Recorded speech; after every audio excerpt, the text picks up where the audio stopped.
All right, welcome.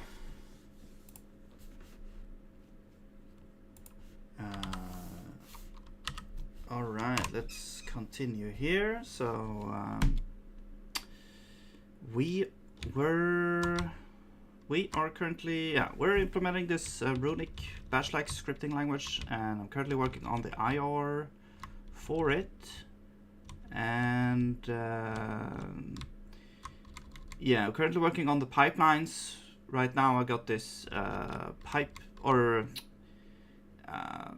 basic scenario working, where we have standard in, standard out, standard error. Well, standard in is not connected yet, but like to the outermost context, but like from the program. But yeah, we could just connect that later. But we have the pipes and everything for that. We have we have some forks that are supposed to like churn through those things, and then we have another fork here that's supposed to run this this function down here. Well, it's kind of like a function. It's like an isolated island of instructions. So we got two instructions in set 4 where we construct a struct that is like an executable or executable execution context with the argv. And then right now, that's the only thing we have right now, but we'll add more later. But and then we execute that. That execute will pop the thing off the stack and execute the spawn a process there. And at the end of this thread, it will actually try to wait for this process as well. It will wait for the process and until it has been executed, so that we don't exit prematurely here. So that's what's happening there. And then this, the whole fork. Actually, yeah, this ref is now, yeah, it's the result of this fork call. So this ref will be the thread handle for this fork. And then we call wait on that here, so that we wait until that thread is done, and then we exit the main thread. Yeah, so technically here we don't really need to wait for it, because we're gonna wait for it anyway, but because it's the only thread we have. But this would be like if you have more things going on later, if we have more things, like if I double this and then run the thing.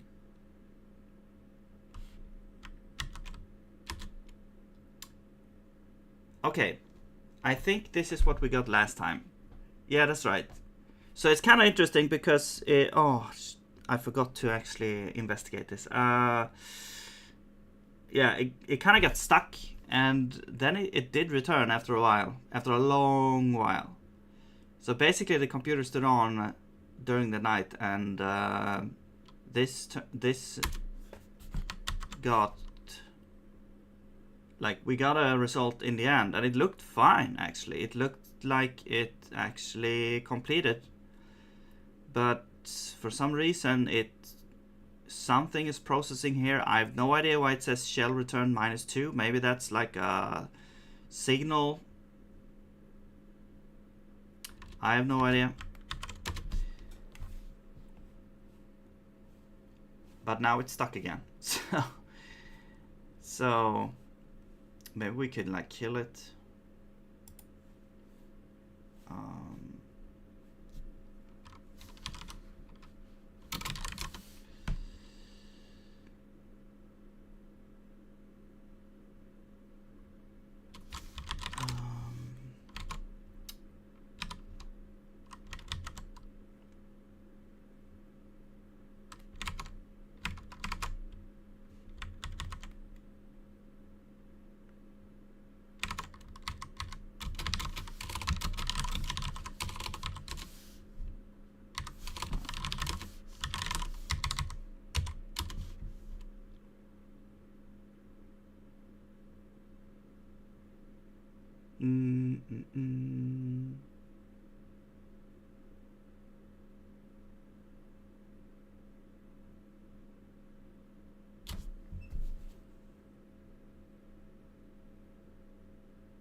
Okay, so what is happening here?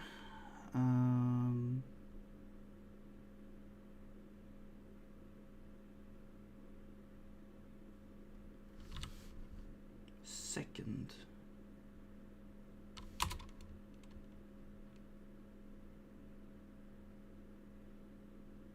Build.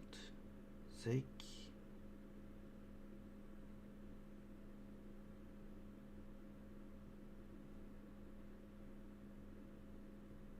Cache watch. No, that's the Runic LSP. I mean, I guess it would be the Vim instance.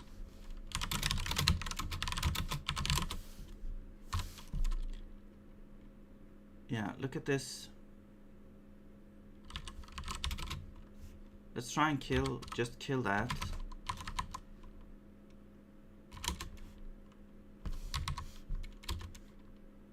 Alright, there we go.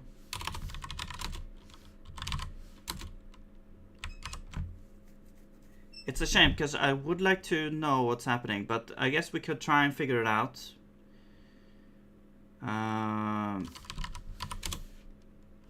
So basically, if I try to run this now, it's gonna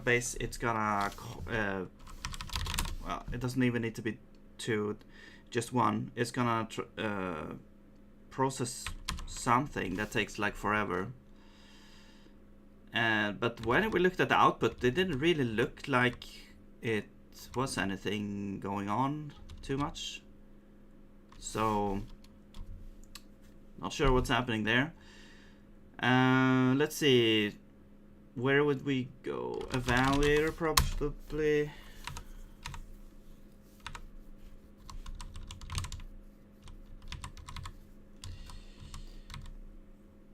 I wonder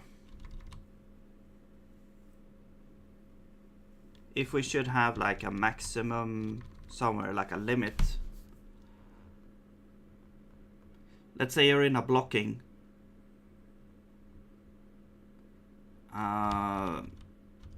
You're in a blocking section and we're stuck on the same instruction for, I don't know, some kind of number of steps. And then we will say, hey, we're stuck here. So this takes longer than normal. And I don't know. It's kind of hard because it could be potentially a lot of iterations before it actually does something. And it could be normal.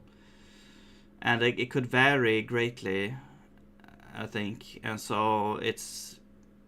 But I guess we could have some kind of ridiculous number. But I'm not sure if that's the problem either. Let's see if we can... we could add some logs, I guess. We'll just add some logging here. So we do have a log function. And we can add a special...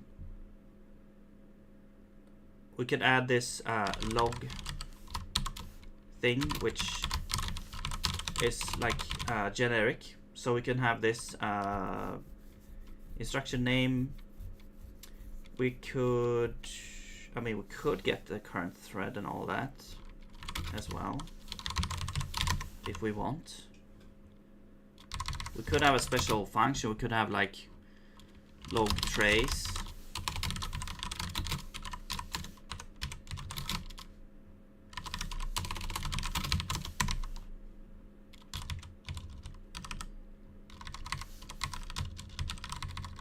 And of course we do need the label,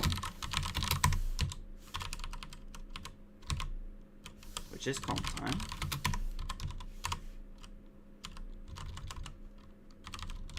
And so here we will do log trace. Now we could get the thread. We could say thread. So let's do thread first. Instruction. So the instruction has an address there. So the thread. So actually, the thread would be, what is that? Instruction. No. Instruction. No, it's context. No. It's thread instruction address. Get current instruction address, right? So instruction address is thread get current instruction address. There we go. So the first one will be the thread number, which actually, do we have like the thread ID here? We do. So let's do thread ID and then instruction address. All right. So now we can basically see, okay, we're on this instruction address. I guess we don't really get, well, I mean, we could get the instruction itself as well.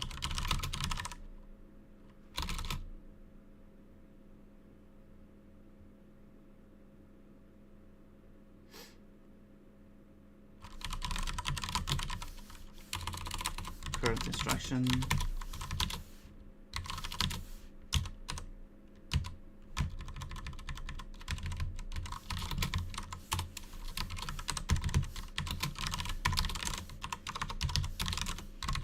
Okay.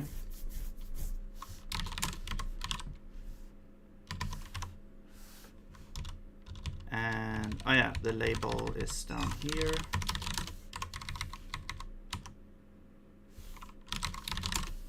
Okay. Sure. Wait, what?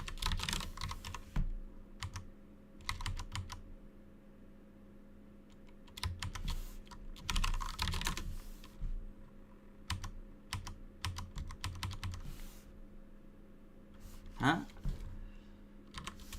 I'm trying to have it comp time. Oh, I see. Wait. It's my fault. Comp time should be here if we're referring to the parameter. Here is referring to the type, I think. Okay, there we go. Now, we have this log trace. So we should see the step here. Now, the problem though is that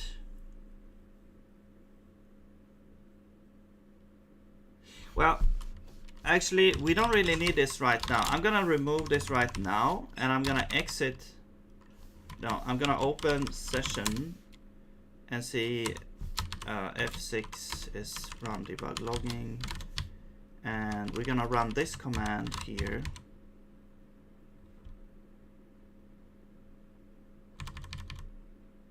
Right, so runic enable.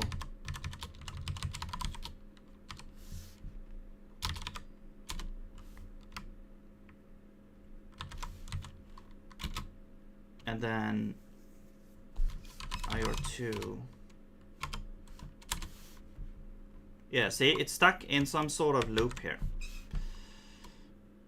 Oh, it's those streams. Okay. Yeah, so right. So these streams are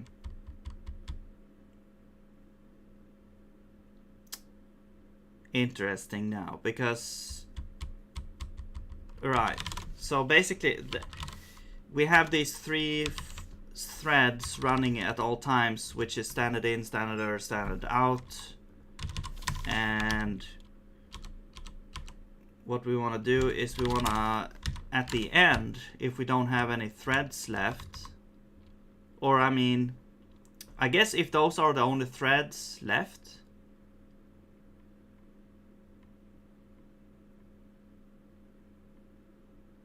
they should be quit, because they are kind of a little bit special, because they don't really close, I don't think.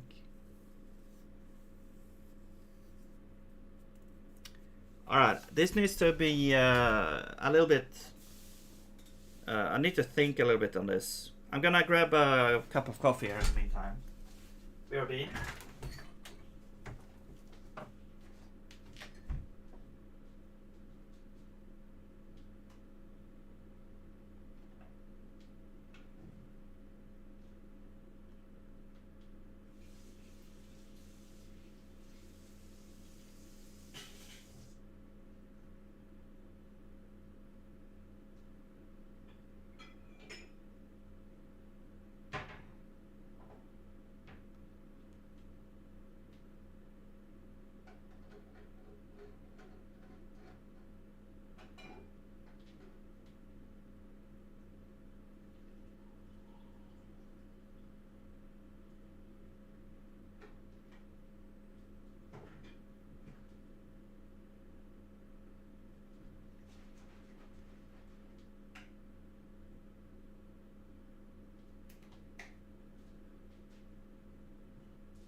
Okay.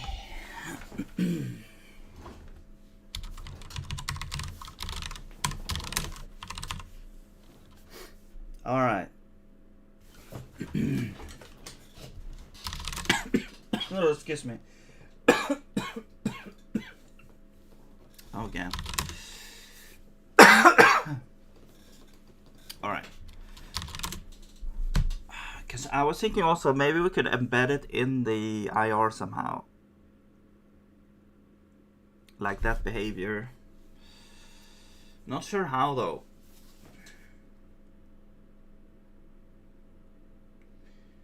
Yeah, those streams are kind of special. Like maybe we should wait for like a Boolean value.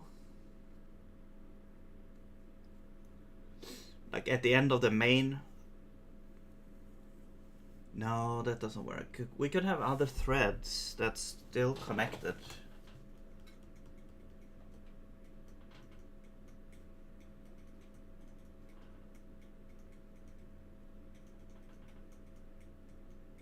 I mean, we don't have multiple sources anyway right now. So the problem here is that a pipe, like the pipe that we have that writes to standard out, can only connect to one source at a time. So we can't even have, like, we can have redirections, multiple redirections to standard out.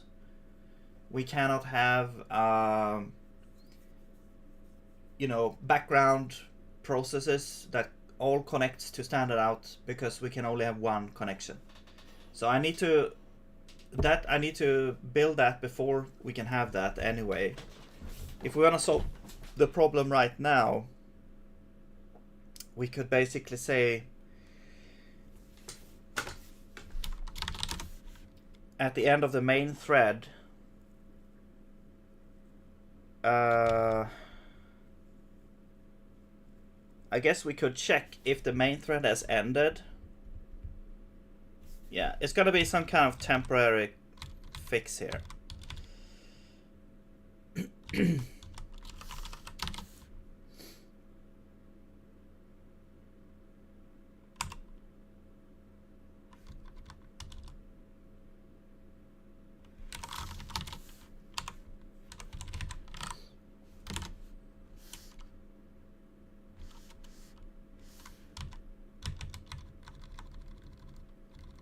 Right.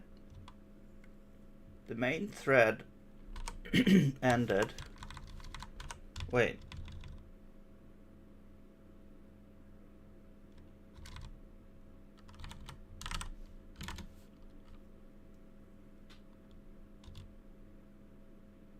Oh, I see. This is like when we're out of threads, right? But we're not out of threads.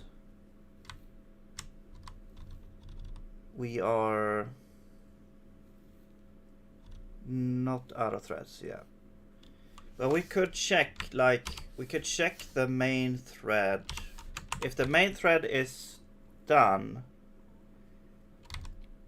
then what would we do then? I'm just gonna wing it here. So if let's see.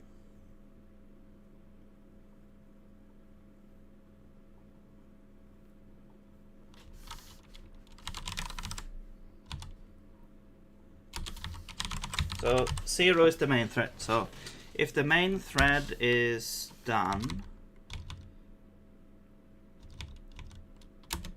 if the current instruction is null, because that's when it's done, basically.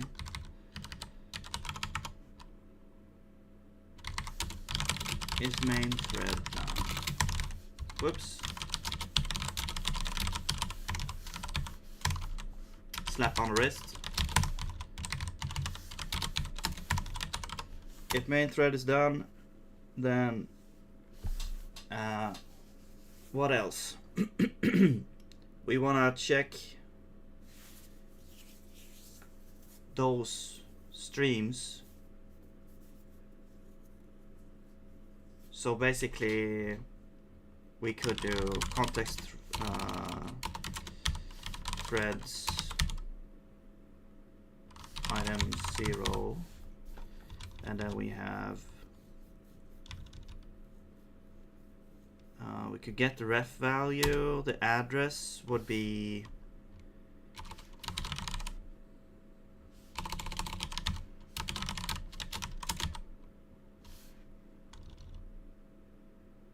no, not an instruction address. Address or value address from address. No.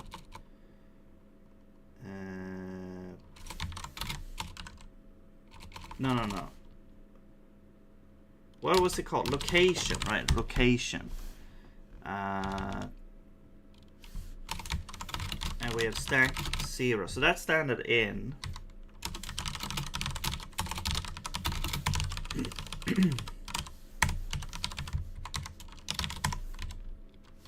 And then we do to address. I'm gonna do catch unreachable there because yeah, that should be fine. And then we have standard out and standard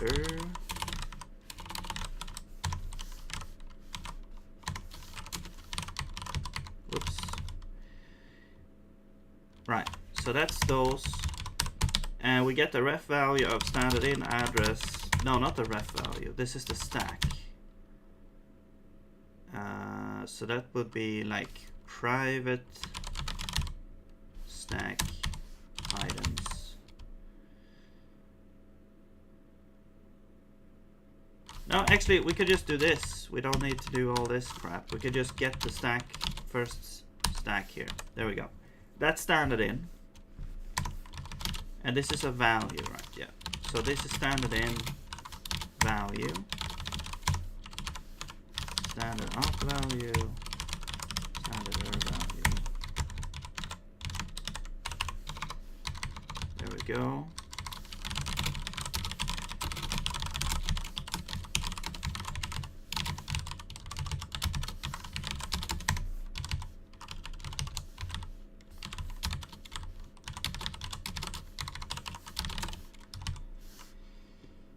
Okay. And then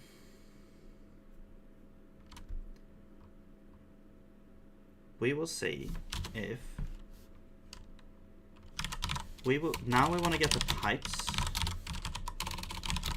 So this would be so the thing that I'm trying to do now is basically I'm gonna get the pipe. I'm gonna check if the source is done. If the source is done, we're not gonna connect any other source to it. So we will just close the whole pipe.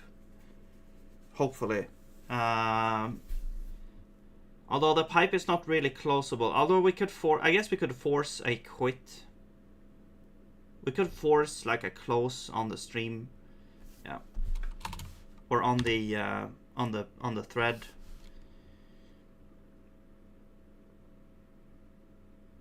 So standard in.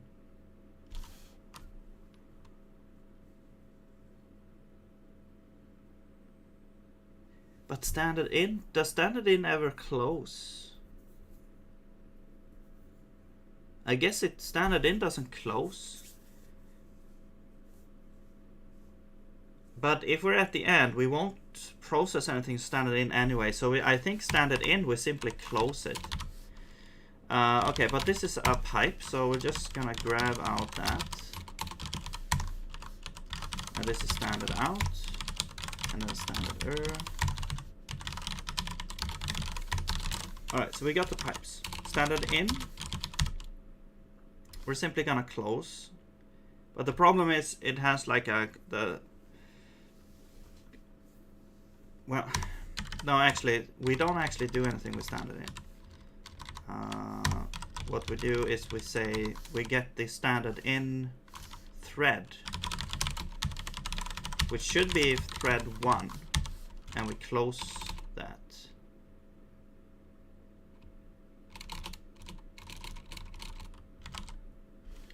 Close thread 1.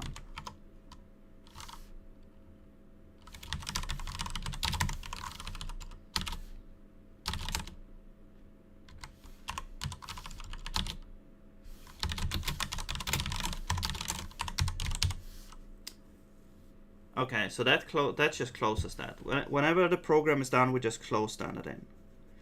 Although, okay, this might, well, actually, what if you spawn a background process that reads from standard in? I guess that's a future problem. This is temporary code anyway, just to get this scenario working here. So, and then standard out.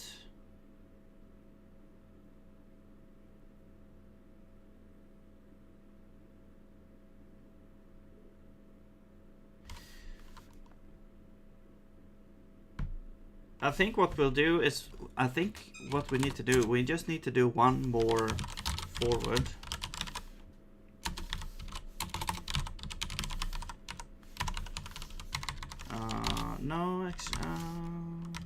No, let's do if standard out pipe source.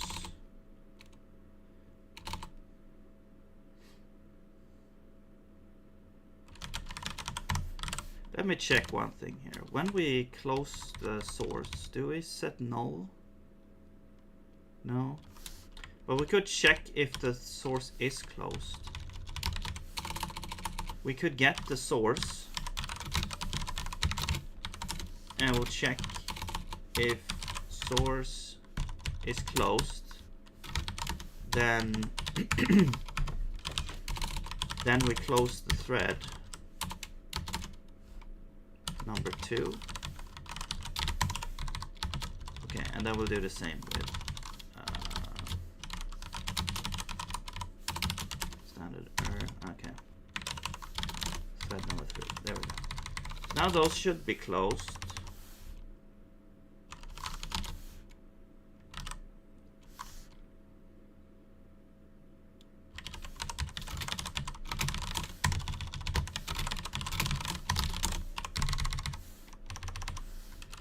What is this error?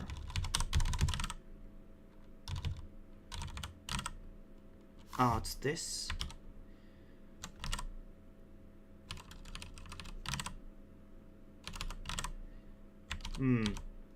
I think that should be translated into an exit code somehow. But whatever, I'm not gonna do that right now. I'll just write it down here. Yeah, so here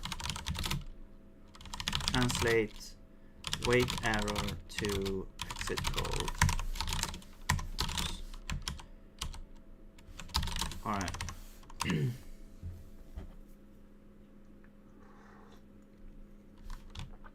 And I will move this to a function here. Temp close standard IO check.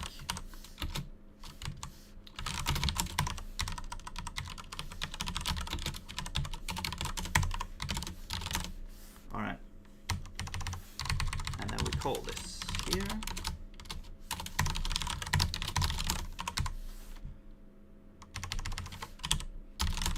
All right. So let's see if this works now. I guess we could run it here.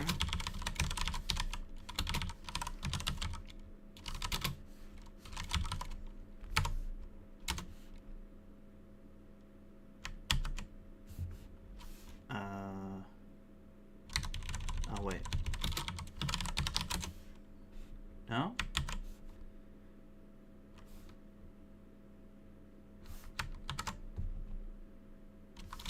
Oh yeah, because I enabled debugging. Okay, there we go. Okay, it's still stuck.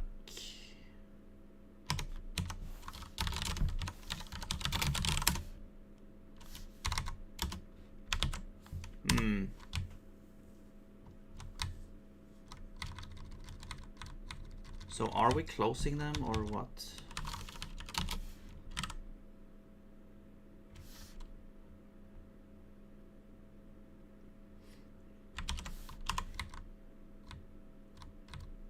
Main thread should be done. It's only going through like thread 1 to 3, so it should be done.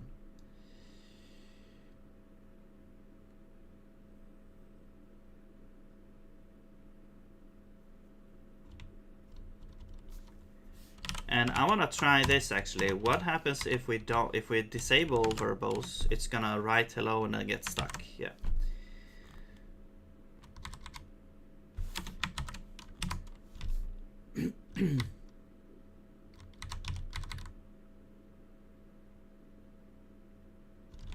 Okay, let's log is main thread done.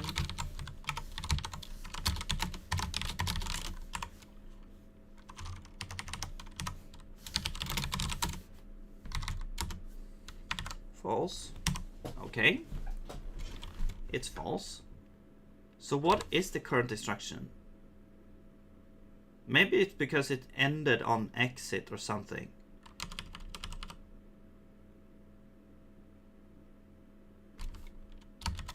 Actually, wait. We have like is thread.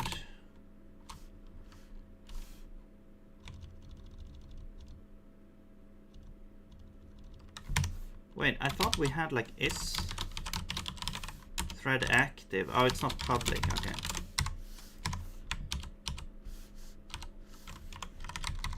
It could be sleeping, so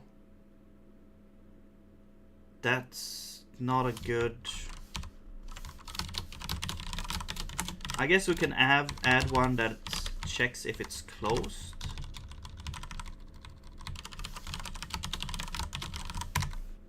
Wait, is this saying thread 1 2 3? Yeah, 1 2 3. But that's the. I think that's the ID. Oh, wait. Main thread.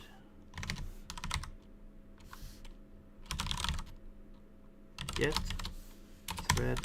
Hang on. Okay, it might. So here I'm kind of doing this. I think this is wrong. This is wrong because I think when it gets removed, so it's not part of the items anymore. So I think what's happening is, well, we're using the IDs instead. So I'm gonna add a function here. So we have get current thread. Well, we could get the context, I guess, if it's null. Okay.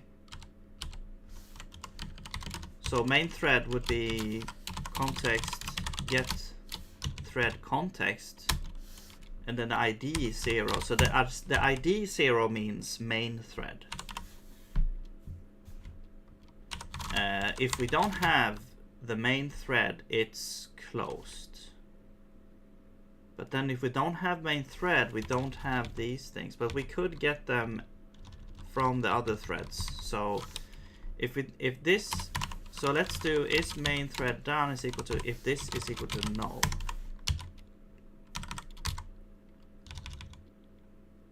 Okay, And then we want to get the standard out thread is going to be get thread 2. Actually, let's do if standard out thread, because it could be closed. No, if we get this, we get standard out thread. There we go. And then we get the value is gonna be the thread. That stack item 1 is still true there.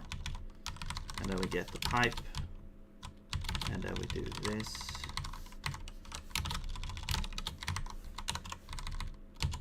Close. Oh yeah, close thread 1 should be done. I guess we could check if we have it. If we have it, we close it.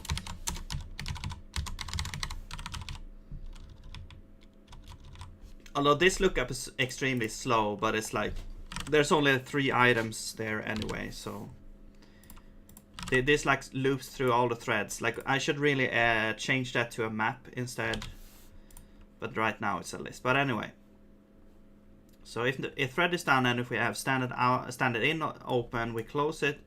If we have standard out open, we grab the pipe out and we check if the source is closed. If it is, then we close this thread. It's done, and then we need to do the same for standard There we go. And you should be number 3 now. And you should be number 2. All right. There we go. Let's see if this works. No? Did it build? Okay, but now the thread is done though. Okay, so it did close not 1 because it's only going 2 and 3 now. So that means the source didn't close. That's strange.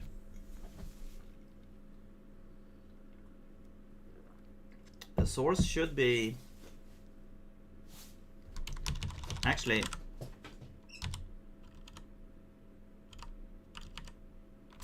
yeah, so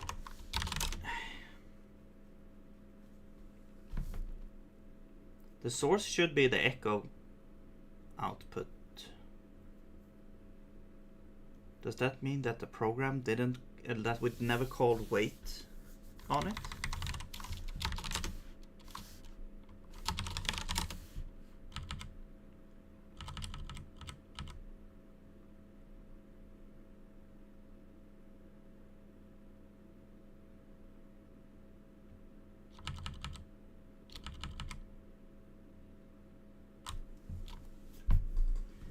Yeah, maybe.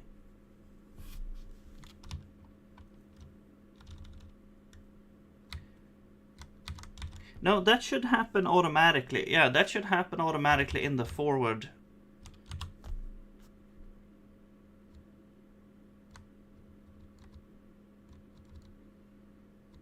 Hang on, are we even connecting the thing? We might not even connect the streams. Hang on.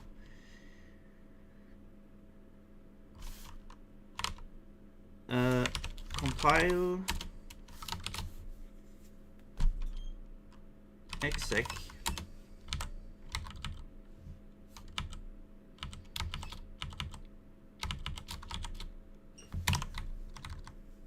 Right.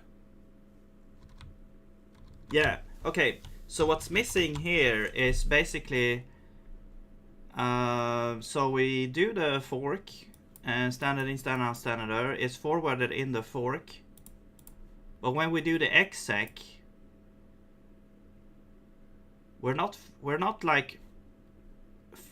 setting up, we're not connecting these things, I don't think. Or maybe we are actually. It might happen in the evaluator actually. So let's do exec. No, no, okay.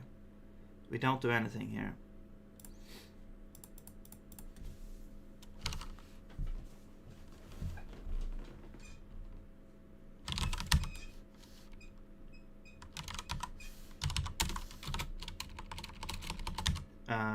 Standard in behavior is going to be pipe. Standard out. Standard. Alright, so they are pipes. And then after spawn, they should be available. Or is it after wait for spawn? Maybe it's after the wait for spawn.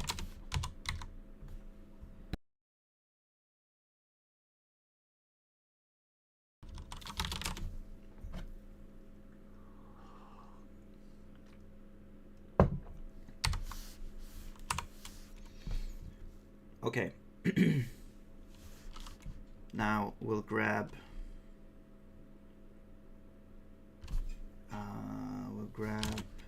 standard in. So standard in height is going to be thread dot private stack items 0 dot pipe. That's the pipe. Standard out pipe is going to be 1. Standard pipe is going to be 2. Okay, those are the pipes. Now we will say child standard in. Actually, we need to create the whole closable thing.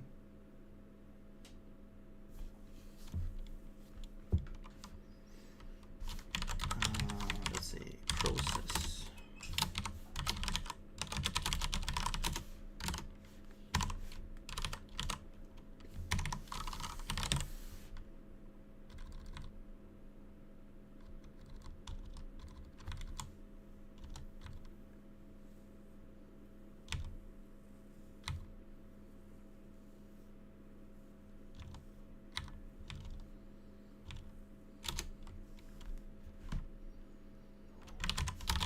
So here, this is how this works here. So we have a process IO.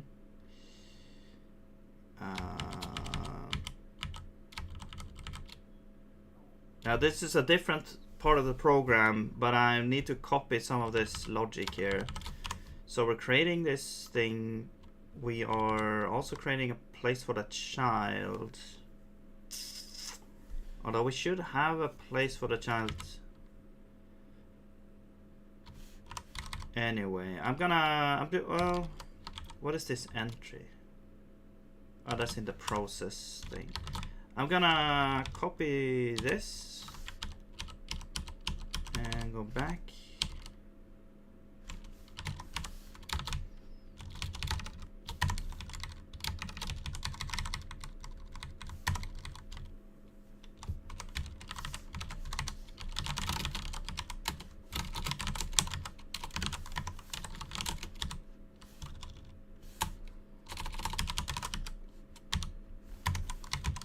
Wait.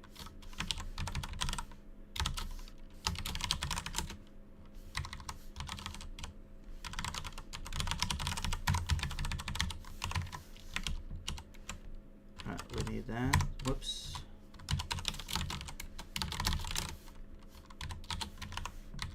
Okay.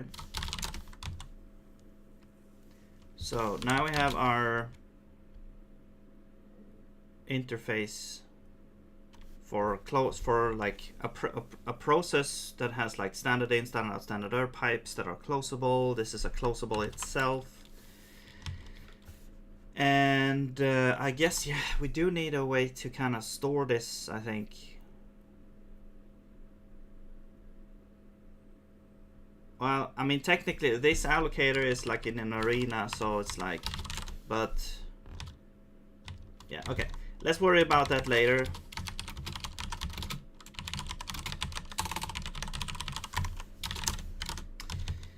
And then the stable child is a child, but the child should already, I'm just gonna say, where does the child end up actually? Does it? We don't even do anything with this.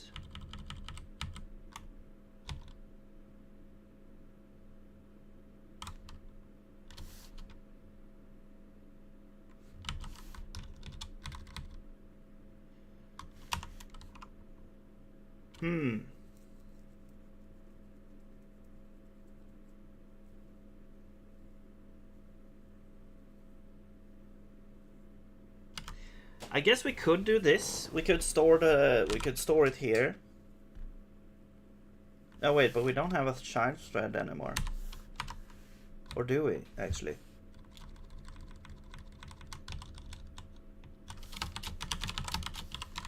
No, we don't, because it's forked before. But we could set it to the current thread, because the current thread should be the thread that, yeah. There we go.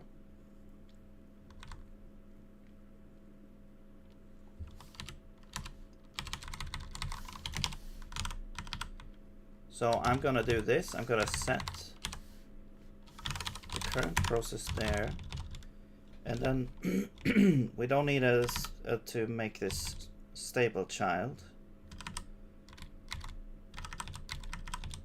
All right, and we don't need, what is this argv thing? Duped argv, no. And then we just say we initialize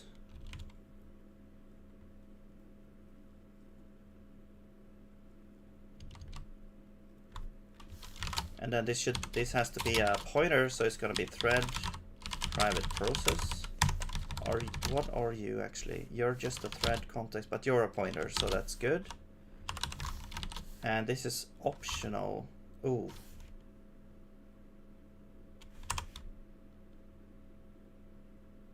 Damn it. I hate working with the optionals when you want a reference to it.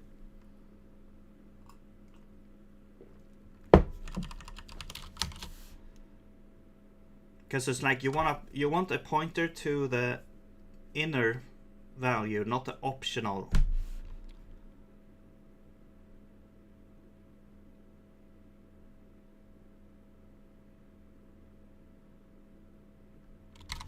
I'm actually gonna look this up because I never really learned how to do this properly here. So zig optional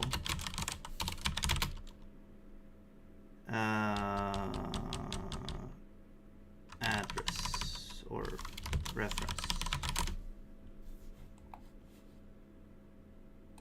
No, address maybe.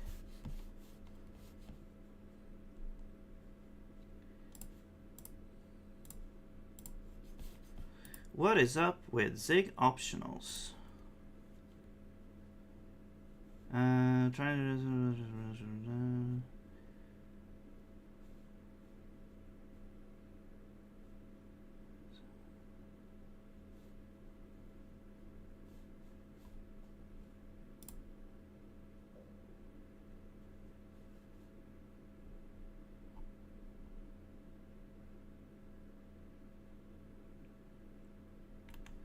I don't know. Correctly use optional with pointers to zig to avoid const errors. Yes, this is what I am interested in. So we have, like, you're trying to have like the address to the inner value, right? And oh wait, but this expects an optional.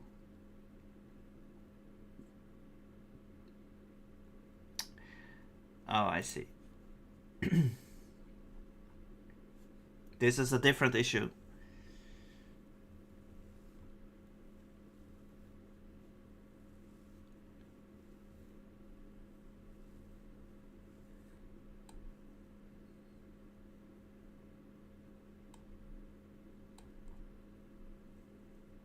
Okay, this answer like totally does it in a totally different way, I think. Pointers and optionals.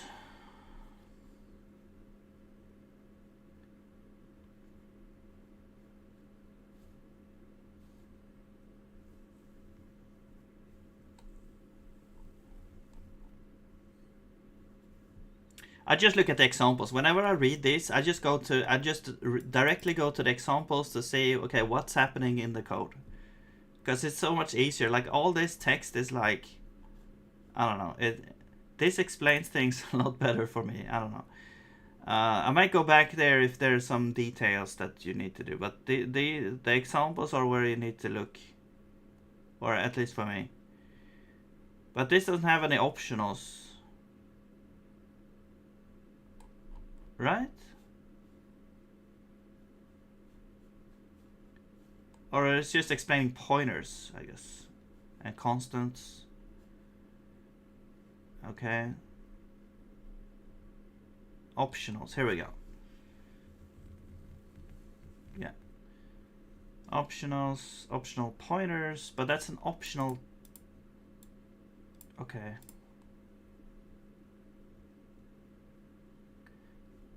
Because my scenario is basically I don't have an optional. I have a pointer to something, and then I'm using an optional. Like, it's the other way. That question mark is over here. That's the pattern that I have right now. Yes. So here. So this pointer have type pointer to an optional. Yes. So how do you make it into? I mean, I guess it's kind of like we already know that it shouldn't be an optional, so we could just unwrap it. But is that the way to do? I guess. Wait, could we unwrap it? Yeah, I guess we could just unwrap it here then. Hopefully that will be the correct address. I don't know. Alright. Now, what does the connect do, actually? The connect does all this. So, okay, connect actually doesn't, like, connect to anything outer. It kind of wires up the internal parts of this closable. So after connect, now we can say, now we have these closable things that we actually can connect. Okay. So what we do is we have standard in pipe, which comes from the outer context that it's so what we do here is we connect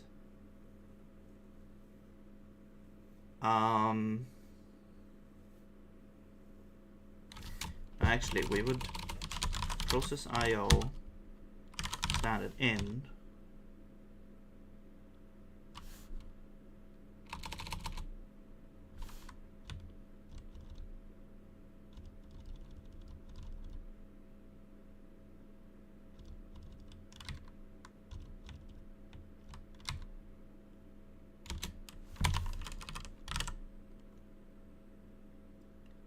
Right, pipe standard out. We can use this convenient function. What about standard in?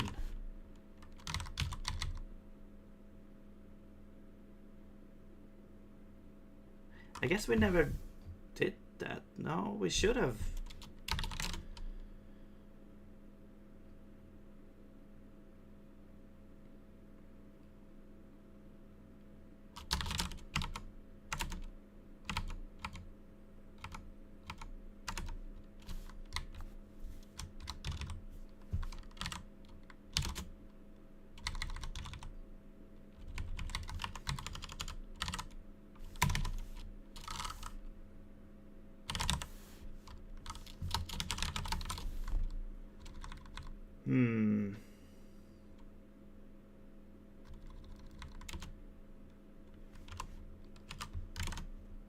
Yeah, see here's the same thing here.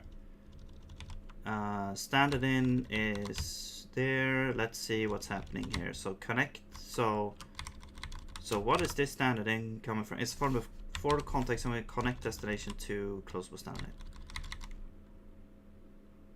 Yeah, okay. So we just say, whoops. We just say standard in pipe, connect destination to process IO closable standard in closable writer. Yeah.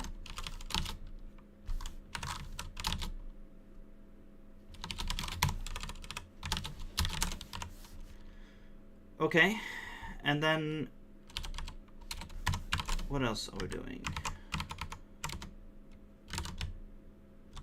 Standard out connect source, right? So what about pipe? Could we use this? Oh, that creates a new thing. Okay, no. Standard out pipe, we connect source to process IO closable standard out, and standard error, we connect source to closable standard error.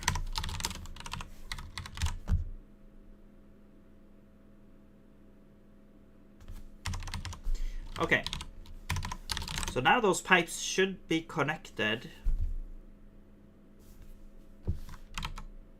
I'm just gonna double check there's not something else. Okay, wait for spawn happens after that, so I guess we could put this down here, I guess. I don't know if it matters.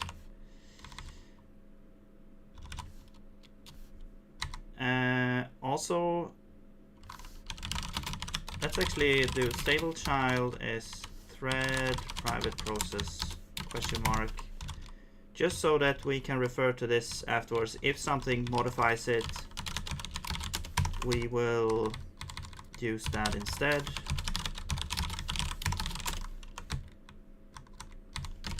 There we go. Okay.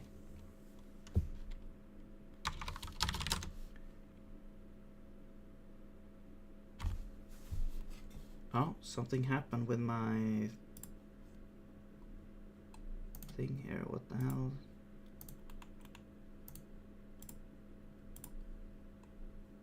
I got logged out from the streaming thing. What?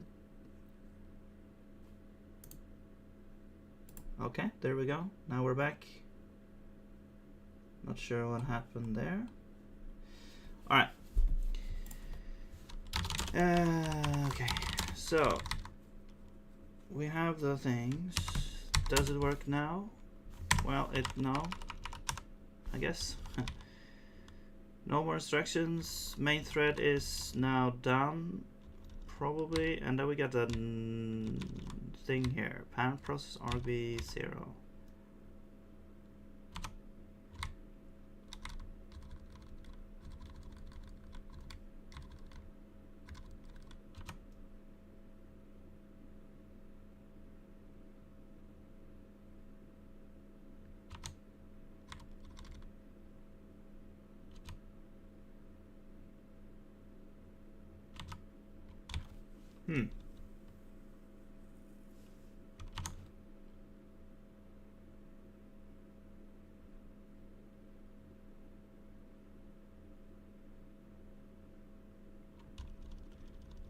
Okay, closable get result.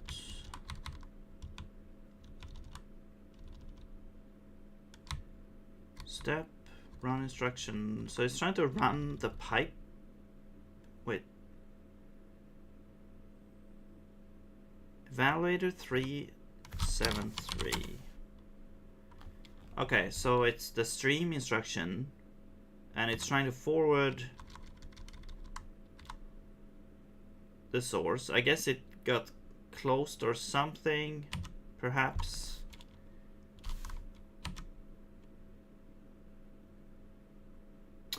Oh, okay. So I think the thread got deleted, right? Okay.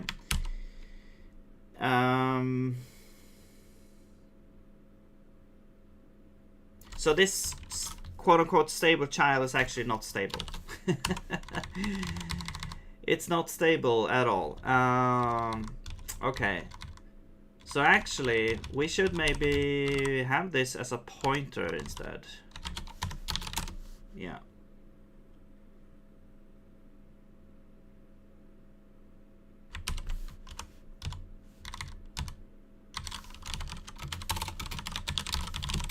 And then we'll do allocator create child.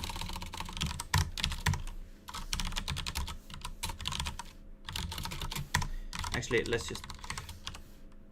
just do this. There we go.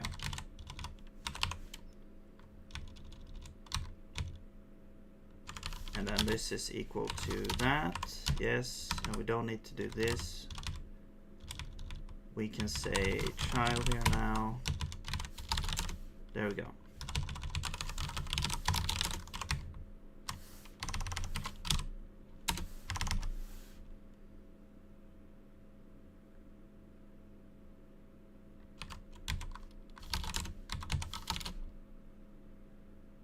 Oh. Right. There we go. Too many pointer layers.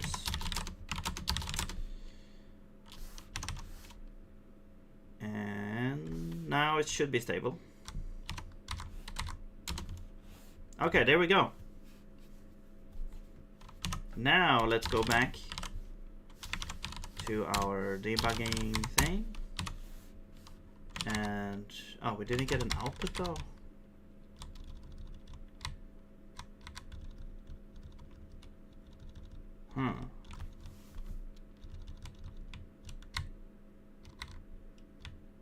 Okay, so these are the instructions. They should be the same.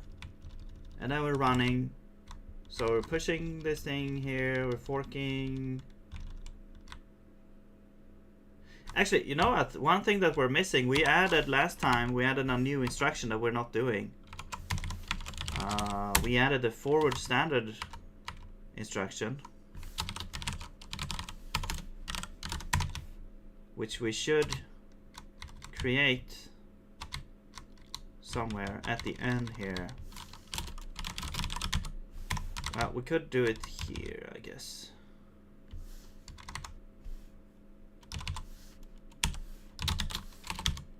So this would be like add instruction init. The source is null. The type is forward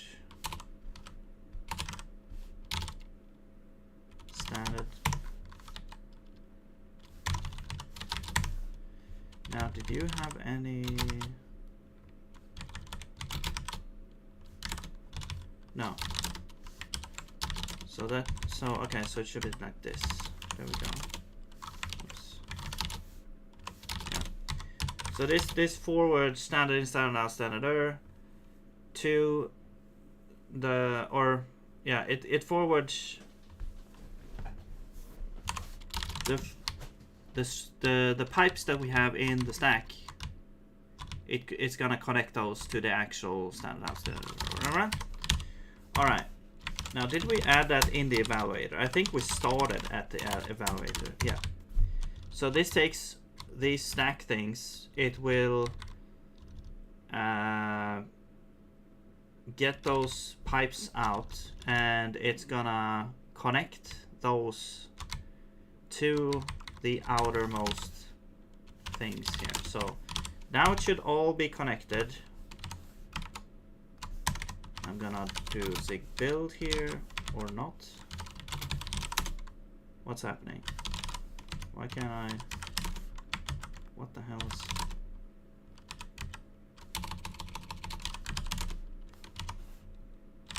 Okay, interesting. There we go.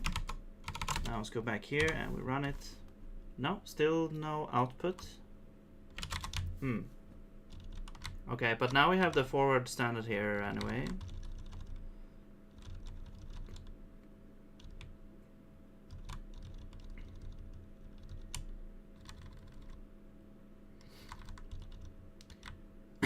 Okay, so let's see what's happening here. I guess we could run the debug. So we're pushing the pipes forward standard out, forward the standard, we're forking those. Oh. Okay, the debugger doesn't work. I'm not gonna fix it right now, I don't think. But hello, Code Guy. What's up? Welcome back. What are you up to? Okay, let's remove this is thread done thing.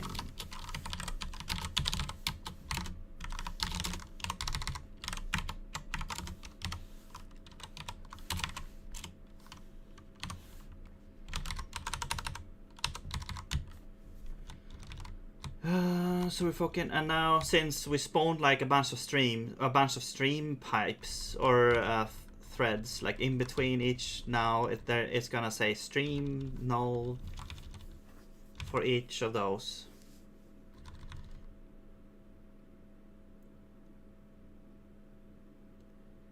And we execute.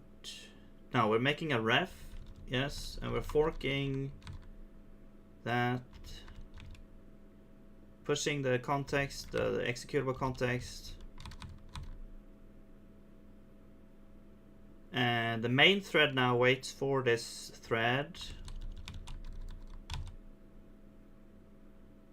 And this thread will now execute the executable. We have some weird logs here that I'm not sure where they come from. I guess this is like the arguments, maybe.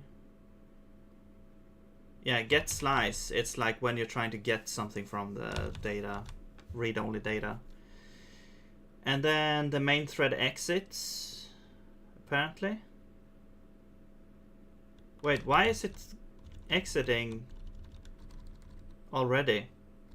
It should wait for the thread. What the hell?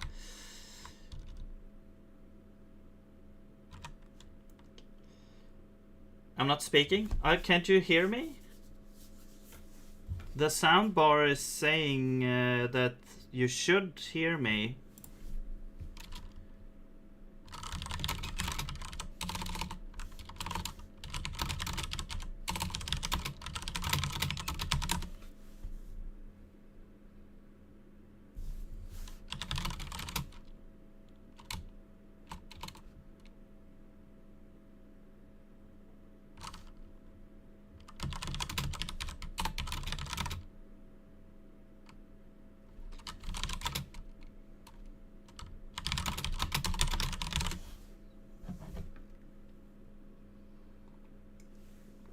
I'm gonna check. I'm gonna go in and check here if I can hear it.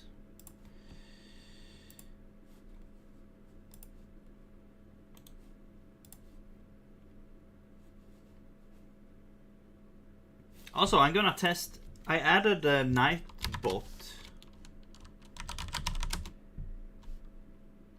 Yeah, there we go.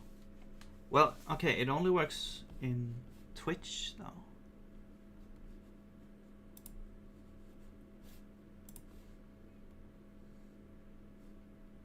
No, I think the sound should work.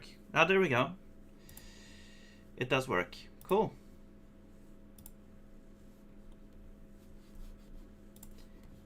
So sound should be working.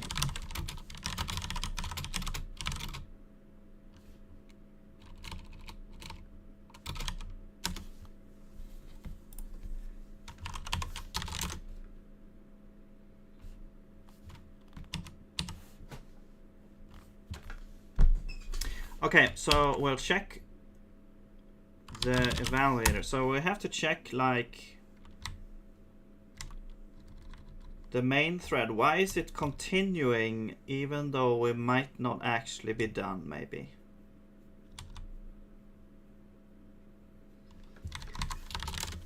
It might be because the sub thread is also like done.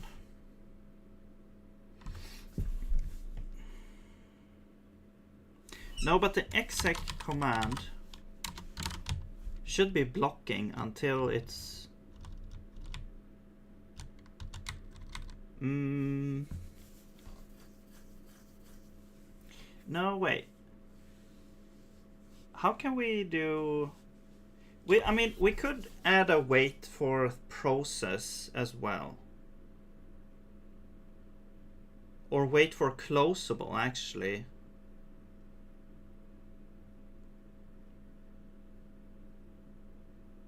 Yeah, okay. So the process,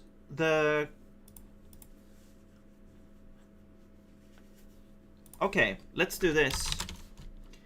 Let's do value. So that what I'm thinking now is that we have in the or actually in the thread,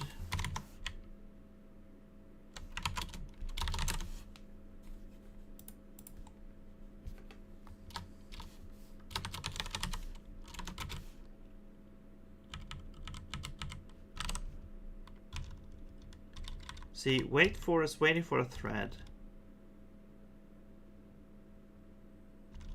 Wait will actually wait for a process to end. But with that, no, we don't want to do that. Actually, we don't want to do that.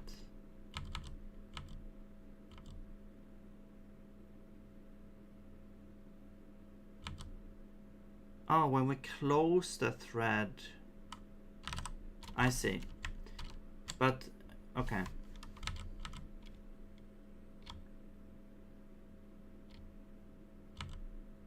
Is thread closed? Okay, I never implemented this.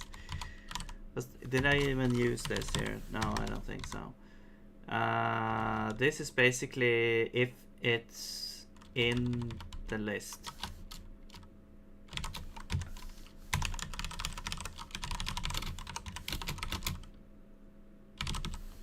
Yeah, if that's true, then it's closed.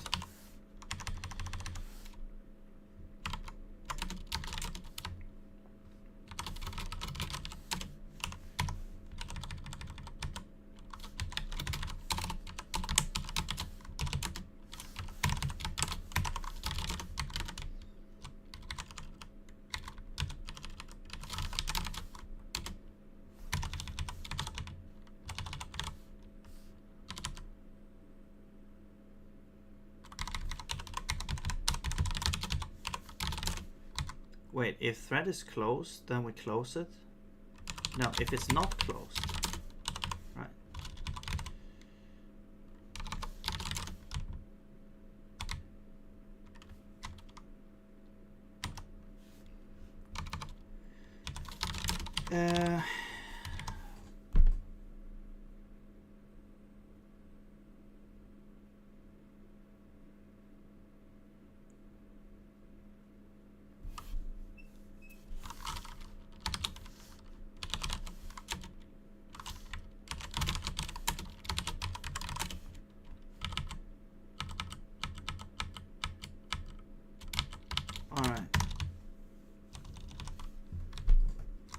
So, so here is like, here's when we create, here's when we execute. So this is kind of like sort of like a function body for executing the executable. We just push. This happens in its own thread as well because we fork that to this location.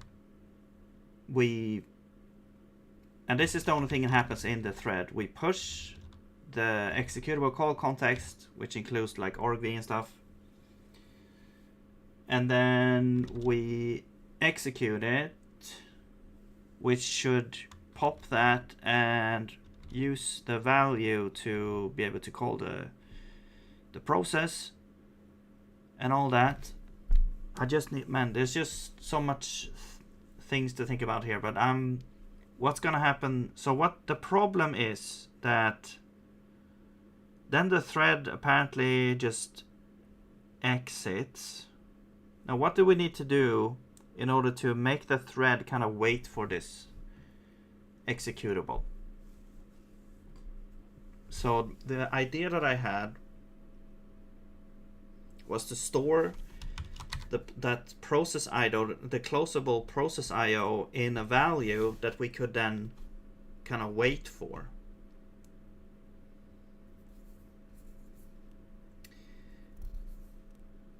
And then and that should solve the issue. But what does what I was thinking? Yeah, so basically just a new ref, which is like an executes closable or process closable process. So this would be the ref of that, and then now we need to kind of change the executable to be able to return a thing here. So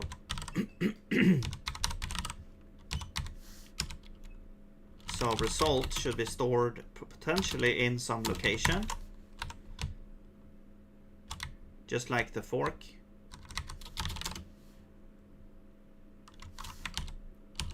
Okay. So we will say result is a location.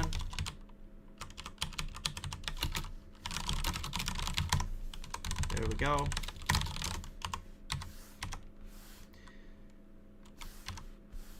And now you need the ref. Okay. So now potentially we will store the executable in this ref here, well, the process IO. And then we'll do a wait for this ref here.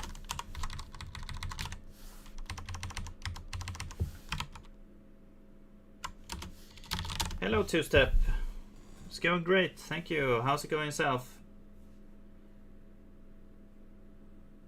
Hello, David. What's up?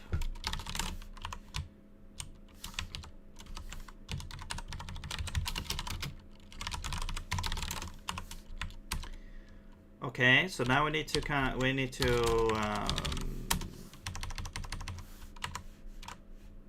get this working now. So here we got like the exec.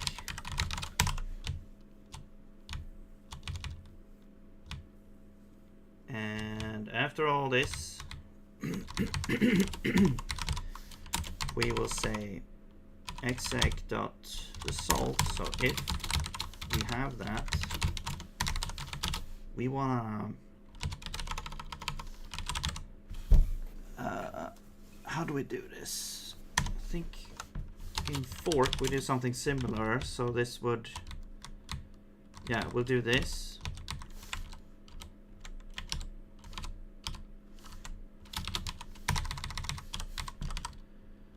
So we'll get the ref pointer to thread refs, get pointer ref address. And then we set this to be not a thread, but actually a, I mean, we could set it to be a closable actually.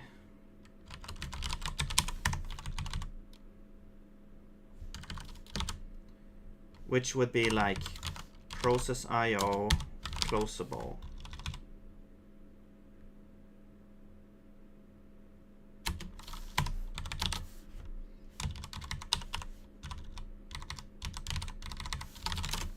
Yeah, because that's like that now we can have any closable thing could be potentially like waited for.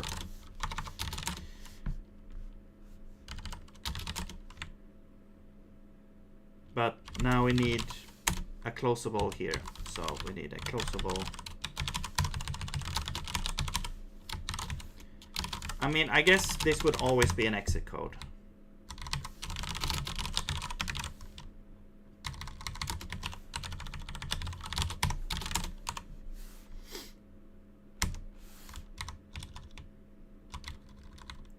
Deserialize. This doesn't work.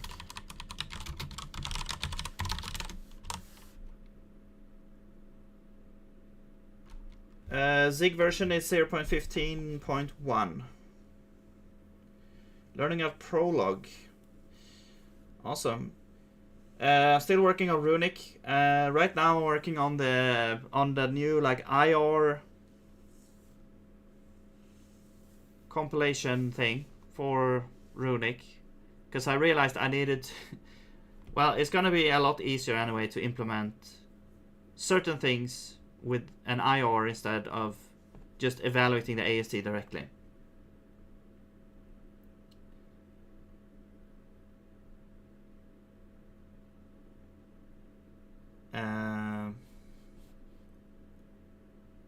What do you mean master?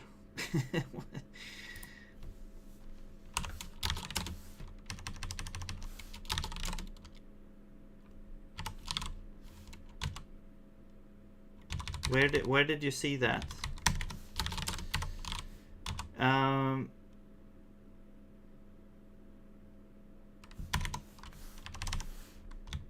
Yes, it's really interesting, this the IR thing, because I've never done this before, and it's really fun actually.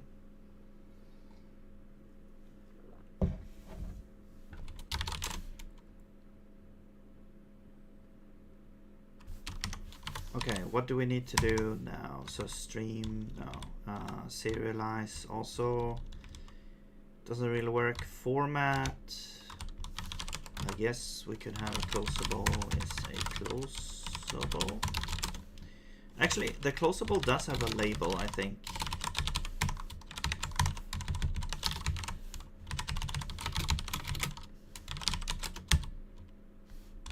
Get label, yeah.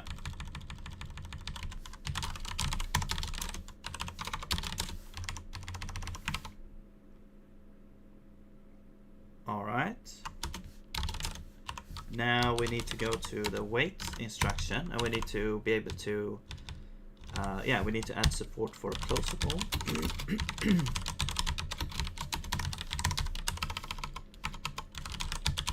And we simply do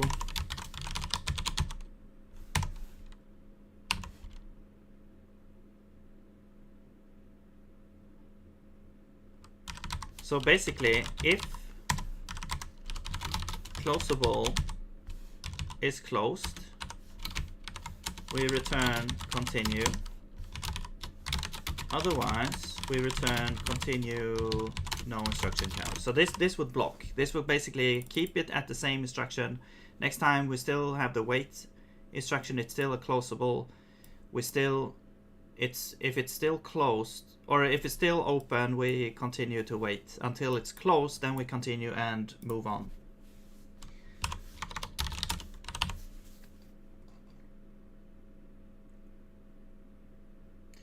I once tried to make my own compiler, but I only made only the AST tree or something generated IRS made to me.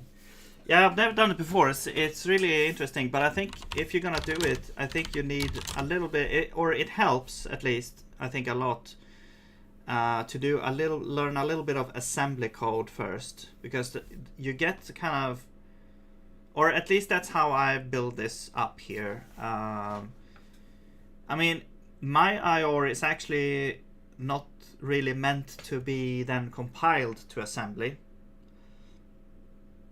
or to machine code. It's actually interpreted.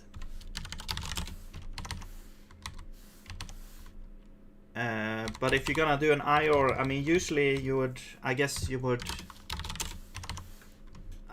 usually do it because it's like an easier step. So first you do the IR, you compile down to IR because it's easier.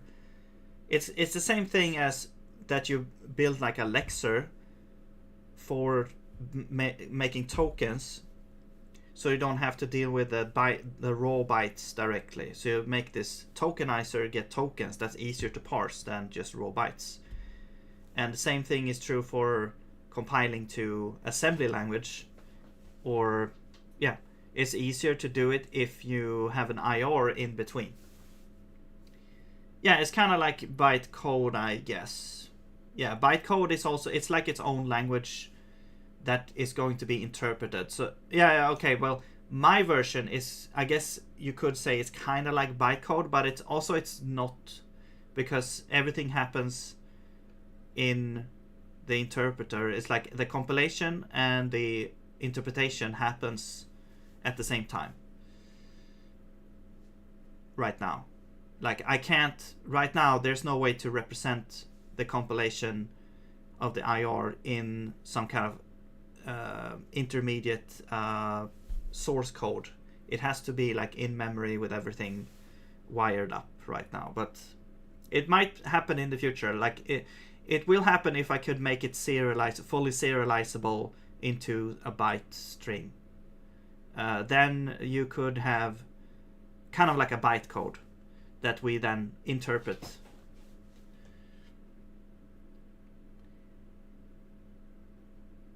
How long have you been programming? What's your first language? So I started learning C++ 30 years ago. I was self-taught, and then I went to school. I ventured into a bunch of different languages, but I've never made any real project or anything like that. But then I went to school, and I've been working as a web developer for 10 years.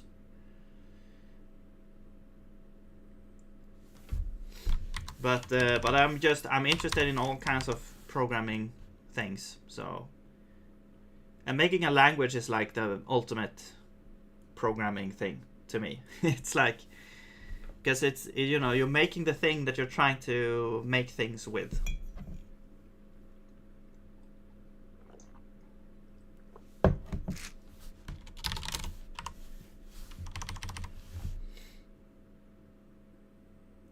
Switch was handle all possibilities. Yeah, I have 10 years of professional programming experience, but then I also have, like, before that, I was self-taught as well. And I went to university for 3 years.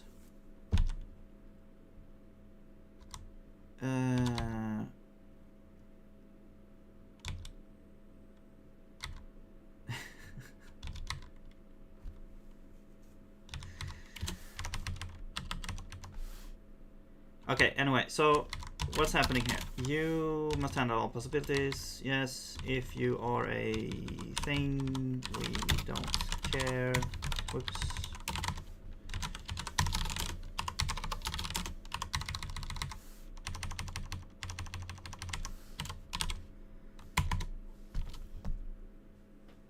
Making compiler is fun. Compiler is fun squared. Whoa. A compiler.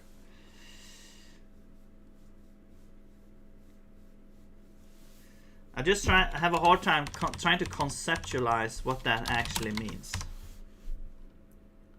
A compiler that compiles compilers.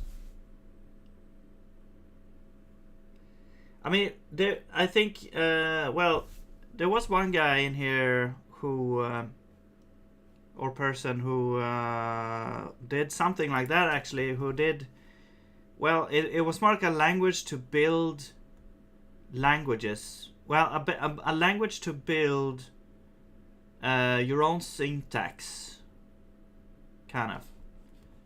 I'm not sure, it was kind of in the middle of construction, but it's a really cool concept. C, compiler. No, C is just a compiler. Will you bootstrap this language? What do you mean by that? Hello.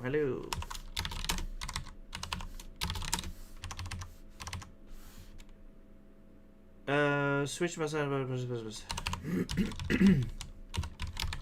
Right. Possible.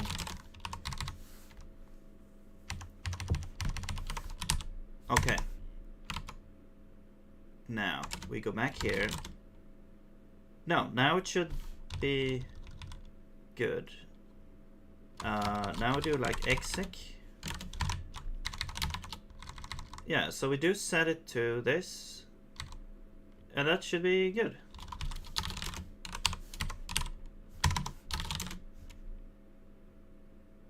All right.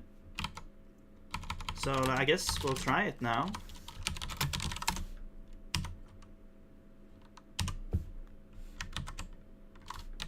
Okay, it still doesn't work. Oh no. I made the mistake.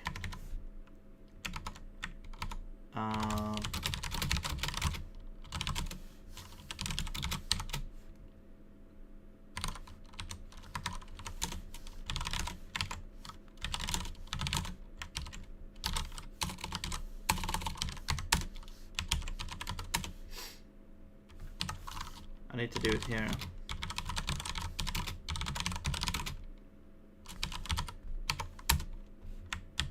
Okay. We're stuck on the closable process for some reason. Not sure why.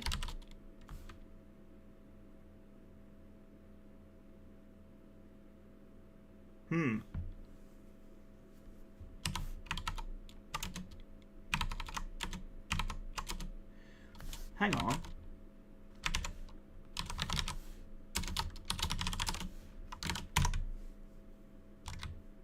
No, we should still advance the thread. We should still go through each thread, even though this one... Yeah.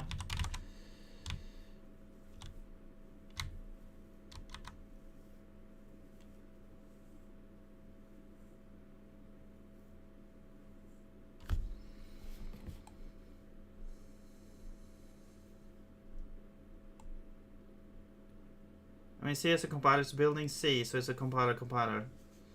Ah, I mean, yeah, but that's like a... Yeah, but that's usually how things go. Whenever a language is like fully implemented.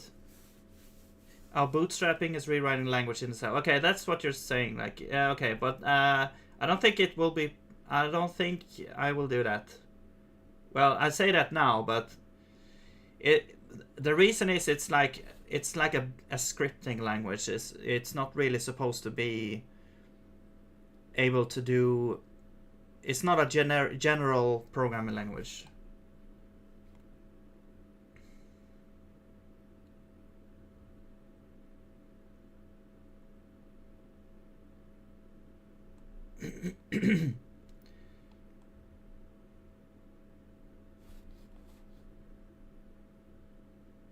Yeah, it's interpreted language, so yeah. I mean, I guess it. I mean, no, I'm not even sure if it's gonna be possible. It will. It might be possible, but it's the performance is gonna be horrible.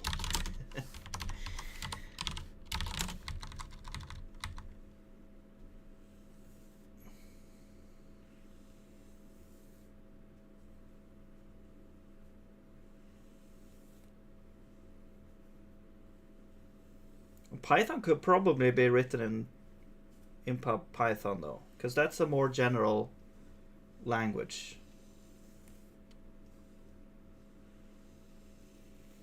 However, it needs to have an executable. I mean, yeah, you need the executable to be able to run it, right? You need like the Python interpreter.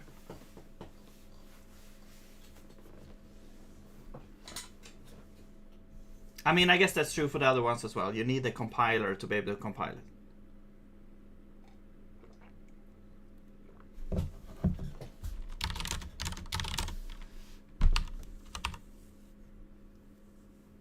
Designing a regex bytecode is a fun challenge. Yeah.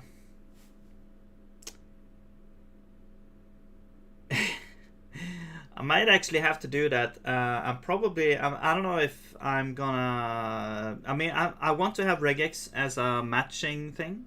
Like a pattern matching thing. But not sure exactly how it's gonna pan out. Okay, we'll do this. We'll try to fix the debugger here.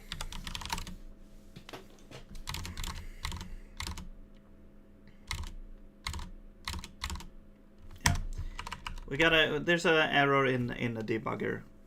Current instruction is step current instruction. Okay, let's see. Let's fix this one. So we have the thread, we have the instruction. Okay, so if this instruction doesn't exist, that means the thread... Hang on. What are we doing in the evaluator?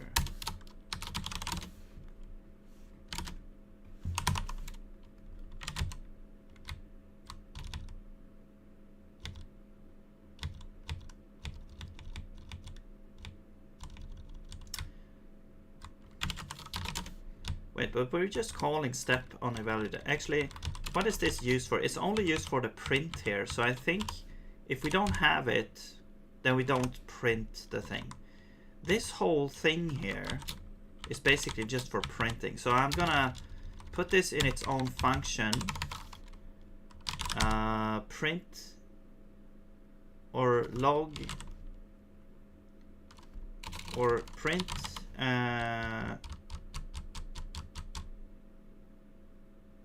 instruction.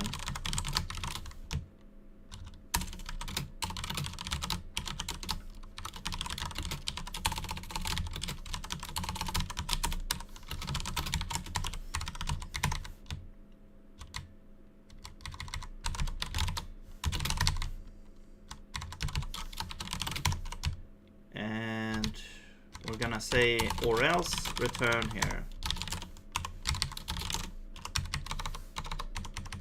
There we go.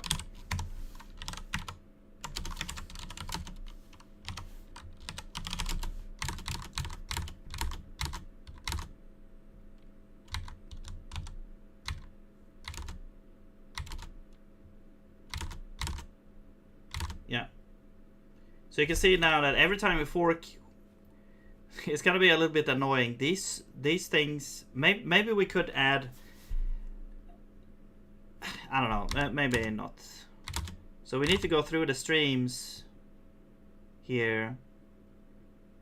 Why is the one stream not doing anything? I want to get like 2 and 3. So this forks into there. Now this will wait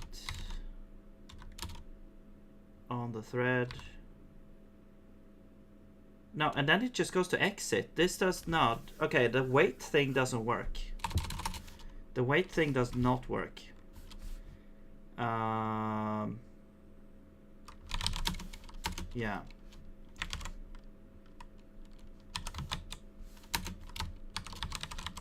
Wait. So step. Get current thread. When we advance the thread counter, we will check if it's active, right? If it's not active, we don't use the current thread. That's the idea.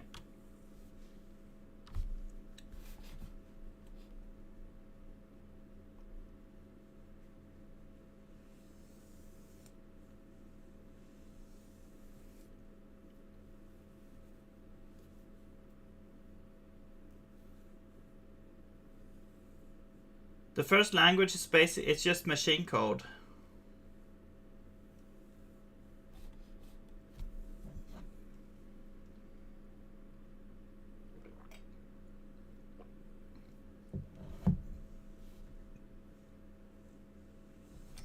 Yeah, the debugger was easy to do actually because of IR.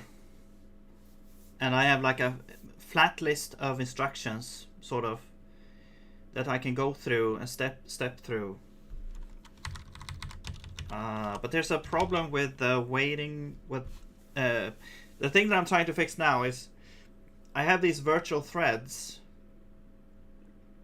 and they are able to kind of wait for other threads to so they can go into sleep. Basically, is the idea. And they would kind of wait for some other thread to be done. And it's this function that would check if the thread is active or not. If the thread is active, so first we get the thread context if it's not in the context, the thread is closed, so it's like it doesn't exist. So then, of course, the thread is not active. Or it could be slated to be removed, which means it also is closed. We could also be, yeah, and then we check. Wait. Process waiting for. Yeah. Then we check here if we're waiting for another thread. And we check if that thread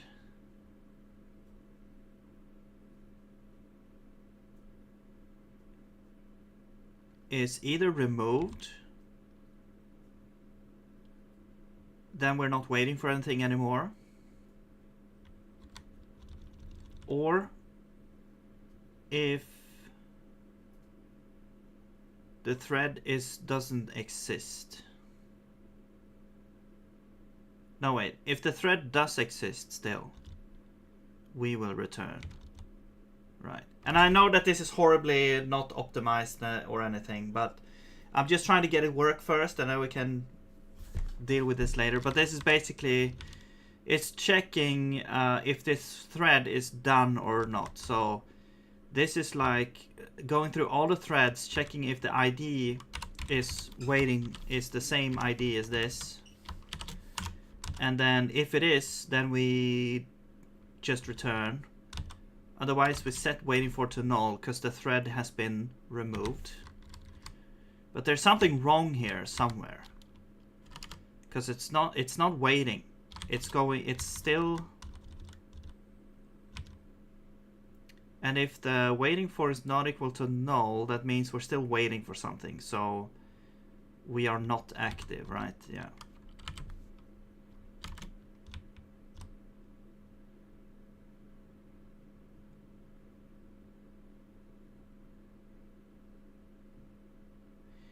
Hey Buffer, what's up? Welcome back.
I'm just gonna simplify this a little bit. So if the waiting for is closed, we will set this to null and we're done.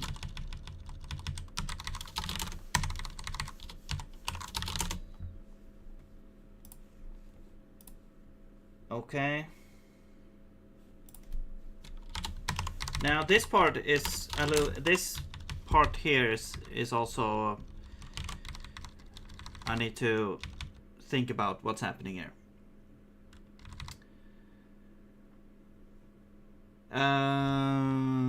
Think about making a universal zig-like before. Oh, thank you, cool guy.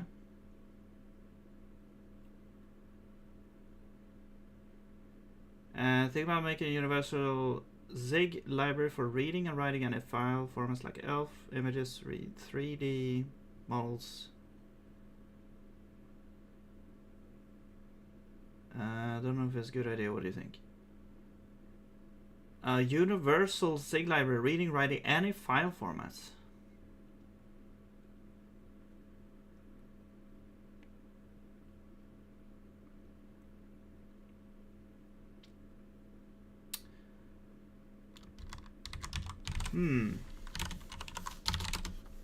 Well, for one, it sounds like a daunting task.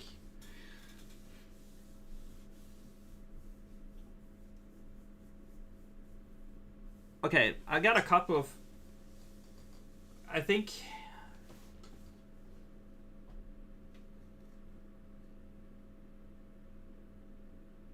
I mean, of course, it would be cool if you could just have a centralized place where you could kind of, okay, this is how you deal with all the files, right? But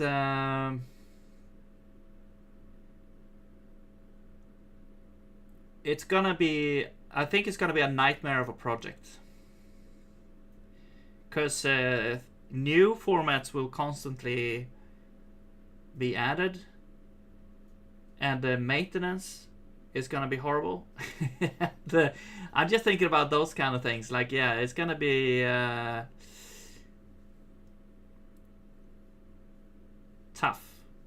And also, like, if let's say you are a person who wants to, I mean, it could. I guess it could work if you're doing like islands of.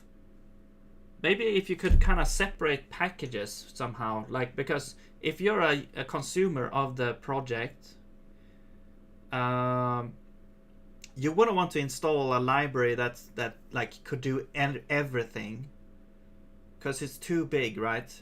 You just want the things that you're interested in. So probably some kind of, maybe some. So yeah, I see. It would be cool, but there, I'm just. I think there's going to be a lot of hurdles.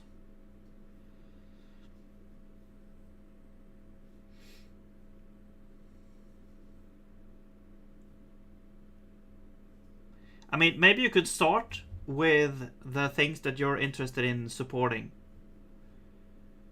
and then try to do like an MVP that supports kind of the features that you want to have.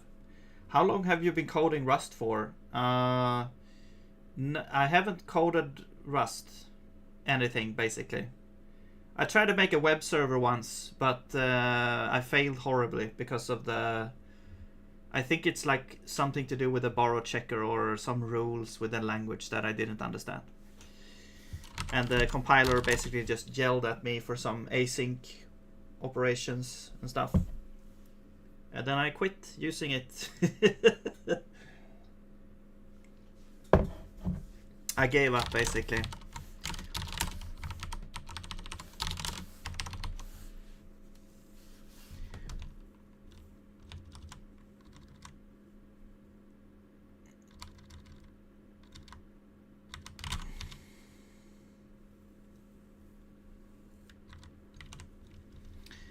I mean, I'm sure it's fine if you kind of read the rules and how it works and then try to understand how to use it, but I don't know. I'm just, I wasn't in the mood, and I'm not in the mood right now either. I've done plenty of Haskell stuff, which is similar in a way, because you kind of need to understand how to do things in a different way. And it would be cool to know about it. It would be cool to learn what it actually it's doing, because it's like it's talking about memory management basically, and the kind of locations of things, who owns what, whatever, things like that, which is very interesting as from a like a manual memory management point of view.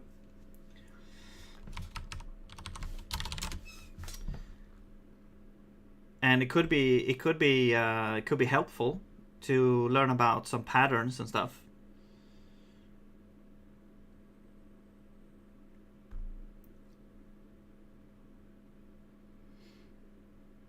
All right, thank you, David. Actually, also I want to say there that I didn't look up any other like Bash like languages, because I didn't want to get like influenced or anything. I just wanted to make like a version of Bash that has zig-like syntax for the programming parts, like if statements, for statements, everything like that. And then the Bash, like the pipelines, are gonna kind of stay the same.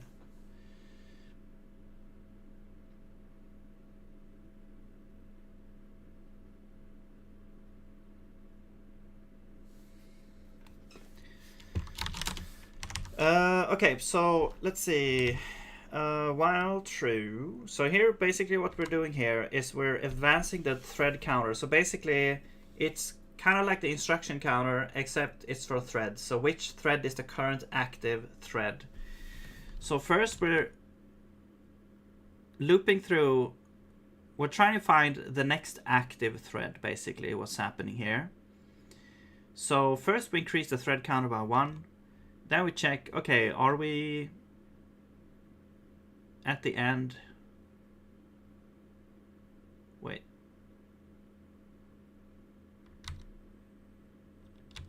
Then we break. Yeah, okay, yeah. So the thread counter, so if we are like, this is where, so let's say we're at the end of the threads, then we break, and then we get down here, which checks, okay, are we still, like, do we have a valid thread basically now? Okay, then we just continue. Otherwise, we call remove threads, which is a weird name for a thing, but this basically just checks any threads that we need to remove. We do it at here. So this removes all the threads that are slated to remove. Maybe we should say that are slated.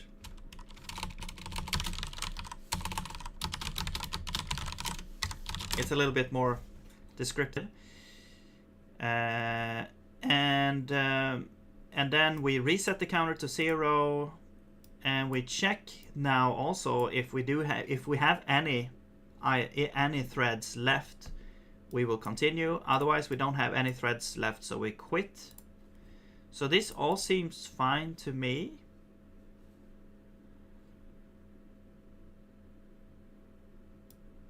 So getting the next active thread though, we add this to, oh wait, I see the issue, because we set the thread counter to 1, but we don't check if it's active. We actually need to get the next active. Okay, so actually let's do this instead. Let's make a function that's like get next active thread, and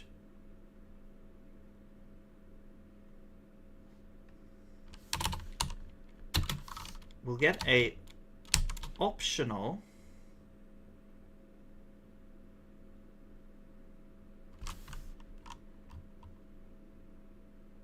no, hang on.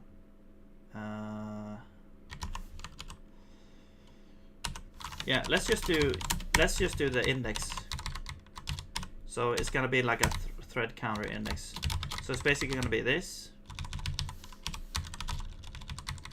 Right. So we're gonna add. Actually, let's do this self thread counter. And then we'll do this, so we don't modify the thread counter. And then we'll do this. We will return. I think we just return null here, because what it's gonna be is like, okay, the next active thread in the current sort of list of threads. If we're at the end, we should return null. So that means, that doesn't mean that we don't have an active thread. That means that in this iteration of going through all the threads, we don't have any threads left that are active. So we go to the next iteration, and now we might have more threads that are active there. So,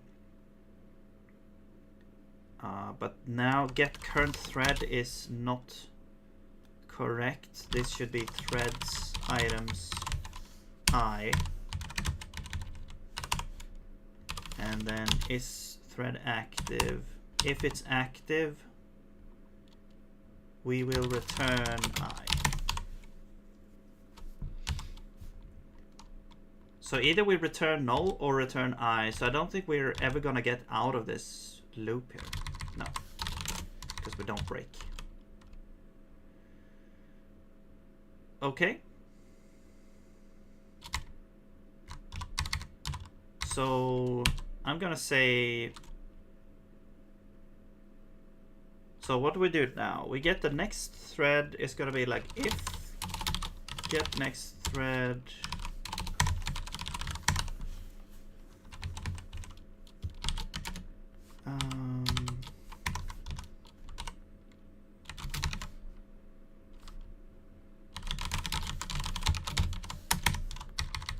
If we have one, I'm gonna return continue, and then we're gonna set thread counter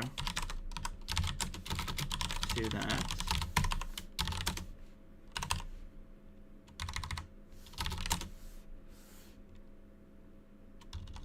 Okay, and then don't do this. So now we don't need to do this. Now, if we don't have any active threads left in the iteration, we will remove all the threads that are slated to be removed, because we need to do that between iterations. And then we will reset the thread counter. However, this would be actually, now we need to check get next active thread again. And if we get one, then we set this to that counter, because the thread number 0 might not be active. So we want to get the next active thread. Actually, let's set this to 0 first, because it's gonna use the thread counter here. Oh, and then it actually adds one directly.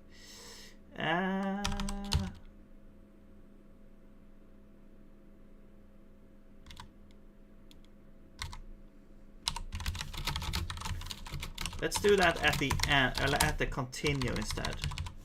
So now, actually, I'm gonna first add one here,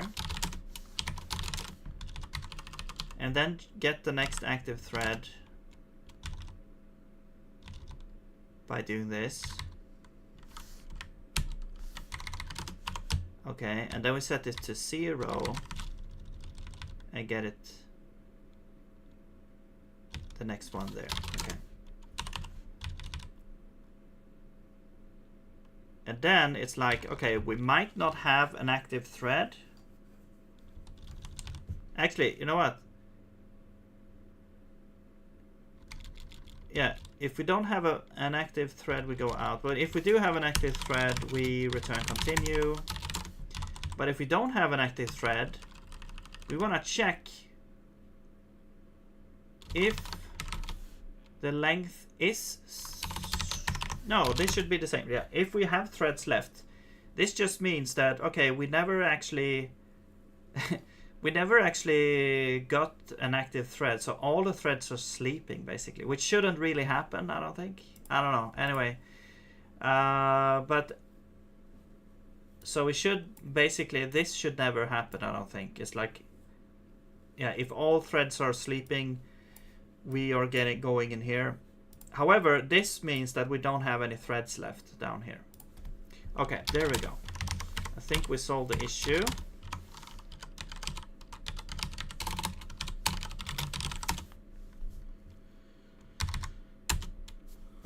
Or not.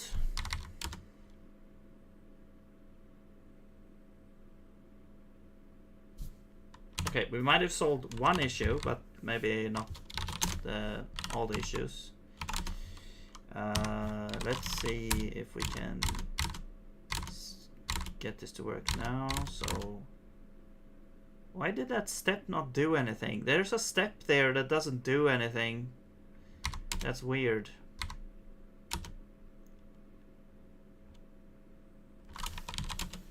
I think it's the same place every time. It's like fork, the second fork step doesn't do anything. That's weird. I need to check what's happening there. And we're doing a fork. Now we're on 4th thread.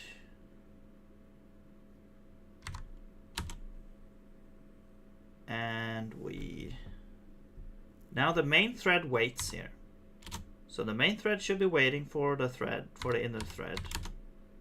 This thread is pushing. Okay, now we're skipping the main thread. See? Now we're not going to 4 to 0. and the main thread is still waiting for the inner thread. There we go.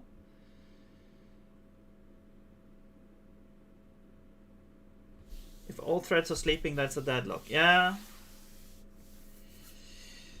Sounds like it. I mean, there could be other outside... I mean, okay. The thing is, in this context, all threads could be sleeping, but we still have the interpreter that will check all the threads to see if they're still sleeping. So there could be other side effects in this system. It's not a closed system with the threads. It also is the interpreter. So there could be some kind of IO thing that will happen. Okay, and now that one is waiting. Yeah, so this one is now blocked. And for some reason, the other things... Why? We have a step here that doesn't show anything. I'm concerned about that.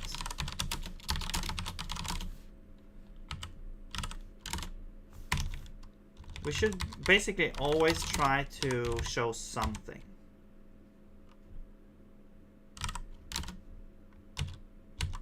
Is it because we don't have a current instruction? Okay, maybe if we don't have a current instruction, we should print something else.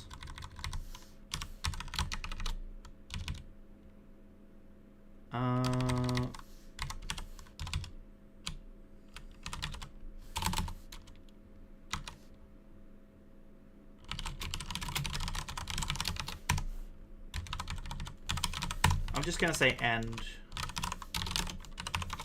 So now we can at least see which set are we talking about.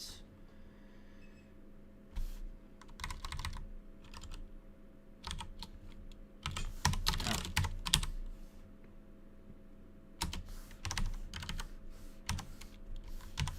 Oh yeah, and then we return. Actually, we could just return this.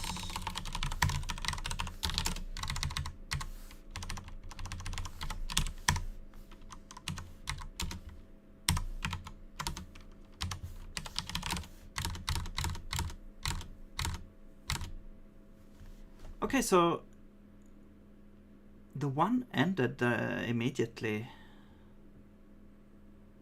I guess this...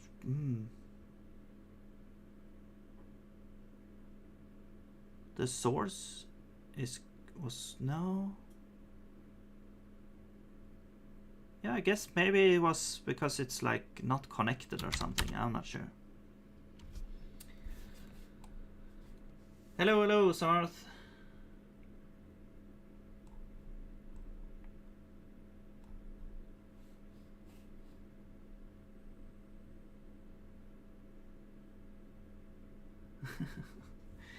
I'm gonna grab a cup of coffee, grab BRB.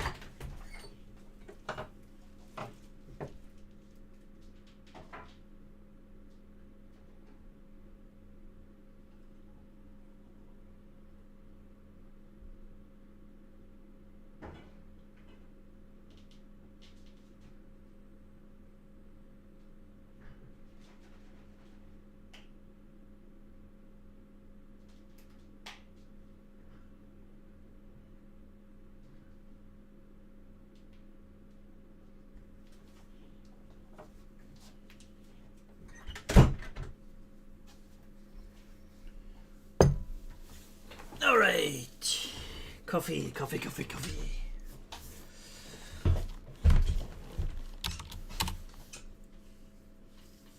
Okay, let's see.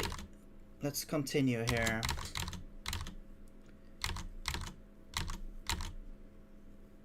Okay, the main thread now waits. This one still, now it executes that. So now the streams should be connected. So they stream.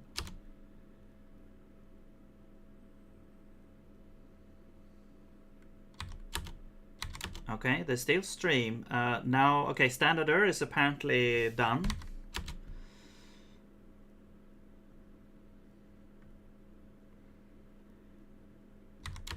And so is standard out, which is weird.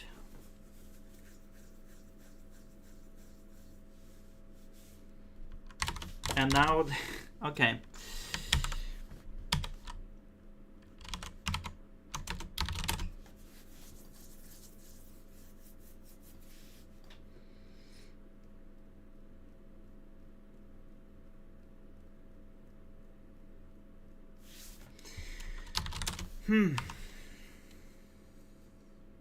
Well, for one, the streams should not close. They should not close. They should be. They should still be running, because they are. 1 second. Or maybe they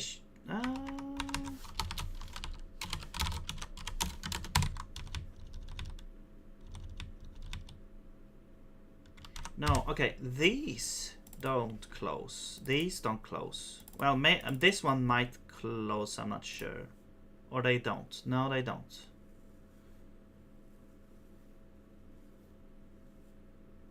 Yeah, this doesn't make sense. This should never close, basically, until the end.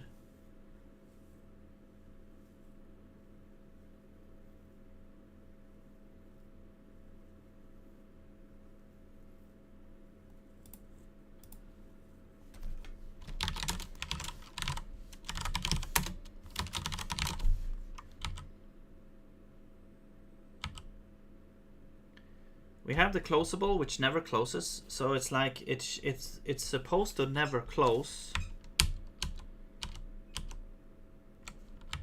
and then by extension this pipe shouldn't close either, because the source never closes until we kind of force it to close.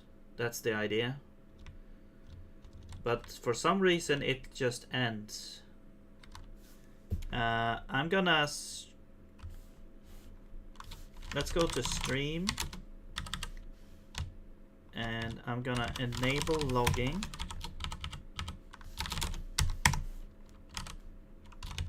The writer I don't need now, I think.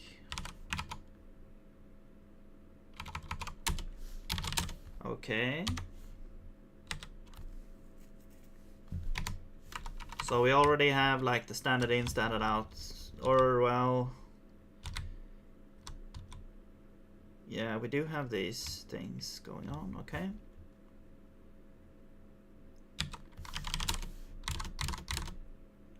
And forward standard will connect source. Wait, what about the destinations? Huh?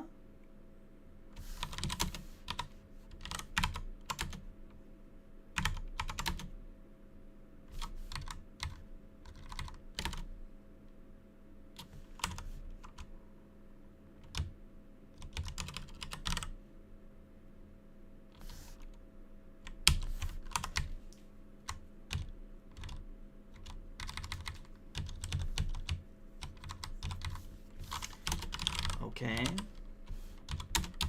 let's log standard in is that, standard out, standard error.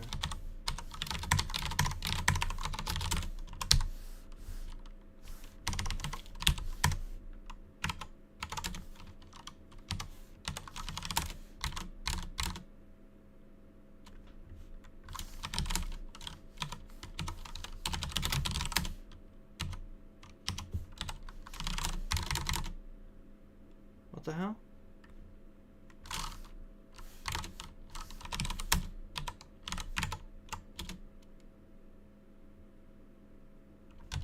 Oh, because the logger is not okay. The logger is no. It should be verbose. Okay. Yeah. Okay. Let's do. Well, we could do this. We could say runic enable IR. Debug IR verbose IR2. There we go. No?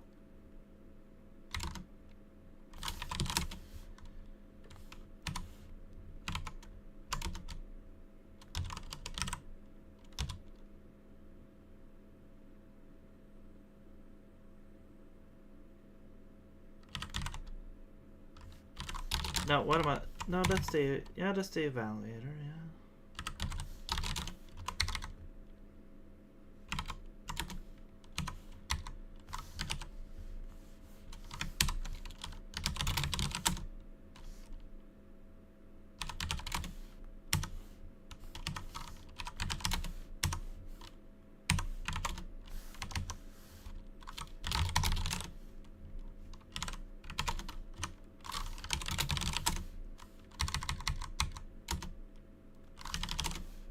Okay, there we go.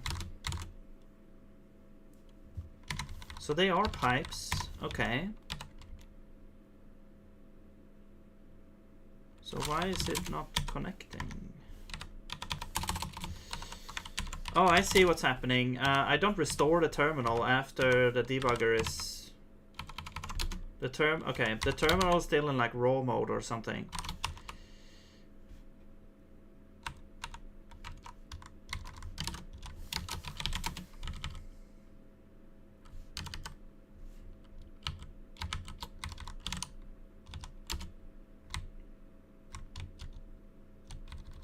Where do we do that?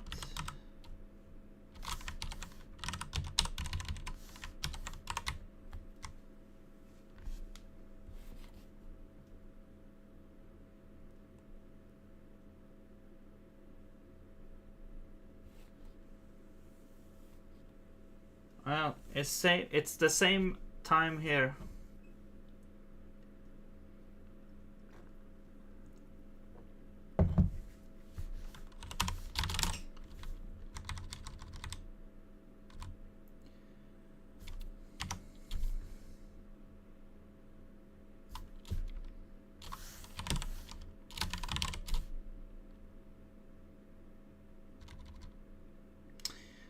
Oh, I see, it's over here.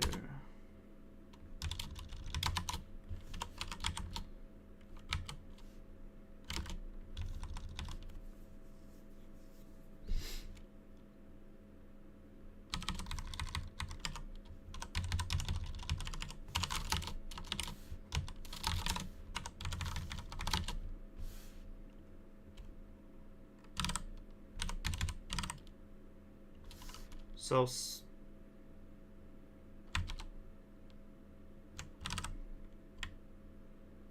see. Okay, POSIX. So I think we need to restore it. We need to kind of we need to say we need to copy this here. So this would be the original.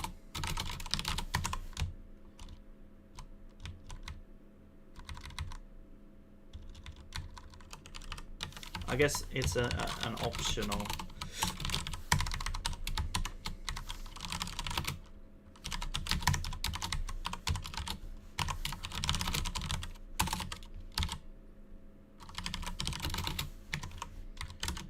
So we get that, and then at the end we would like, I guess, restore termios thing, term ios. I'm not sure what what the thing is, but let's see. And then we get this here, and I guess we do the same checks, and then we set.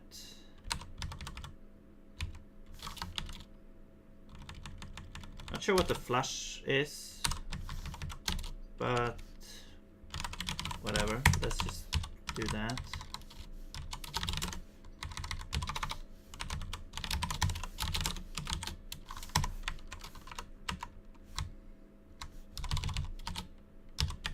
And then we do defer,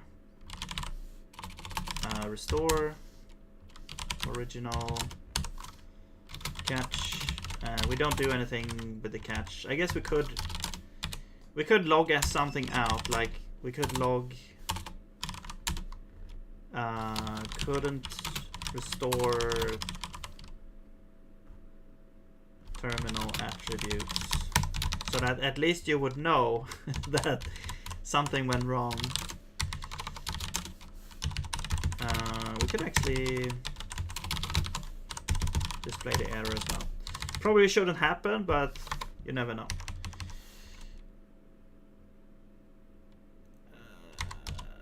Oh yeah, I guess if we have it,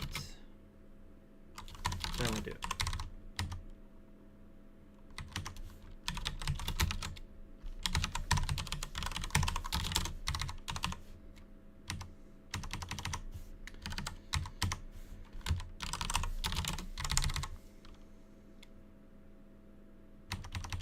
Is Runic a virus? Yes. No, but it's not really you know, production ready, you could say. But you know, you can use it, but you know, the README is like all AI generated. It's like AI slop everywhere. But yeah, right now, because when I first started this project, I actually tried to only use AI as an experiment, but then the AI couldn't really, or either I was too bad at using AI, or AI just couldn't handle this project. So I had to, I'm like, now I'm taking over the development, and I'm basically don't use AI anymore here. And so that's why there's a bunch of AI slop everywhere, basically. But it's more fun now anyways, like doing it yourself.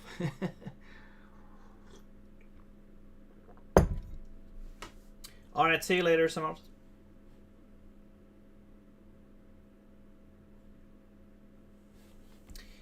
It does know Zig, although it knows, like, I think it's like 0.13 or something like that.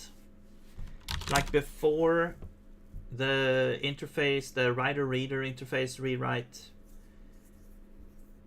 and some other stuff, like, yeah, 0.13. So if it generates code that does those things, you have to kind of adapt it. But it does work for the most part, so.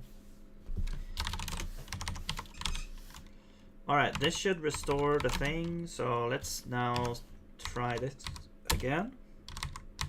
So if I do this, do some steps, and then quit, now it's restored. Okay, cool. Okay, but we still have the issue. Like, I have no idea why it doesn't say, why it doesn't connect the other ones. So let's check out why that's happening.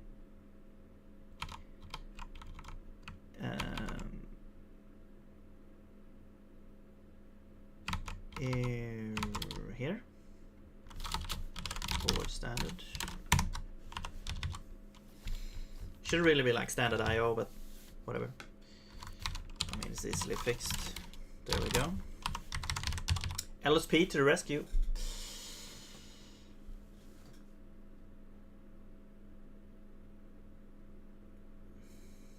Have you heard of the language Odin? Yes, I have. AI is really bad at Odin. Okay. Interesting, because I would think it's like closer to C in a way. Although I haven't really used it, so, but I know it's like a modern take on C as well.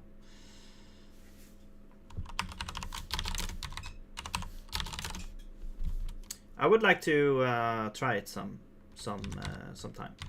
but I'm too much into Zig right now.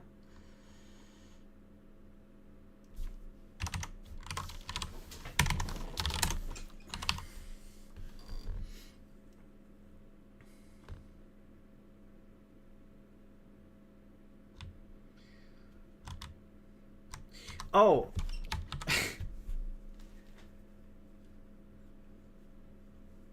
Of course, it would not do anything because we're returning.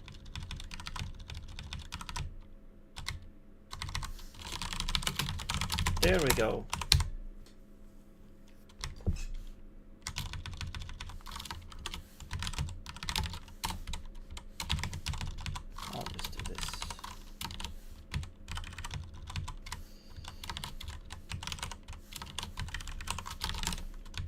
Okay.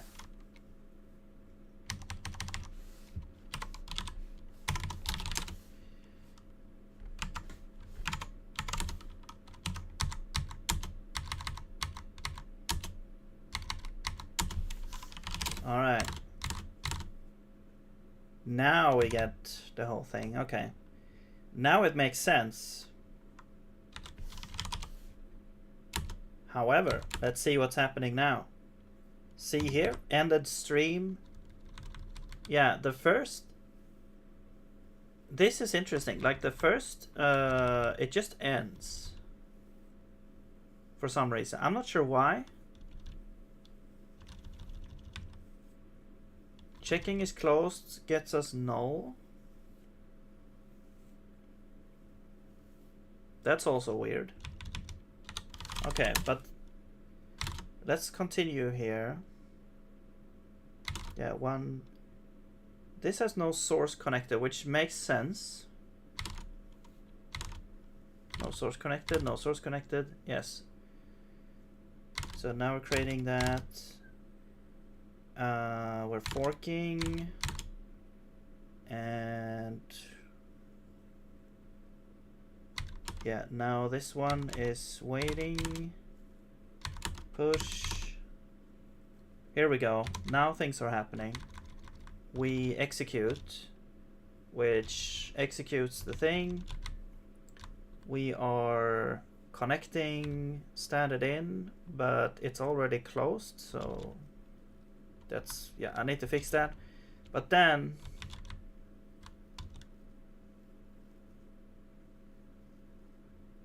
yeah, standard in goes to echo, yeah. And then we connect echo to connect destination, well, connect source, yeah. Wait, standard in?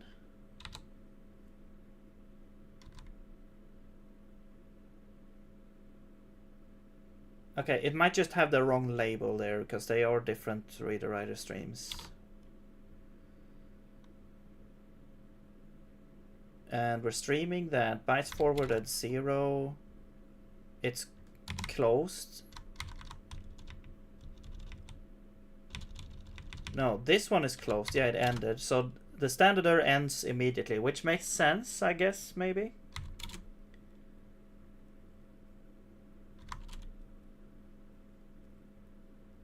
Three ends, yes.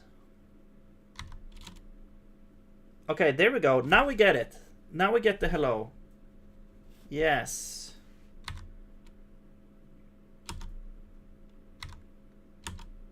And the stream ends. This ends where it shouldn't end. But anyway, I need to figure that out. But this still is. This still doesn't work. Okay.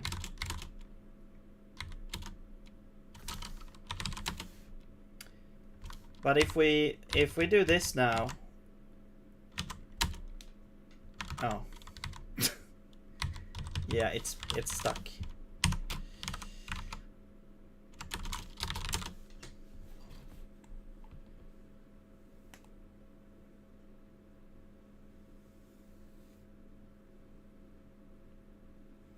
Yeah, when was Odin created? Because I think Sig started in like 2016 or something like that.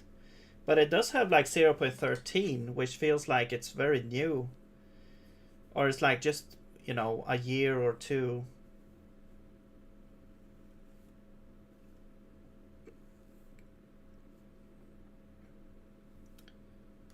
Like 1.5 years ago, 0.13 was. Yeah, when I started this the Zig journey, 0.13 was the current version.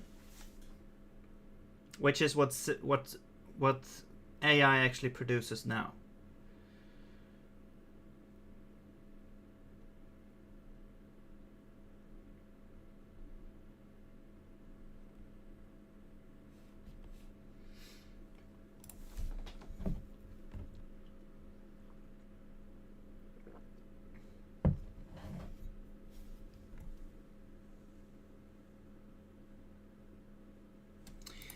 Libara not working. Yes. Actually, did you try like? Yeah. Yeah, the syntax is wrong. You have to add a type here as well. And there you go.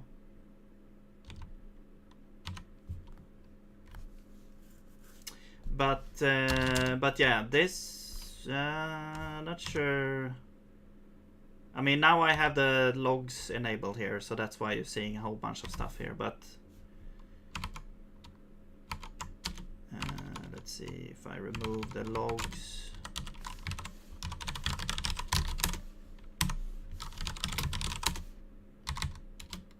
There we go. So if you do that fix, you add void here, it should work.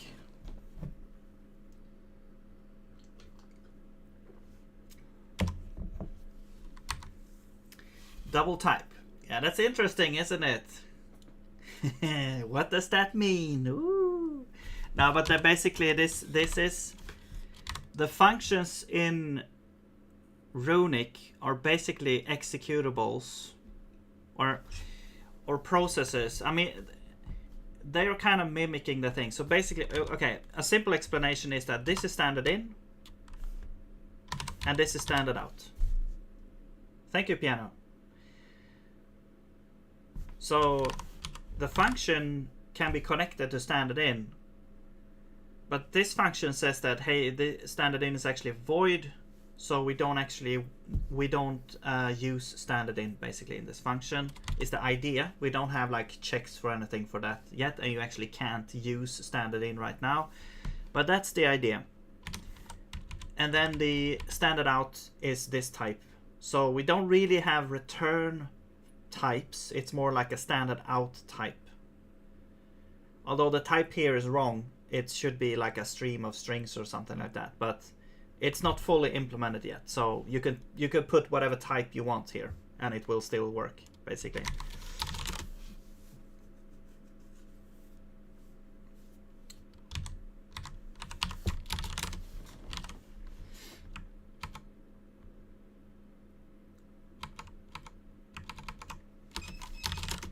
Yeah, some of the Runic files work, some don't. It's all in a big flux right now, everything. So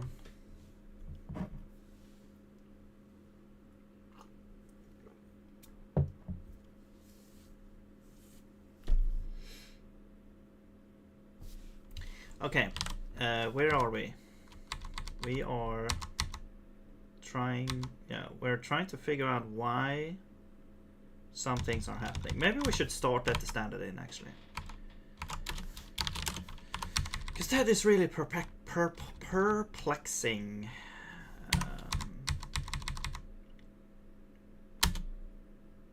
Oh, and now I disabled the stream stuff, so let's go back here, do this, sig build, go back, here we go. So standard, also, okay, one more thing. When we create the pipes for the thing, which should be done in the compiler,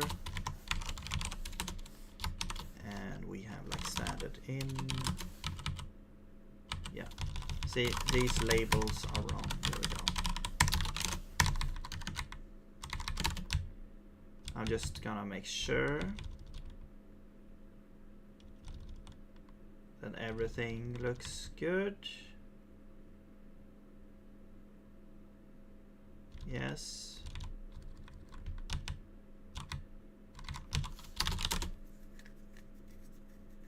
Oh. Yes. Okay. Yeah.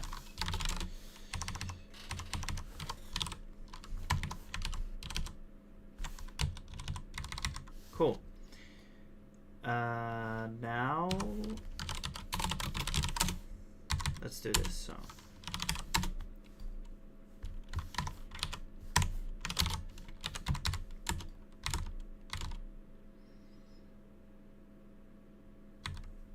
now I wish I had more like debugger information that we could look at. Maybe we'll add some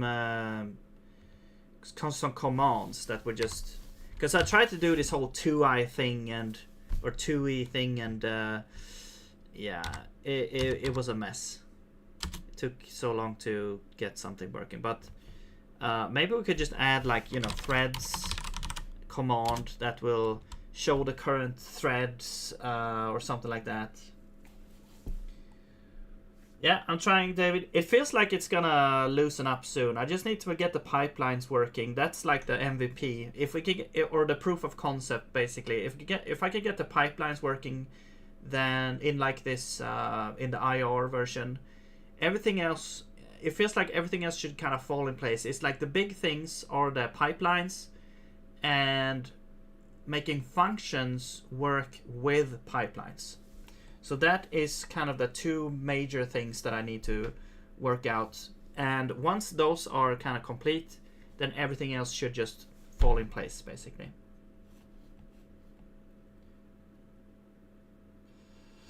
How you enjoyed zig string types at beginning? Like const? Yeah. I only use, basically, okay, there's two scenarios, basically. Either you're working with pure zig.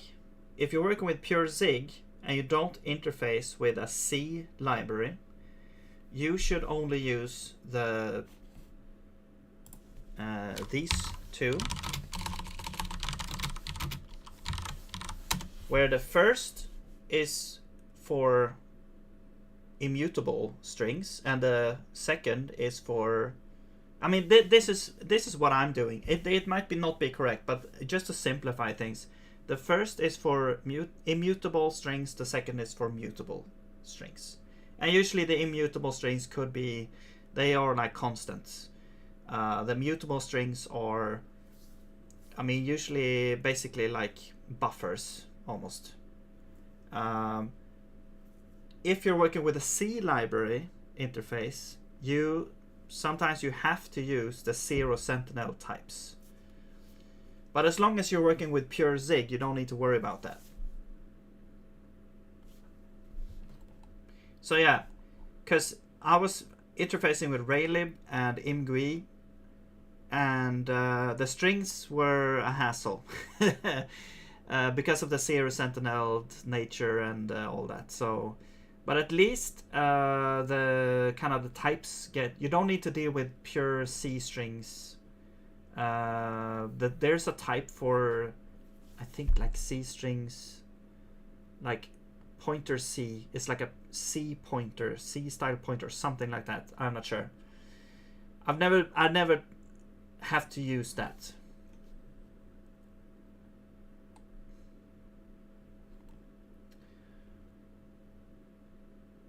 And if you just have this,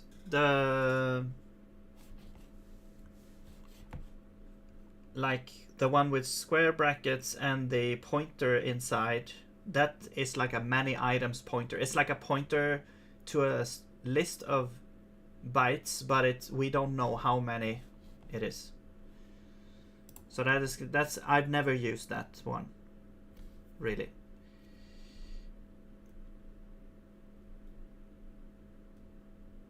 Yeah, pointer, so yeah, that means like a many item pointer, so an unknown number of items, but it's 0 sentinel, so potentially you could get the length. And there are like library functions in the standard library to actually get the length and all that, so you can kind of work with it a little bit. But I don't like working with 0 sentinel stuff. It's a mess. Honestly, like it's not fun to do.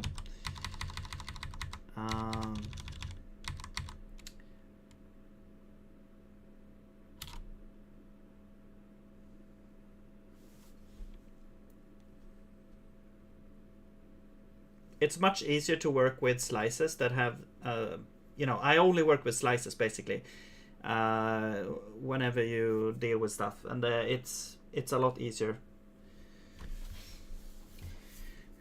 Okay, so let's see. Yeah, the thing's closes, right? Okay. Still closing. Now, why is that?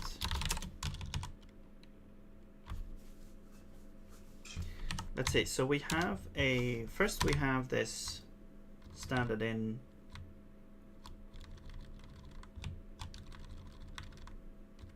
Well, it doesn't. Okay, it doesn't really show here because it's not created.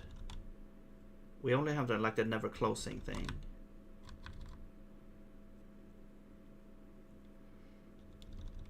Standard in is created here. So these are all the pipes in the program, and then we connect those. We connect the source of standard in to be this reader and this one. Well, I don't see the address anywhere. I guess we don't show that,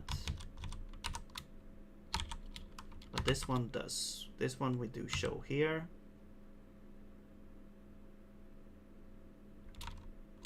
Wait.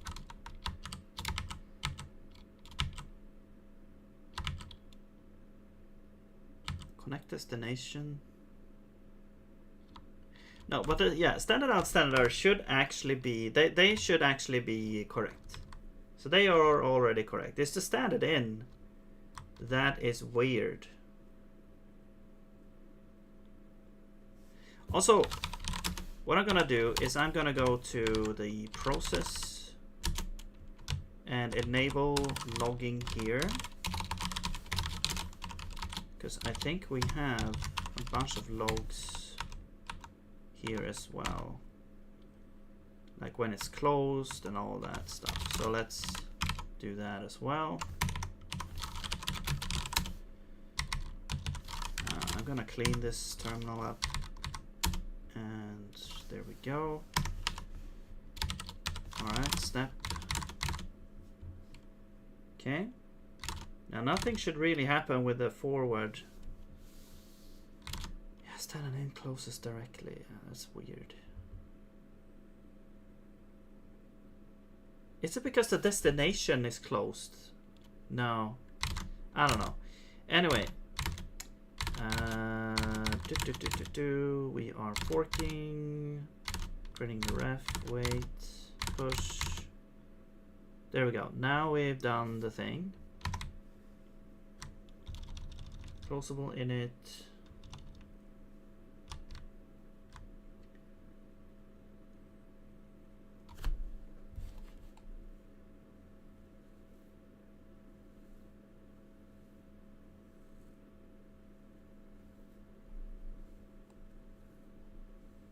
Have you made dynamic dispatch interface? Well, hard to understand to a year ago. Dynamic dispatch interface. Do you mean, yeah, okay, so do you mean the things with the, like the V tables, like the allocator and stuff? I've actually done a couple of those.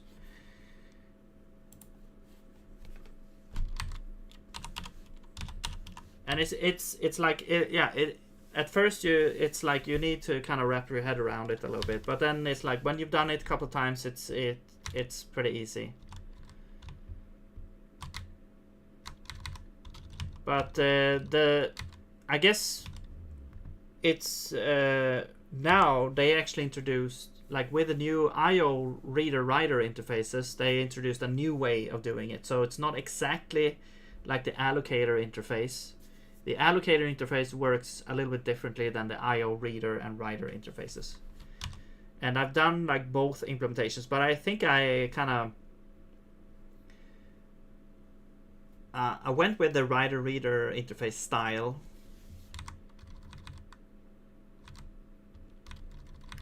And I'm not sure which one is the best, to be honest, because the IO reader-writer styles, they require you to deal with pointers directly, while the allocator is like a it also has a pointer, but it's like contained in the.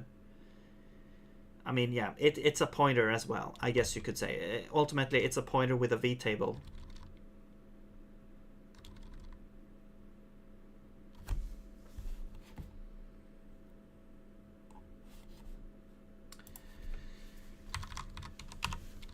Building a motherboard is interesting. I've never thought about doing that. Although I did do a little bit of deep dive into creating like a very primitive computer. There's a really nice series actually. Ben Eater has a nice series on YouTube. If you want to kind of build your own like hardware for like a very simple computer.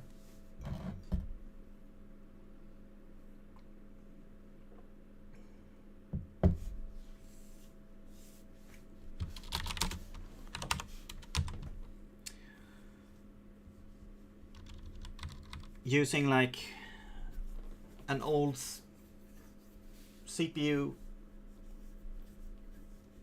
Well, thank you, David. Yeah, see you later.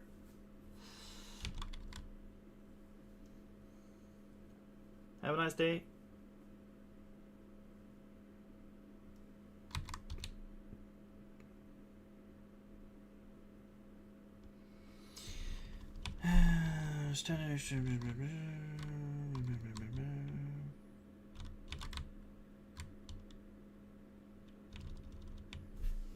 Okay.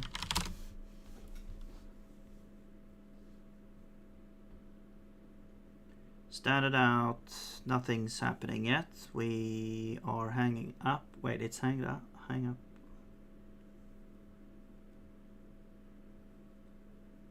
Okay, so it's already has some data, I guess. Oh.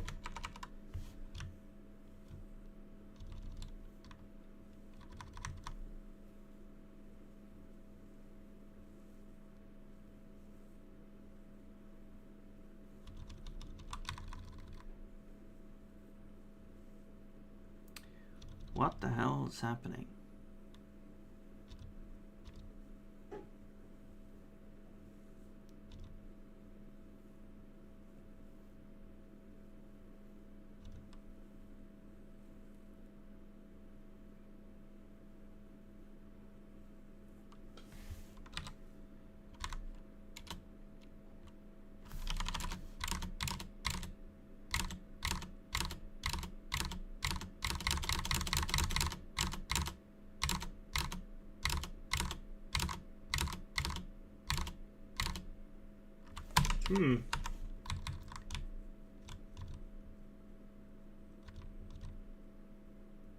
I've never.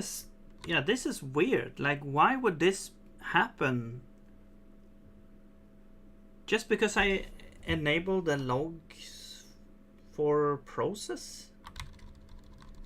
Yeah, I'm no idea what's happening here. It's like, I think when this happened, it's like something went wrong with the writer. Standard error close. It's closing standard error. And then something goes wrong. Like it's when the log debug something goes wrong, it just doesn't, it just quits the thing. So that's why we're seeing this. It's like it's trying to print whatever's in here and it fails, so it doesn't even print a new line here.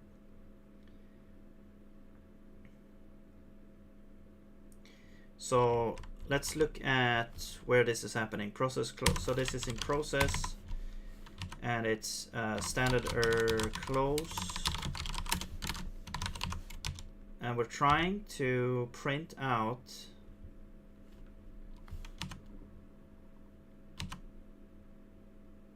this argv here. Okay.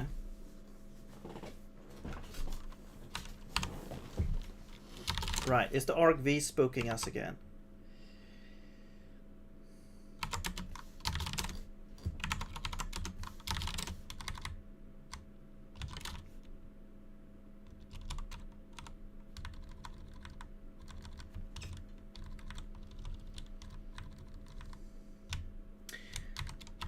Oh, wait, no, hang on.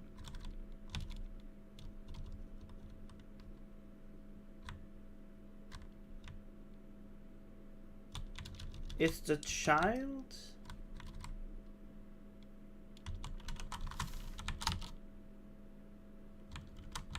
It's not, is it not? It's not copying argv, right?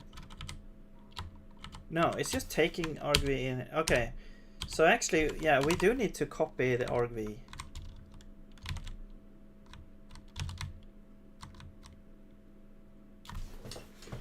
The YouTuber name is Ben Eater.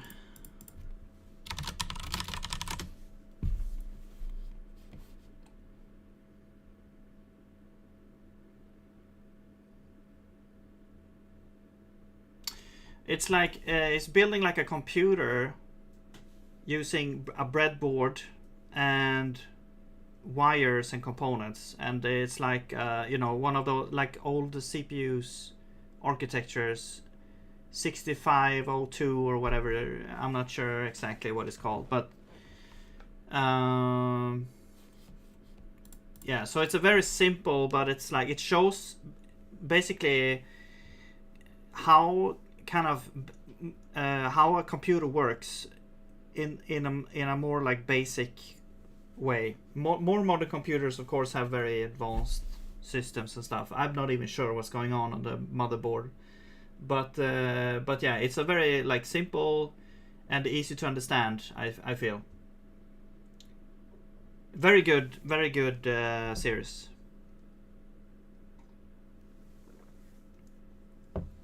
I tried to make it myself, and it worked.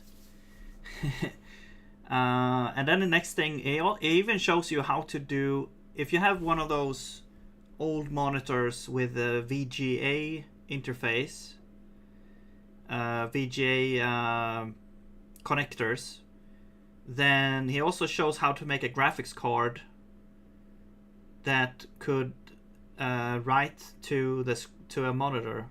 So you could you making like a very simple like graphics card to output to the monitor, which is, I think, it's just extremely cool.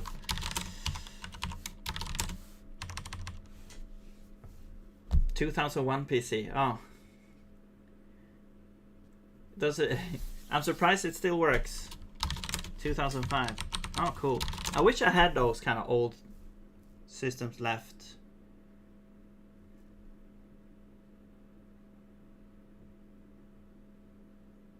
Yeah, I mean, I guess it's, is it easy to find those actually, to find like an old computer? It would be cool. But I do have like an old like VGA monitor somewhere, but I never got around to doing that. But it's a really cool thing. You can basically build your own computer and create like, you know, programs for it and stuff.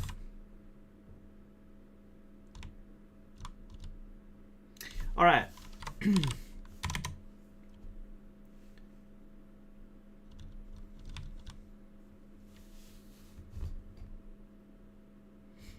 Hard drive is broken. Oh shit.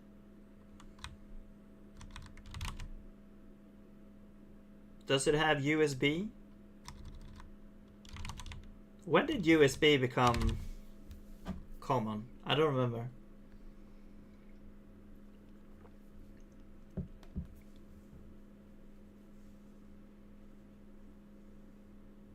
Most Wanted 2005 game. Want to add mods? Most Wanted. Is that Need for Speed or what? What's that? Access game code. Okay. Cool.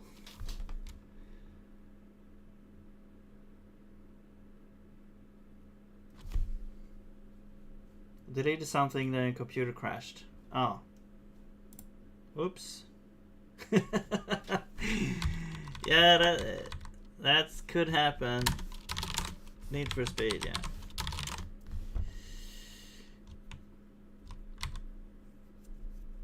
I remember, like, it was very stupid to do this, but basically we, like, quote unquote hacked the school's computer, and we deleted, like, in the library or something, System32 folder in Windows, and then they couldn't start the computer anymore.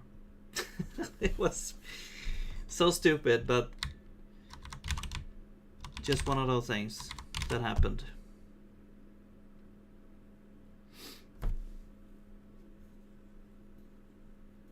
We thought we were so funny. And I guess they needed some kind of IT person who came in and fixed it. Like reinstalling Windows or whatever they needed to do.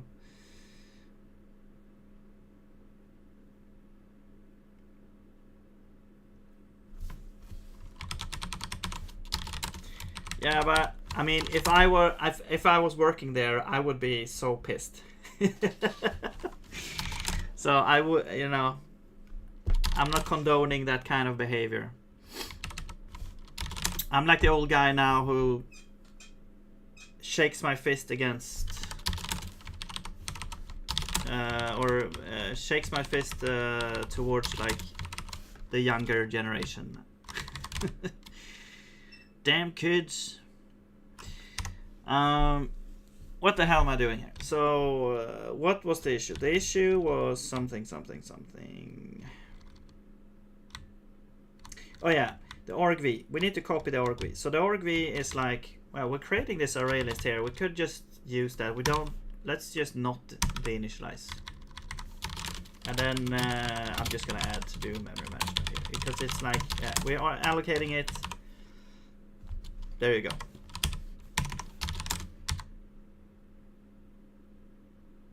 What about the values inside? Now the values are, they are like stored in read only. So it's just this list here that we're dealing with. But yeah.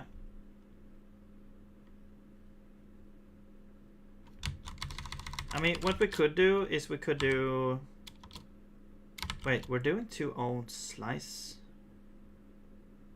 Now that's the argv thing, right? We could do to own slice here.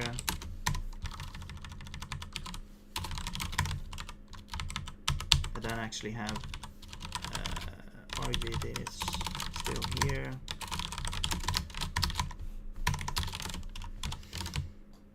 So that would, so to own slice on array list will take the contents of the array list, convert it, or it would just take the inner slice, and you could now, it's kind of detaching it from the array list so that you can use the slice and move it somewhere. So now we're moving it into child here, and then the contents though are actually also owned. Well, they are,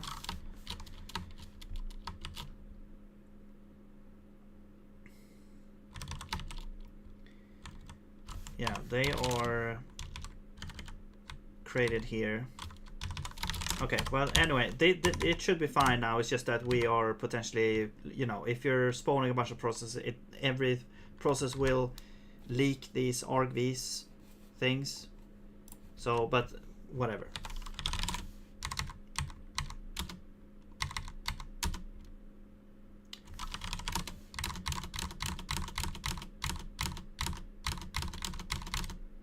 Fork, ref, wait, push. There we go, exec. Okay. So we executed. Now we can move on. Which one is this? Standard error is closed and no data, so it's just ended the stream. And we are closing standard error. We're checking close parents. Standard in results. Okay, we don't actually see what the result is, I guess. Well, here we go. Standard in is not closed, I think. Standard error is closed, right? Wait, so standard in is not closed.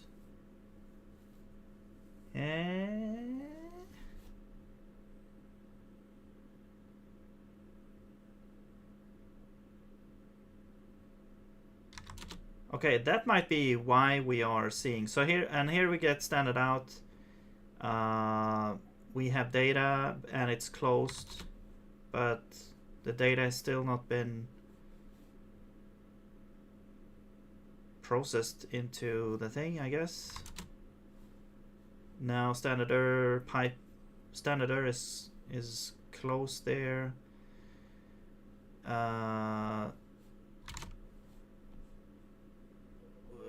Now it's outputting here from there. I'm not sure why it didn't do that before. It's like we had data and we did hang up, but there was no bytes forwarded. I'm not sure why it was like that. Like you have to go through to do it. I don't know. Okay, now closing standard out. So close standard out of echo is closed. So we have standard out and standard is closed. So standard in is still not closed. So that's why now that's why we're stuck here. So standard in never closes.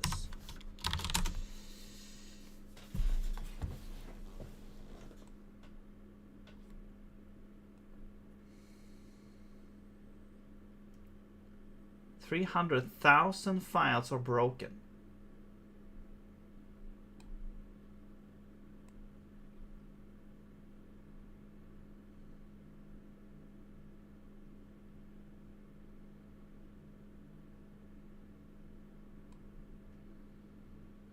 Have you tried just reinstalling Windows? Or don't you, maybe you don't have like a,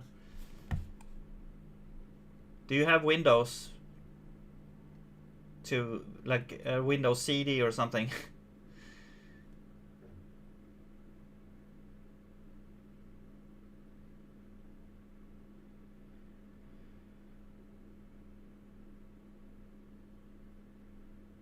Hard drive is broken. So yeah, I mean it could be that the hard drive is actually just because the hard drives, they don't last forever. It could just be that the hard drive is actually it's done. Unfortunately.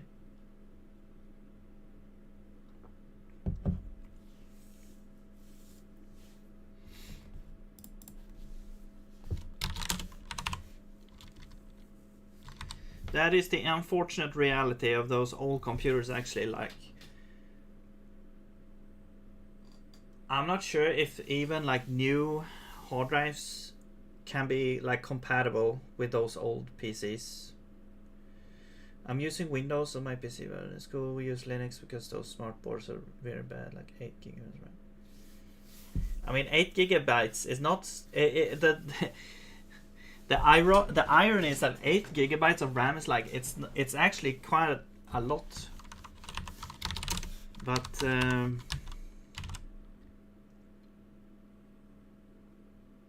yeah, of course Windows takes up like a lot. So it's so insane. Like it feels like every time you're upgrading memory, it's like, yeah, now I will never run out of memory, but you still run out of memory. It's like I have 32 gigabytes and it's like 60% used. Like what the hell is like happening? I think Google takes up like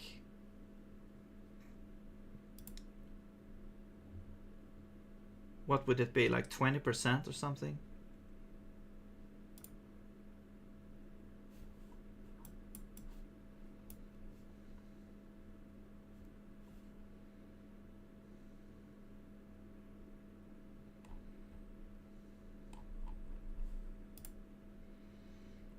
Yeah, Google and Windows subsystem, of course.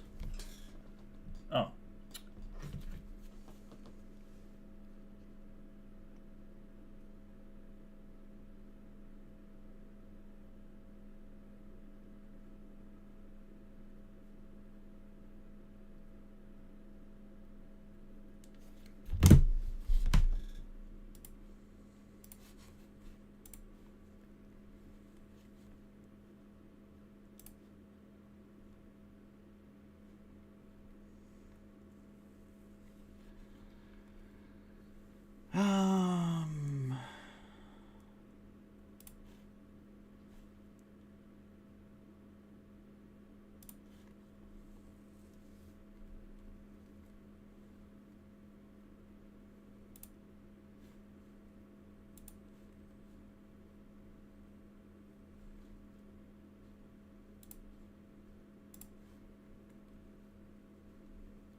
Okay, let's see.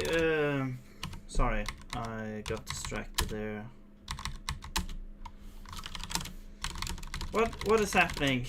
Yeah. Okay, I remember now. So standard in never closes. Why is standard in closing? That is the question. That is the ultimate question here. Let's go from the beginning here. We have standard in. You know what? Let's just do this for real. We'll get standard in here. No. Let's just get standard in.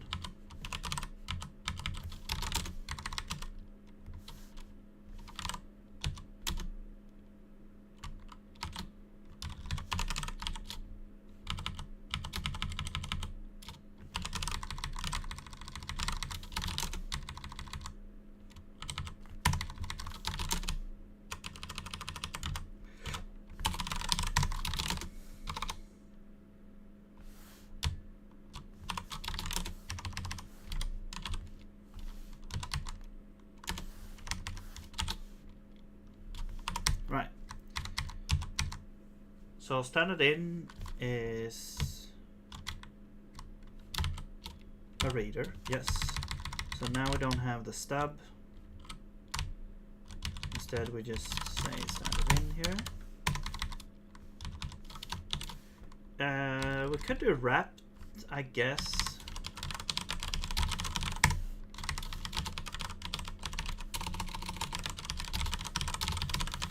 But that just complicates things though, but okay.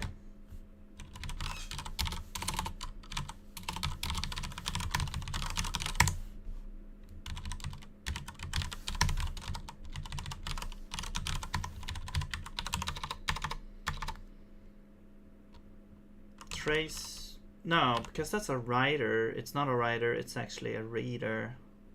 Okay, whatever, no. There we go.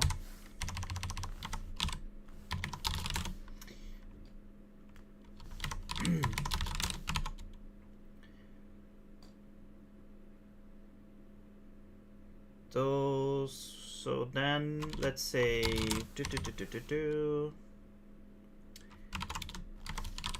all right, so now we have the actual standard in connected. Okay, let's see what happens now.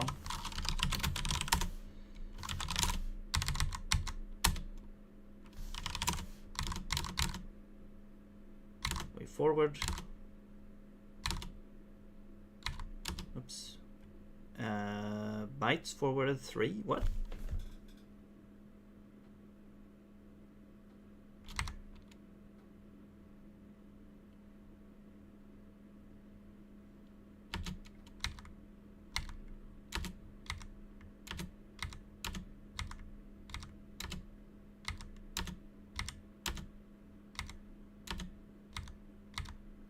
Oh. Okay. It actually reads from my keyboard now. It's like whenever it's forwarding from standard in now, it waits for my keyboard. Yeah. It should be fine.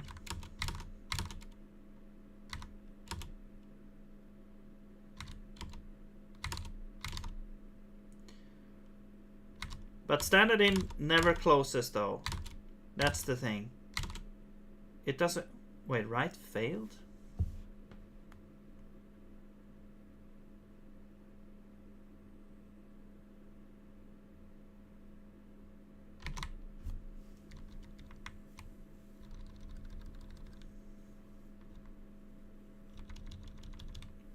Standard in is forwarding and then we fail. Makes sense if the standard in was closed on the destination side.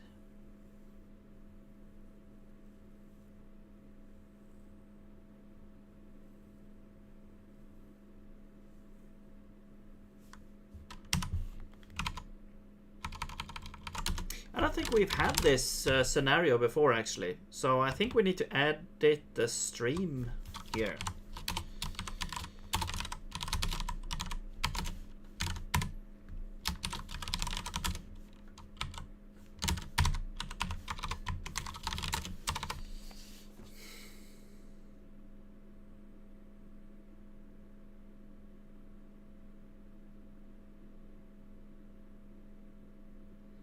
It's like if the destination closes, if we have a destination and it's closed, we should close this stream, right?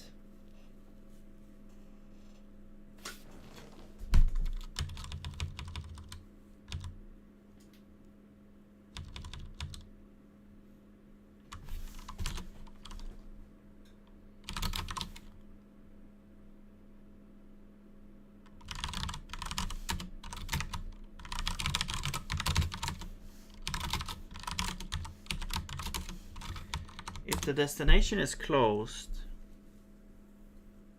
and we have it, then we should close the source as well.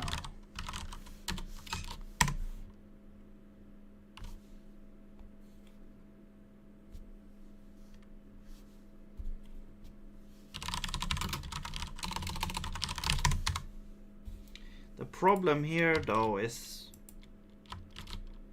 should we grab the exit code from the destination?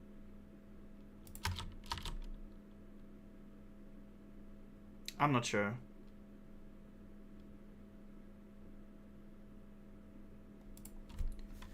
Now, this gives us an exit code, but we don't care about that, I don't think. No.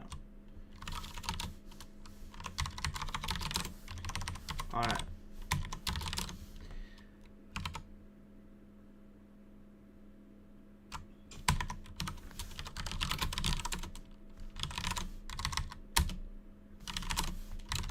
Let's see now.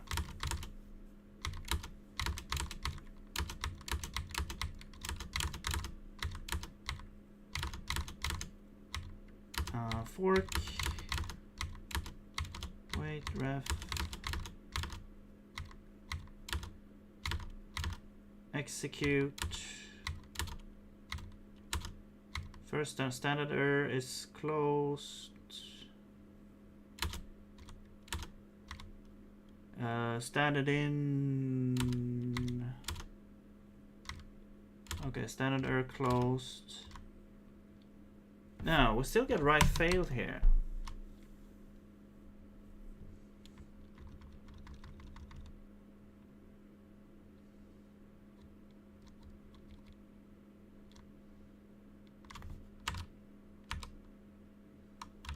Okay, standard in might still be open, I guess.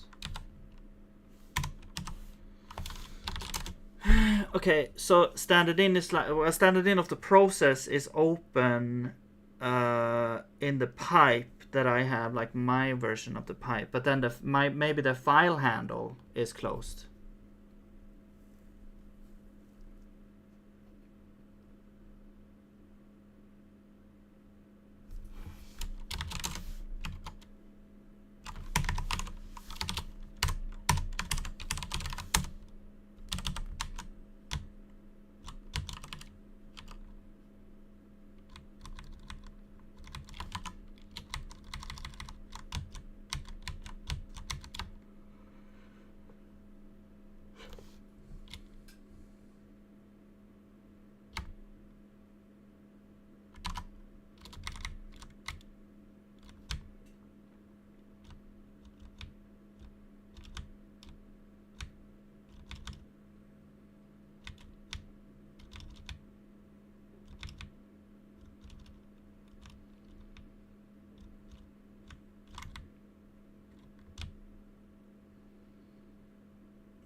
Right, the pipe reader.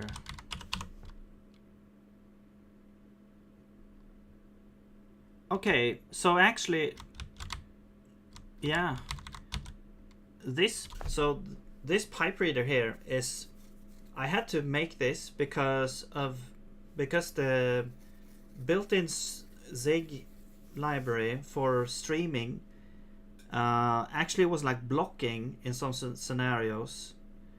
So I had to make this pipe reader thing, which is like a non-blocking reader, so it can stream non-blocking in a non-blocking way. So it would use the poll syscall to see what is like what's happening with the source. So if we have data to read, this is true. If we have if the source has closed, this is true. And this one is something else that I don't remember.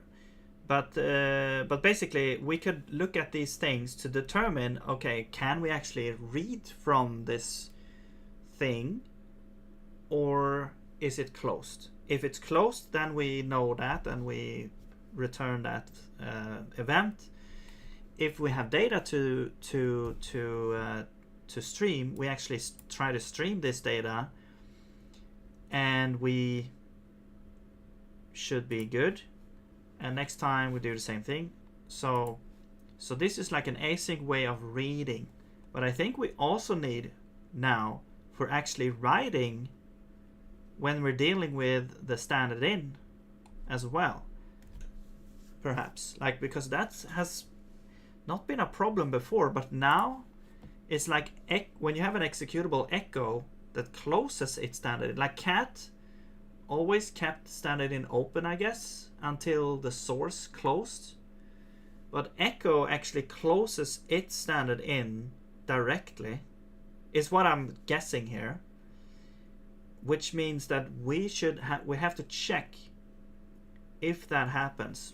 I guess we could also just check if we get a write fail, but that could mean a lot of things. If it simply is that it's closed, then we should just handle that case.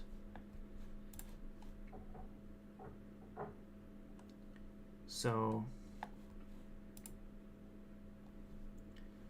the question is, because the pipe reader is used, when is this used actually? It's like the standard out and standard out readers are actually pipe readers, but standard in writer is just a simple writer. Well, it's a file writer actually. Do you have a way to check if you're closed or not?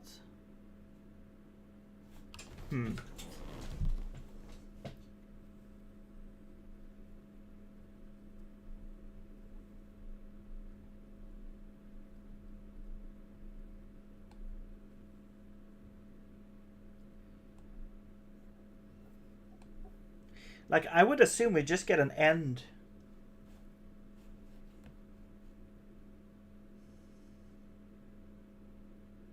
No, that's the source that ends, yeah.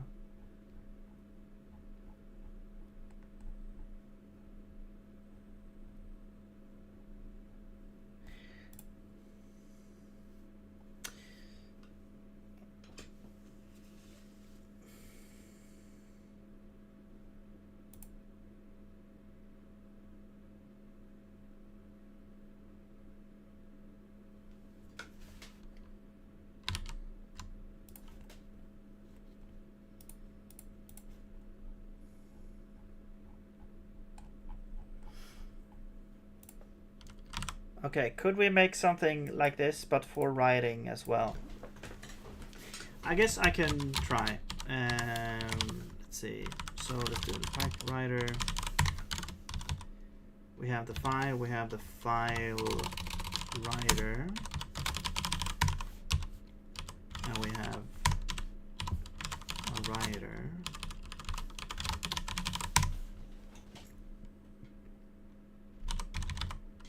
I think buffer or this only has an end. Yeah.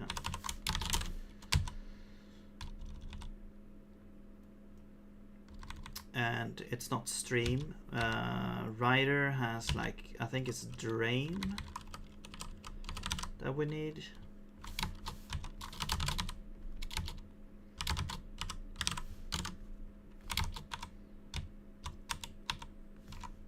The other one has like default stuff except for file. Send file, it might need, I'm not sure.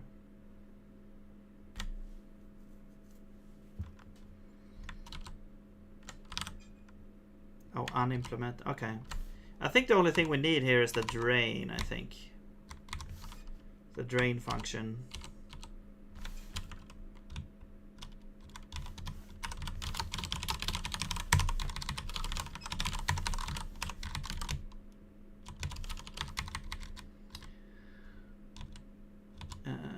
Get that writer.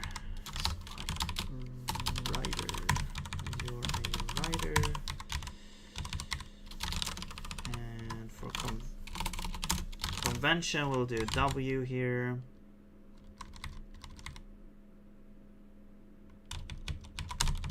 And you are a writer. Why is this not working? Oh, because it was the wrong type before. Right.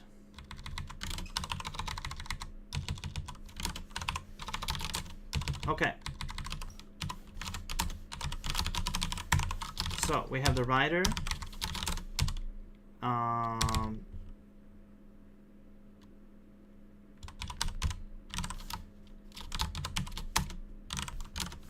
We have drain, which has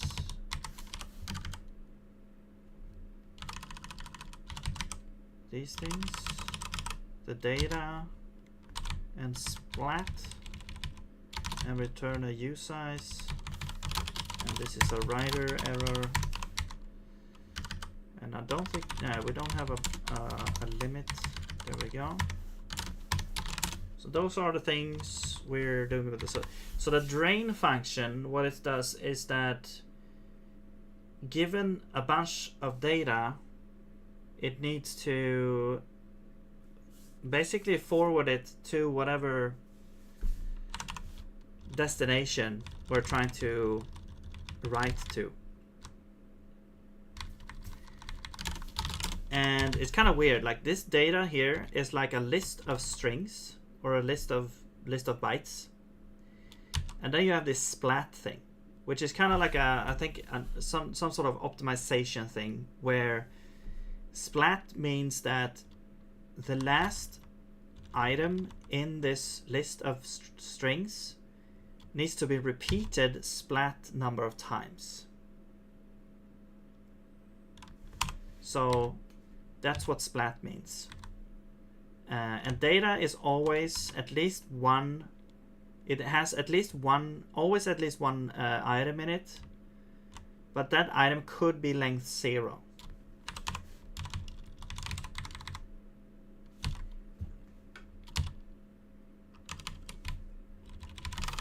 File writer.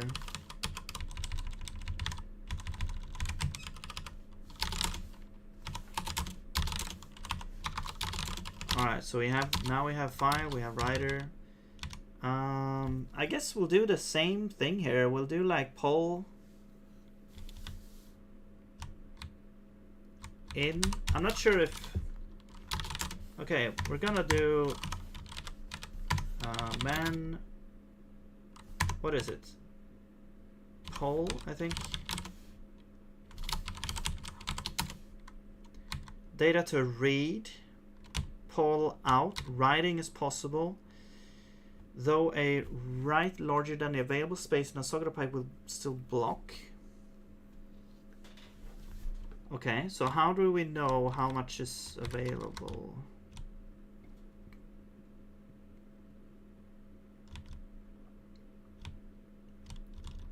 Stream socket per cross.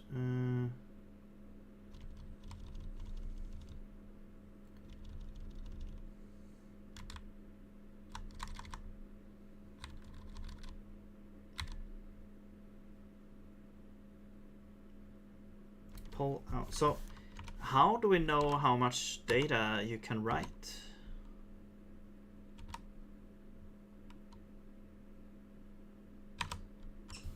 But okay, so this will be out instead, and then we will poll that. And here's the poll results. Let's do like poll out there.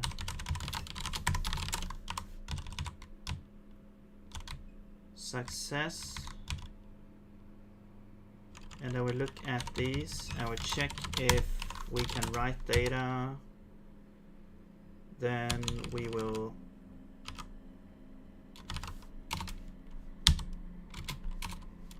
write splat file writer. Now there's a write splat thing, which is very convenient because now we can just forward this thing here. So data and splat. Okay, and then we also have poll FD.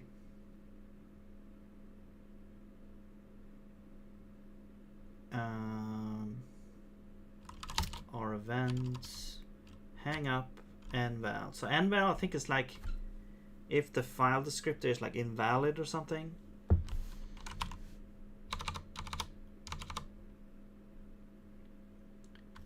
So then that means we should end the stream, and otherwise we have write failed, I guess. Okay, so I think we have our thing here working, probably, hopefully.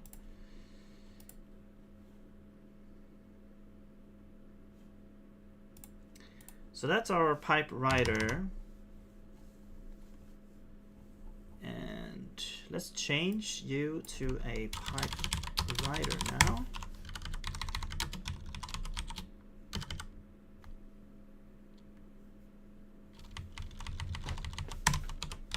And we'll do dot init f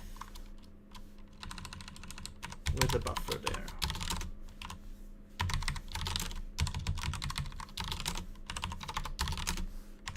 Okay. No field name drain. Oh yeah, this is a writer vtable, not a reader read vtable. There we go. Write failed, found end of stream. Right. Wait, okay, so what should happen here? Actually, this is interesting. We only have write failed. That's the only thing we have. See the writer implementation for detailed diagnostics. Oh, so you're saying that we should implement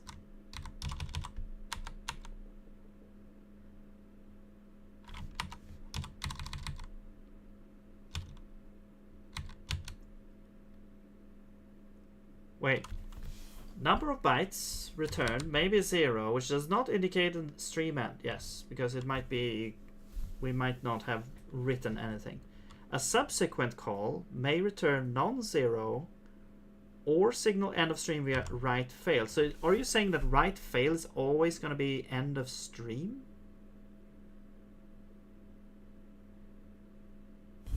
For drain, I guess. Maybe it's like different context.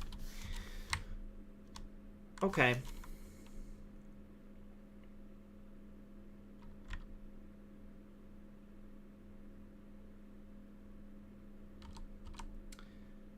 So maybe we don't actually need this. This writer here, because we're gonna get write fail. But let's keep it. And okay, so we don't actually have end of stream, but we do have write failed. So we can actually, we can return that.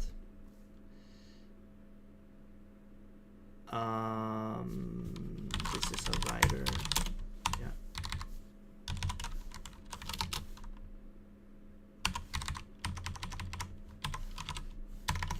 Okay, so we have that now, but we still get write failed now. We get write failed.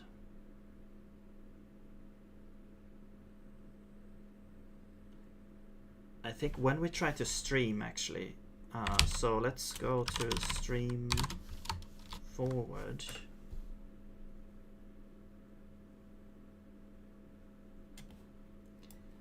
So actually, we should also take right failed here. If right failed, that means the destination stream ended. I'll say this: if end of stream is true, then the source ended the stream. If right failed happened, then the destination ended the stream. The destination closed.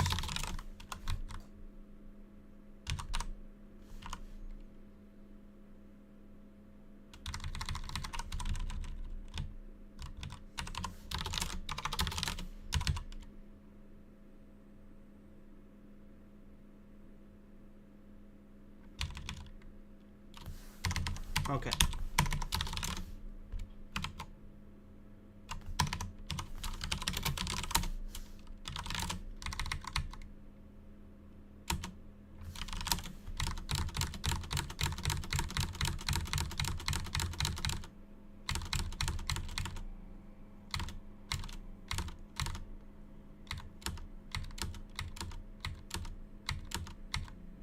Now it should spawn. No, next time. There it spawned.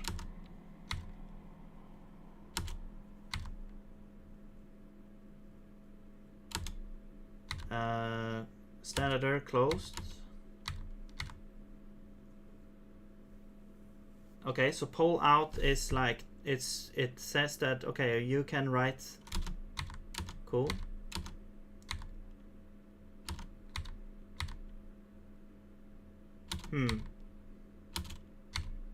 Interesting. So the standard in is still open, I guess.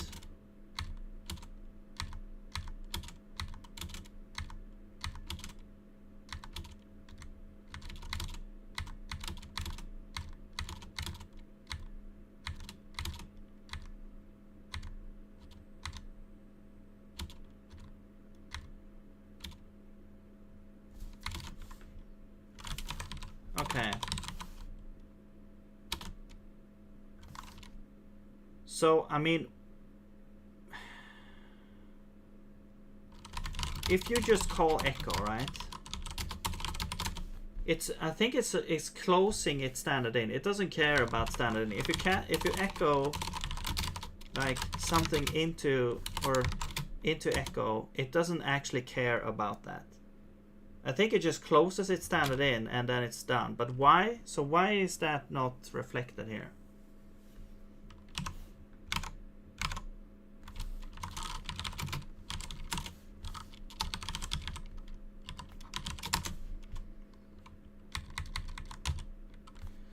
The field events is an input parameter. A bit mask specifying the events application is interested in file description. This field may specify 0, in which case the only events that can be returned in our events are poll, h-up, like hang up, error, and enval. The field our events is an output parameter filled by the kernel with events that actually occurred. The bits returned in our events can include any of those specified in events or one of the values poll, poll, h-up, or poll, enval. These 3 bits are meaningless in the events field and will be set in the our events field whenever the corresponding condition is true. So we don't actually need to request those events. They will always happen. So for some reason, the standard in never closes, I guess, of the echo thing. But okay, but what does that mean? Like, should we don't care about that? Like, if standard out and standard error closes, we should just close. We don't care about standard in. Like, if you have a process running and standard out and standard error closes, we should probably just close the whole process then, right? It doesn't care about standard in. Because then after standard out, standard error closes, then nothing happens, right? We don't get any more output. Although, I mean, technically, you could still have other side effects happening. but it's like standard out, standard closes. That's a sign that, hey, now the process is done, basically. I think I guess it depends on the implementation detail, but apparently it doesn't close the standard in. I thought it would. I thought that's why we got write failed. Why?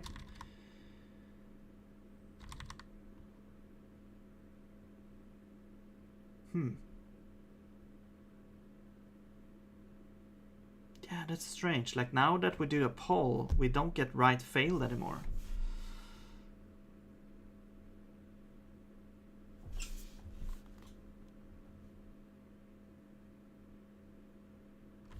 Are we doing it on the correct thing?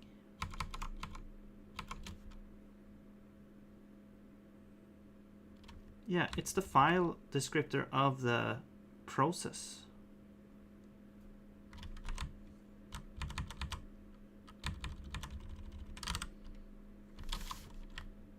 Yeah. So we're polling that, and it says that, yeah, you can write. So it's not closed. So why would we get like write failed? I don't understand. Okay. We could go back to using the other one now. We could actually go back to using... so let's do this. Just using the normal standard in. I actually don't understand why it doesn't work. But let's go back to a file writer.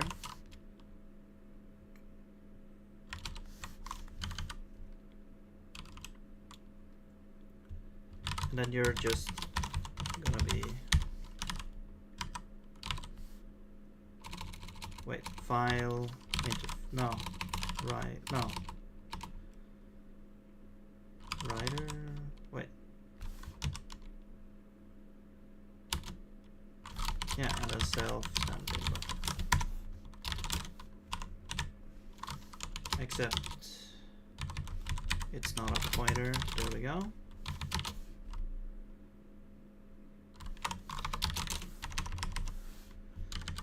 Okay, and now your interface.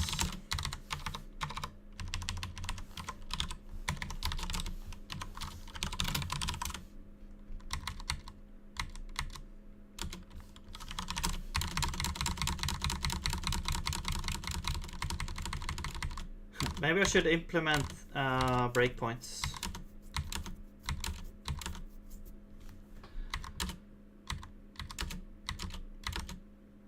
Okay, that's the spawn. Now we're... Yeah, that's standard in. It's not forwarding anything, fine.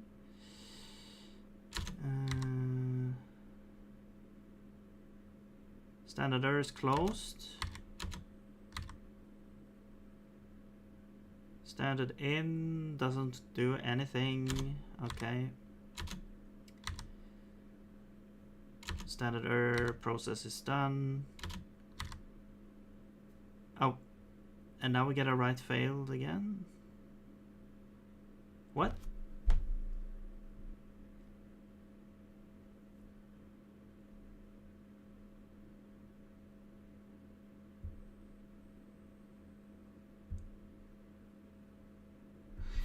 Do we get a write failed here in get results?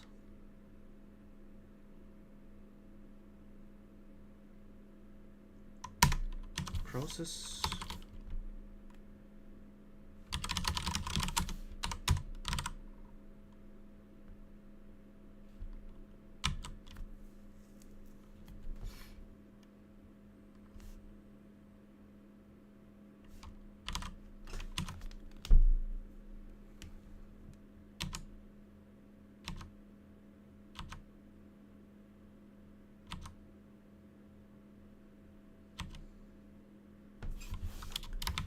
What?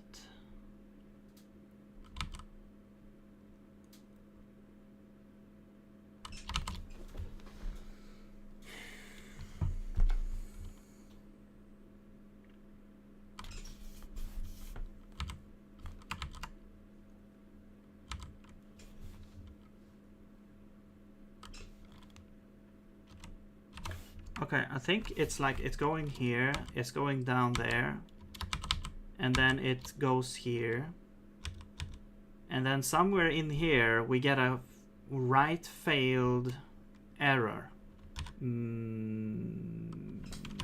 Yeah.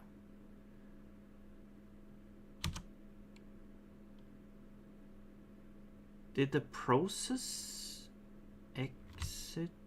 No, it doesn't exit with the error. Well, it could, I guess.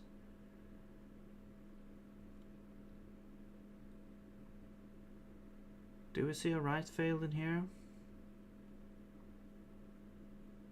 Nope. Alright, piano.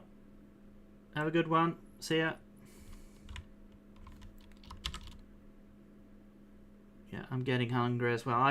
I'm probably gonna exit here soon. I'm gonna close down my process.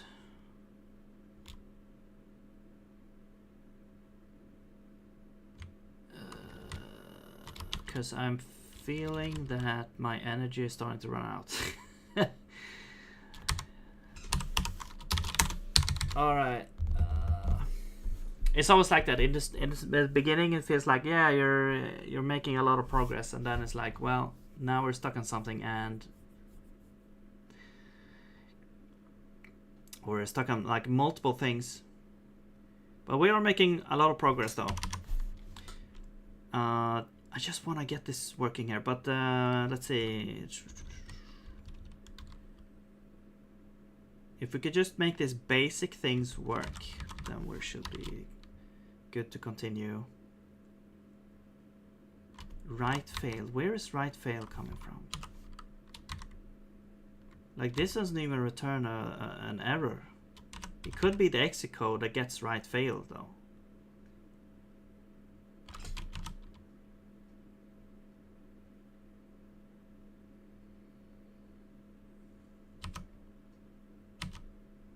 I mean, we could also be done with this. This could also be like, if it's closed, it says null here. Checking is closed, but then immediately it goes out. So if we go to stream, and here's we're checking if we're closed. We're checking get result. Then we're calling is closed on source, which should be a stream. So this should be logged, I think.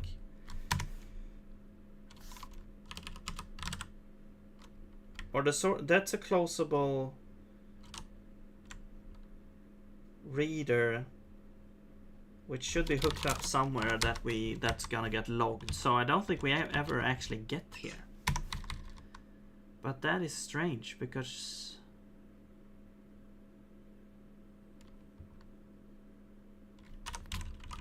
okay, we might get like a write failed here, though. Yeah.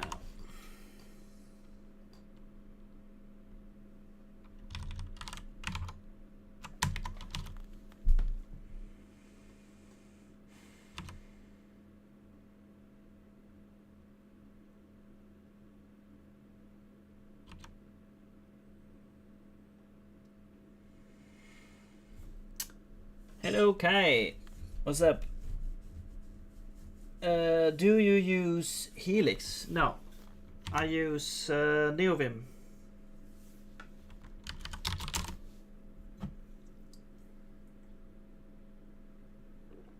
And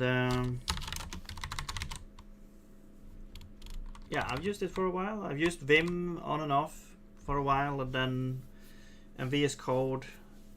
But then I like just said, hey, now I just need I'm gonna migrate to NeoVim because I've always wanted to go back to Vim, and I just now I have time. I'm gonna spend like a week on making a config and making it how I want it to be, and that's it. And then I've done a little bit of maintenance from there and added a bunch of like some stuff here and there, but yeah,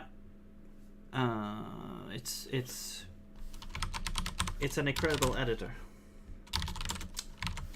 What do you use?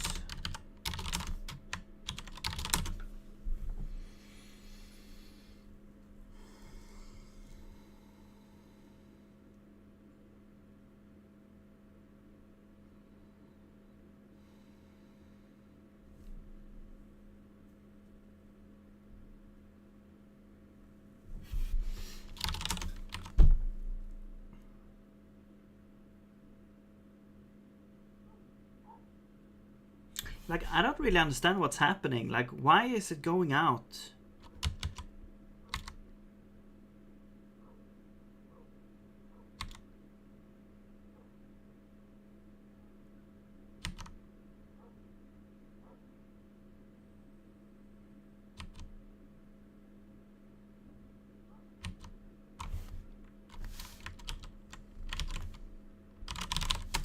No.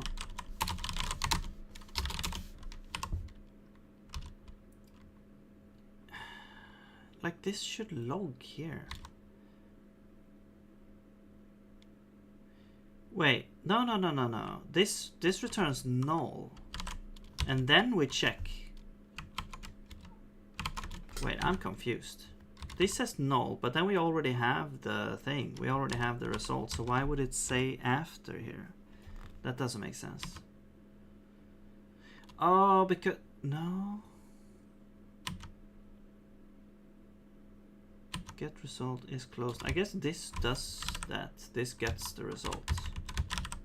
Yeah. Okay, so okay. So this is the one that checks. And then we return closed, probably. Let's do this. Whenever we try to get the result,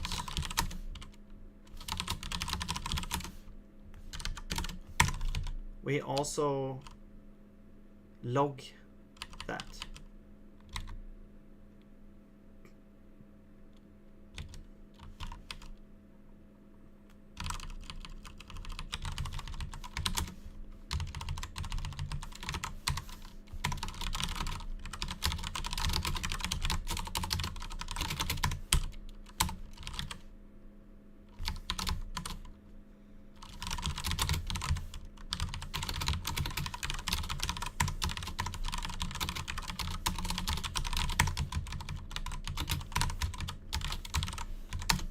Otherwise, we log result is null.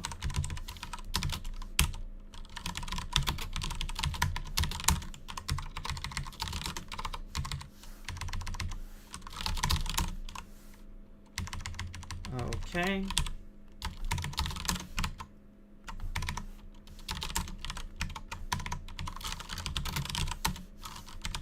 Big build.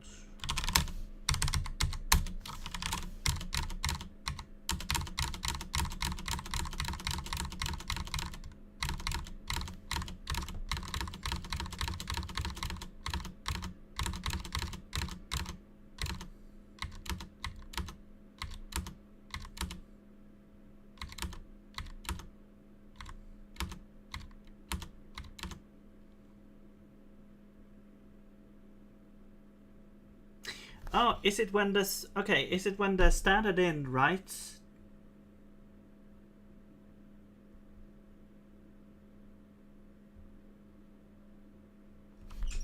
So we're streaming the first... Yeah, we're streaming...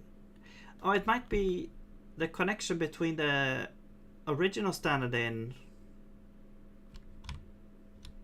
Yeah, the result is null, so it's not closed.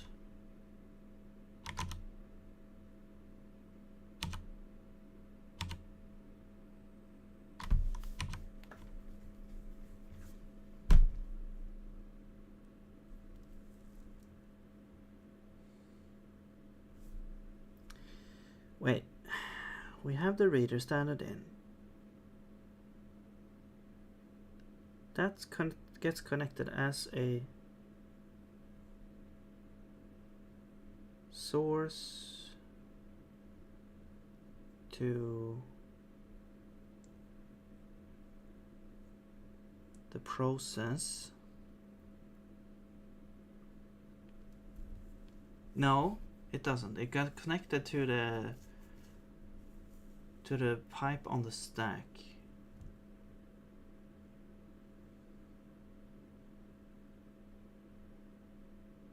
And that destination is closed. Yes.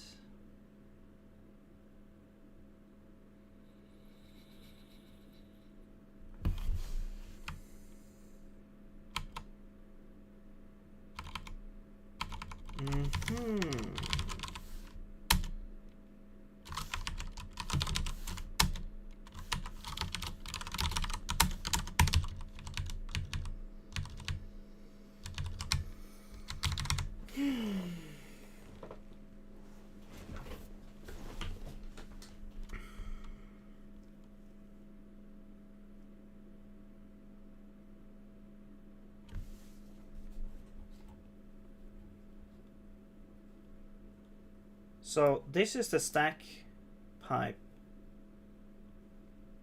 We connect the destination to this. But this, I think, closes that like immediately because of echo.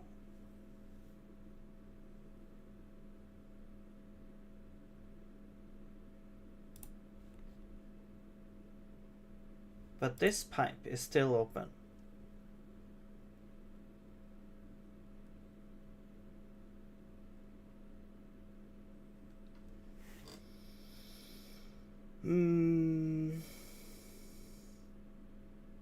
Or is it the other way around, maybe?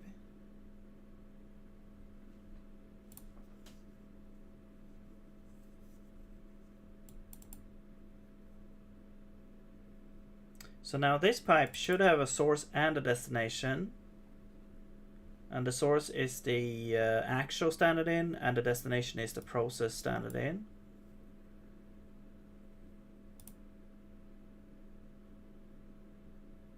But then we get like a write failed.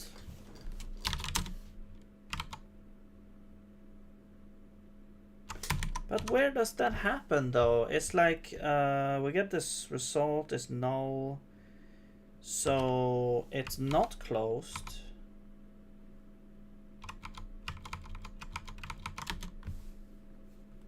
So we should continue and we should have a destination. And we should also check if the destination is closed. But for some reason we just exit here and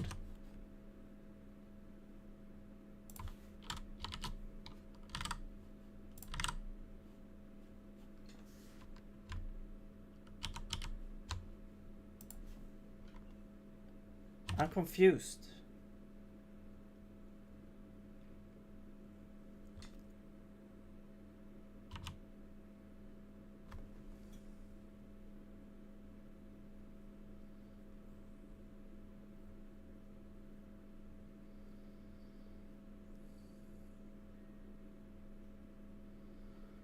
Because this destination, this should be the process standard in, closable standard in, process standard in.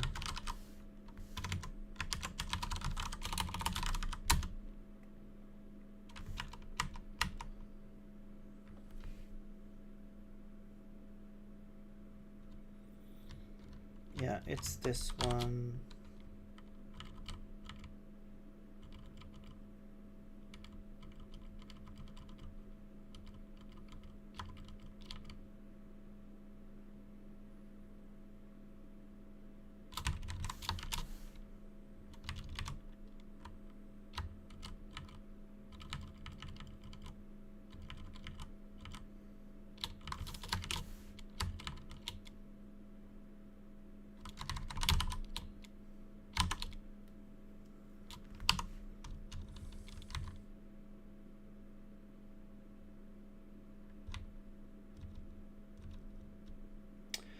Oh yeah, that's an interface. That's right.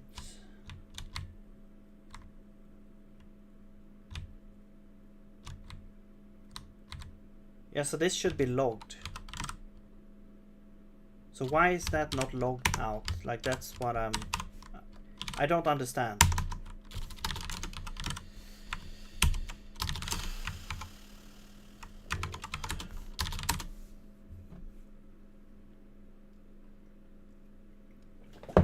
God damn it.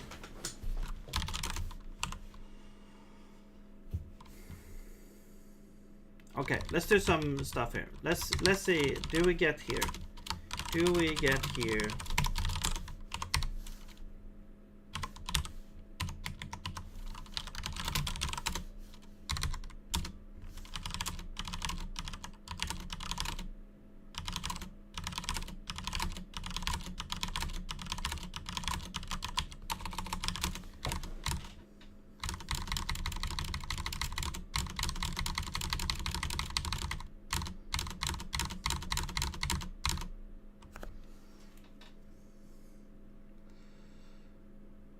Maybe I should just add a continue command to the debugger actually.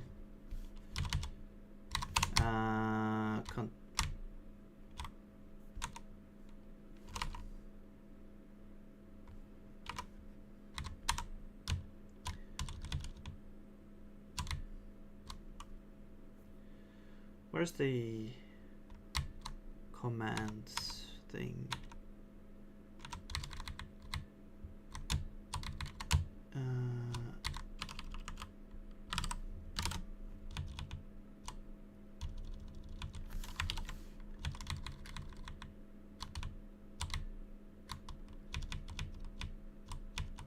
Where do we do that?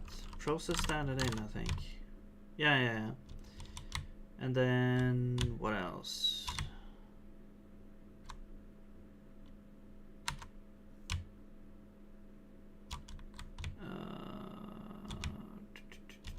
Run command.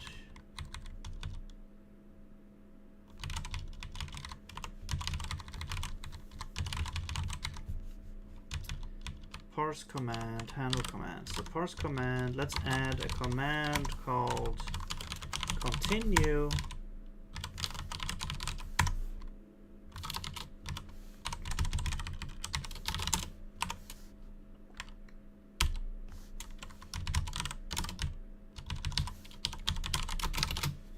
Now continue.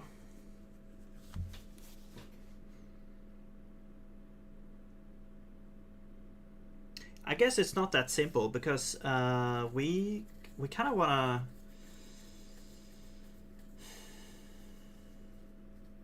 to turn off input maybe and let it continue. Maybe we need to set some kind of flag.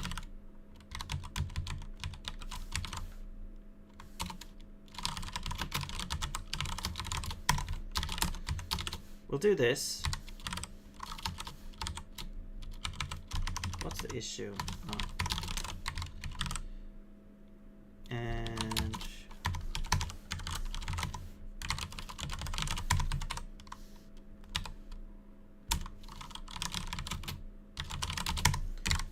we'll return continue. We'll also set like a flag or something.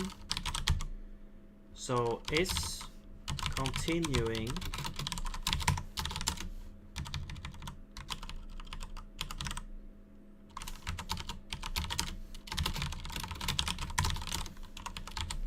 which means kind of a weird name, but it means it's like it's running without us having to type step.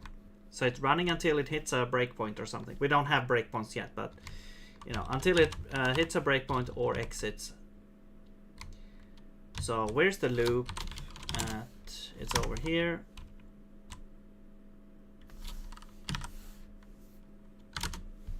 So standard in reader.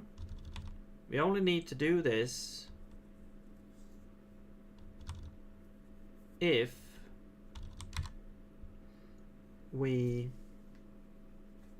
are not like in a continuation mode. So if is continuing, then we do something else. We do all this, and probably we do a lot of things the same, but let's just do this for now. And so what we do when we continue, well, we simply don't really process standard in. Well, actually what we're doing is that we're doing steps.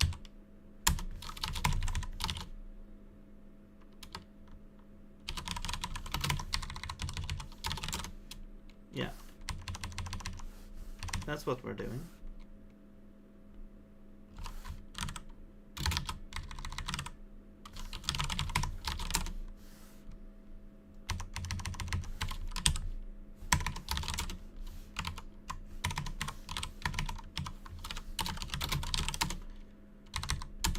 So now we say continue. It fails. Okay.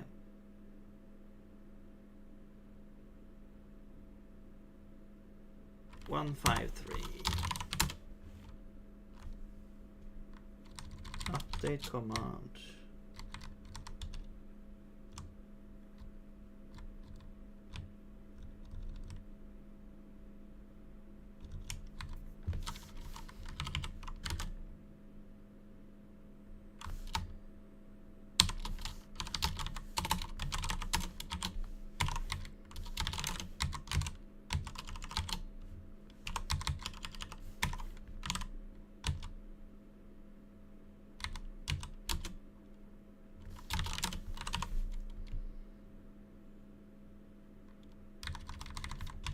So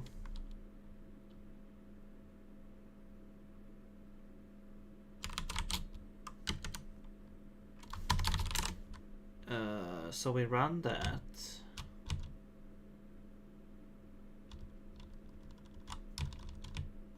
Wait, what is happening in here that changes things? It doesn't really do a lot of stuff. It just steps the evaluator and we're done.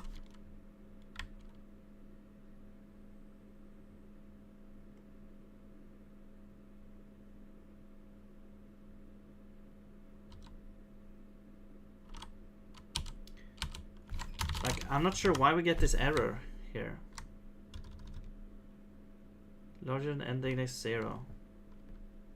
Start index 8 is larger than end index 0. So it means that end is probably 8. This one, end index here, is 8. While the actual command is empty.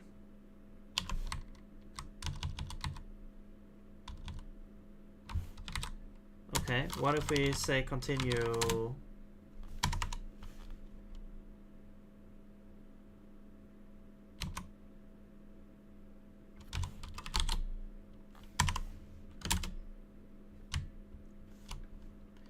Do we need to do update command again, maybe? I forgot what this is doing, actually. Like, it... Okay. Oh, I think this is like reading from standard in or something. It's like, yeah, we get something from standard in, it like updates command, right? Okay. The string.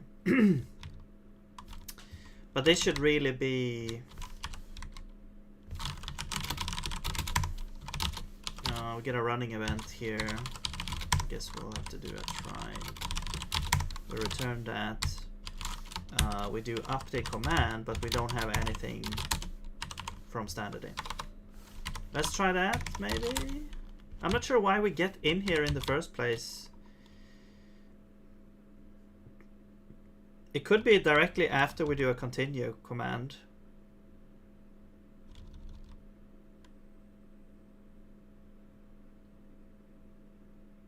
I don't know.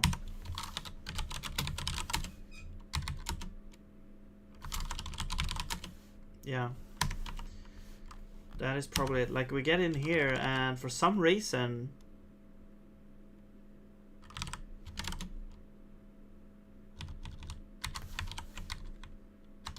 it fails.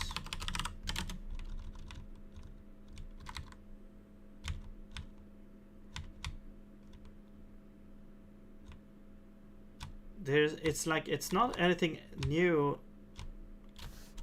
Okay, maybe, okay. The only difference that I saw was here we actually write like a new line.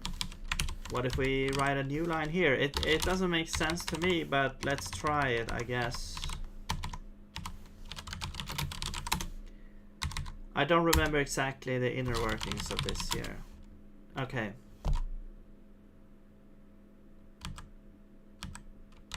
Wait, why is it waiting for standard in?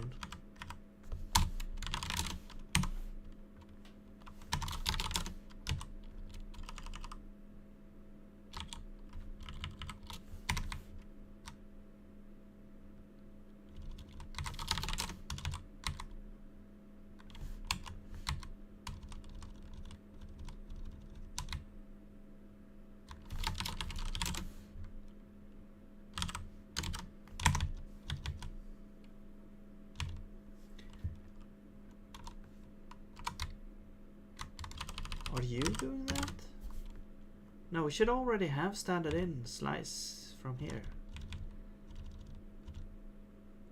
We're writing that. Get cursor position.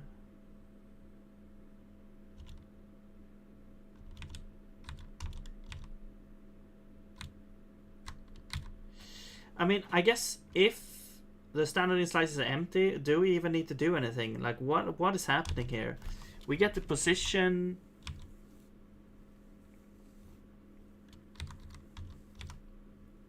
We do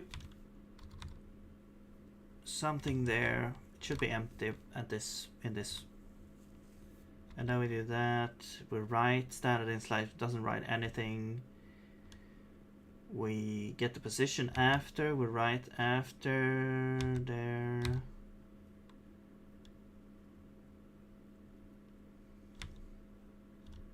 Yeah. I think like if this is empty, we shouldn't actually do anything. If this is equal, like if the length is 0, we just return.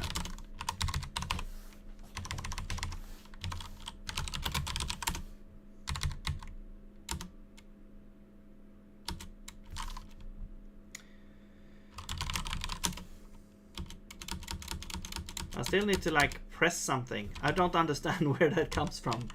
Why do I need to press something for it to do something?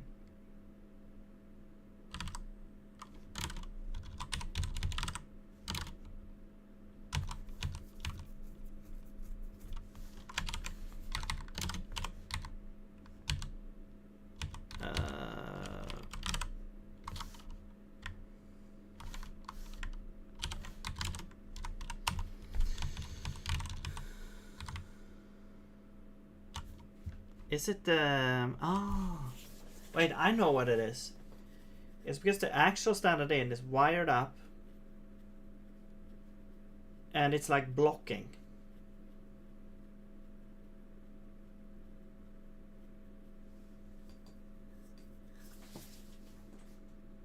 Until it reads something from it.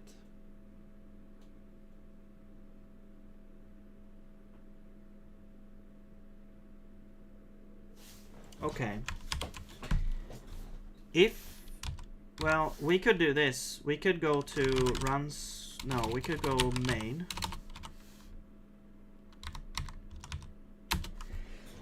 Excuse me. Right, and here's the standard reader. It's just a normal reader, but this is blocking whenever we try to read from it. So what we do is we import closable, no, pipe reader.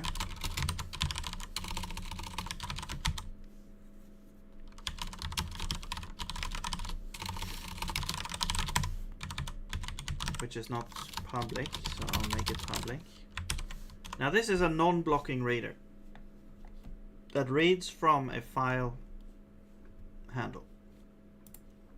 So now, instead of doing this, we're gonna do pipe reader init standard file standard in, and the buffer is standard in. Okay, now we have a non-blocking reader here.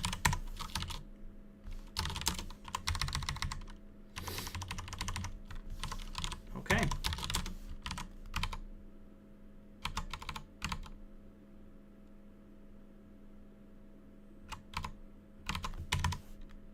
And let's see. So continue. There we go.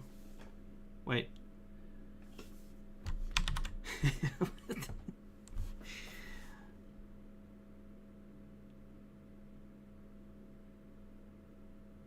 Okay.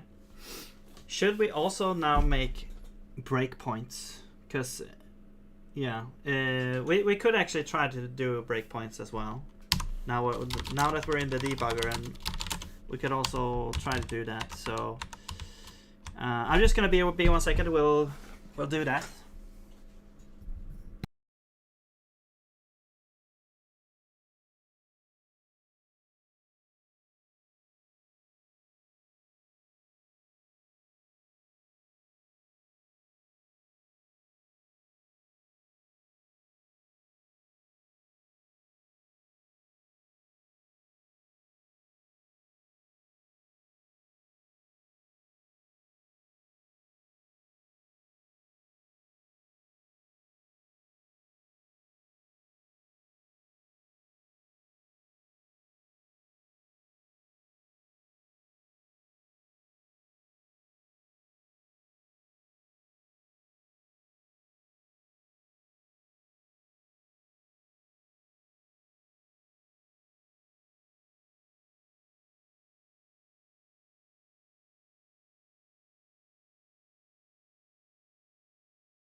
All right.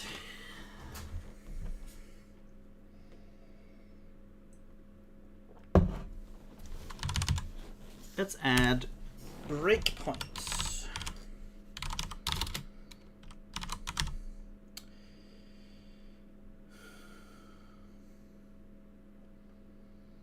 I'm just trying to figure out how these breakpoints would work.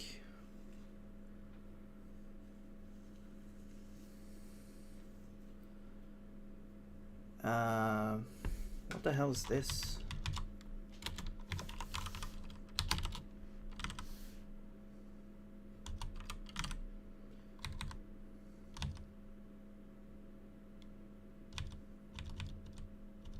Oh. Get distracted easily. Okay. Okay, let's just do the simple thing first. Just an array list of breakpoints. What is a breakpoint?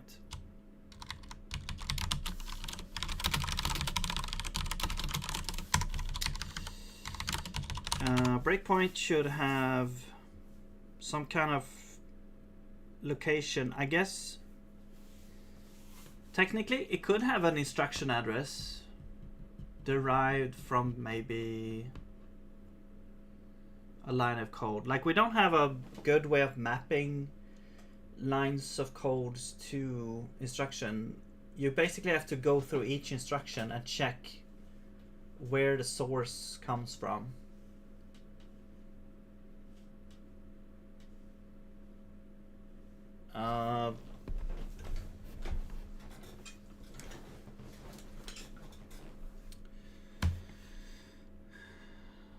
But this should be like an instruction address.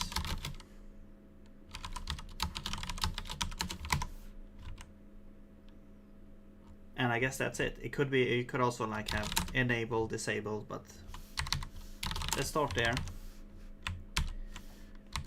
Okay, so that's our breakpoint. And then I guess we could add some convenience for this. So we can do add breakpoint.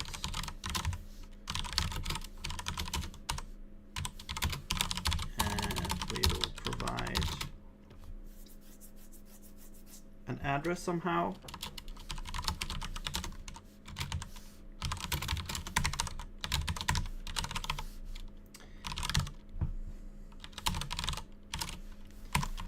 Now let's check if has breakpoint at address. So basically we have to loop through all our breakpoints and check if this is equal. And I guess we could also add a convenience function here, equals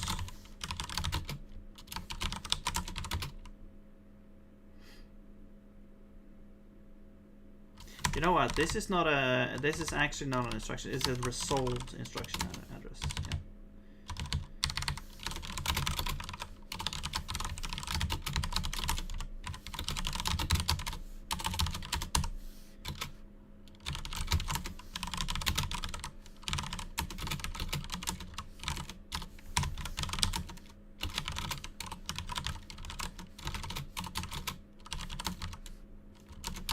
You know what? I think there is like an equals thing somewhere, meta equal, which we kind of try to do this.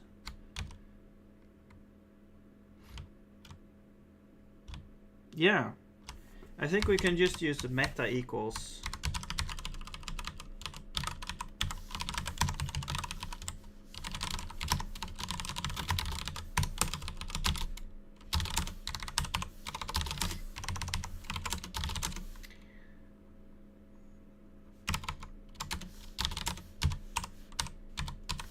So if this equals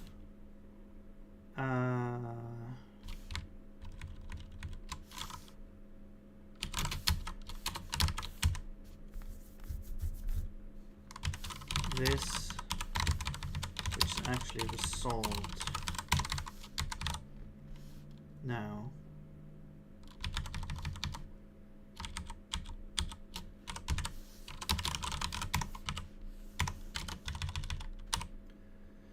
Then we return true, otherwise we return false. So here we say if has breakpoint, that we just return. No, return. Otherwise we will try self breakpoints append self allocator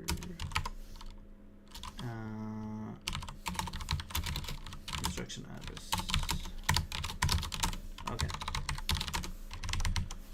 Now you could probably use like a map of instruction addresses instead to... Yo, Borosiker. I'm not sure if Penguin... I think Penguin said goodbye before. I think.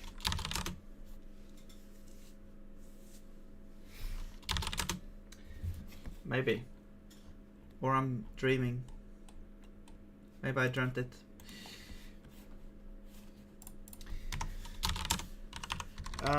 But yeah, okay, so we've got this breakpoint stuff. I guess we'll add one for remove breakpoints as well.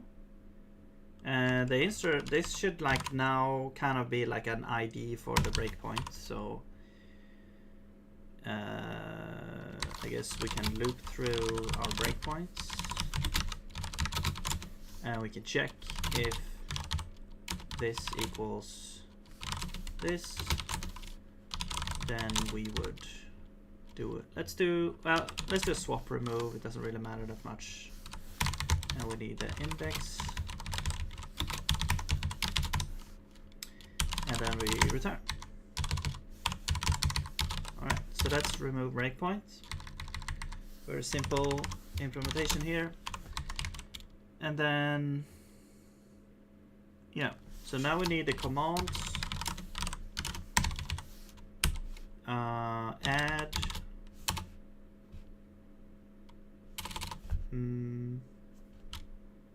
So our commands are very simple right now. Like they don't really, we don't have like arguments.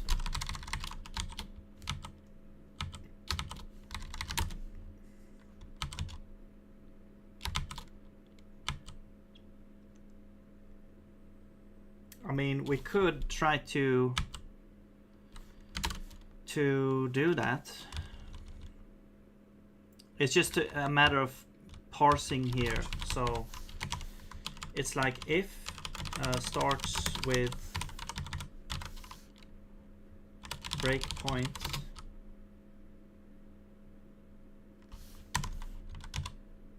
and then we would try to parse where do we want the breakpoint.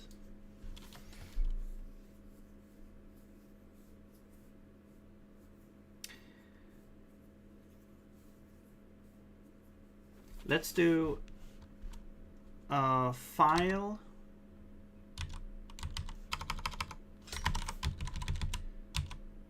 So it starts with breakpoint. So let's do like iterator. It's gonna be tokenize.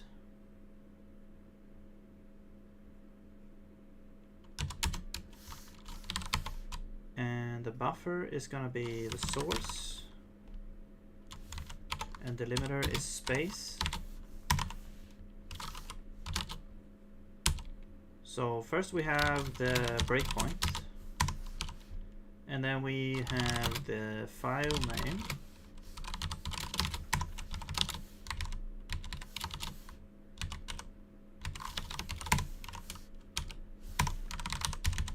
and I guess if at any point this fails, we should say, we should print like some usage about breakpoint, I guess. So this would be like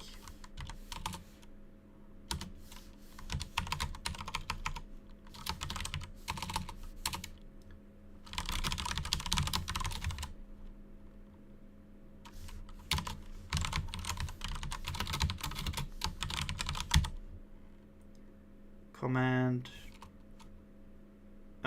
print usage breakpoint, or usage breakpoint, and then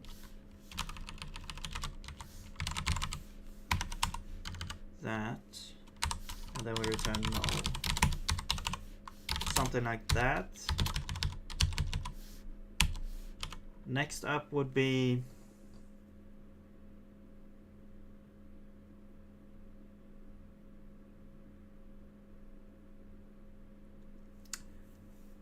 I wish I could change this too, so I don't have to copy this, but whatever.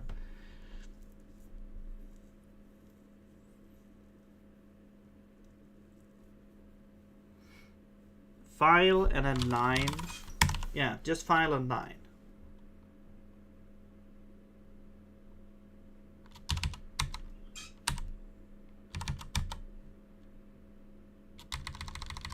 And what you could do as well is, like, you could do tokenize any and add space or colon. So now you could, like, separate by either space or colon. So if you type like file name colon line, then that would be where we have it.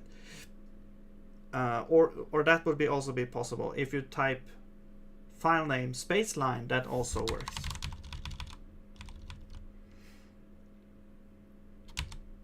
And then return null. So now we have the file and the line, and we're gonna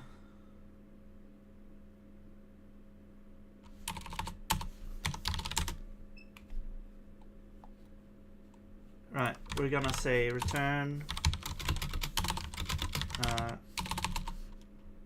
add breakpoint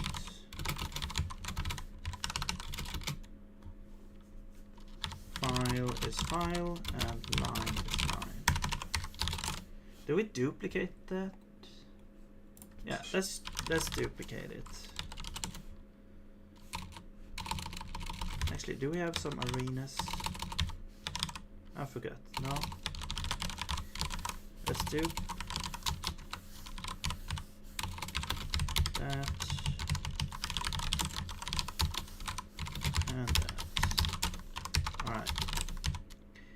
But we don't have a command for that. But we'll add one. Add breakpoints.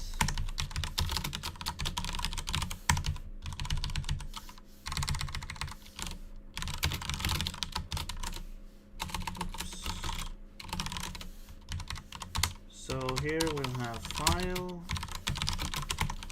and line. I guess we could technically parse this into a usize.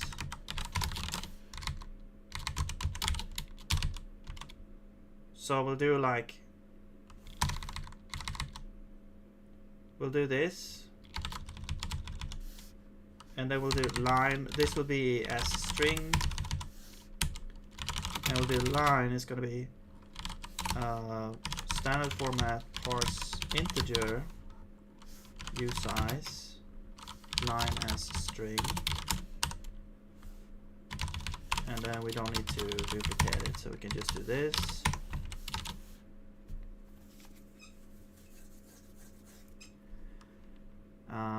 But if something goes wrong, we catch the error. Whoops. And then we'll do error line needs to be an integer actual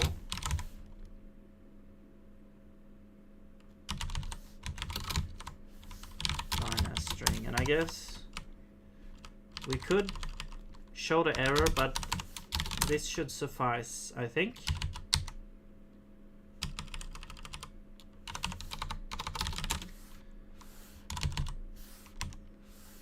Okay.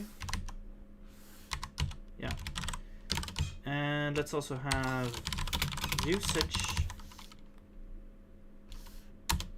And we're gonna get like the command type is gonna be a field enum of command or tag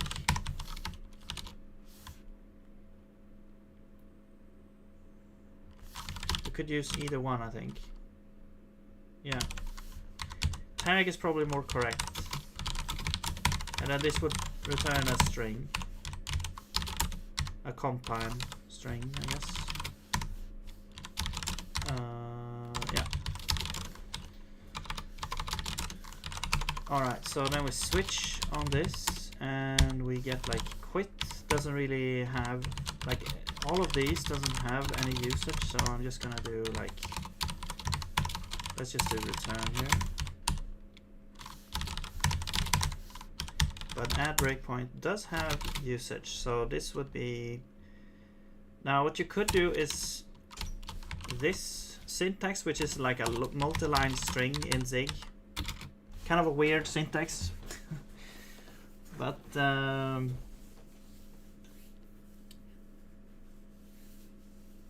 alright, cold guy, you're done already? I mean, I guess the time is different where you are. And this would be like breakpoint, file line.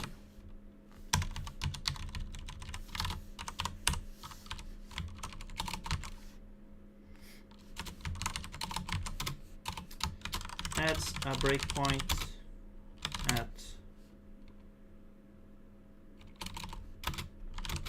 to the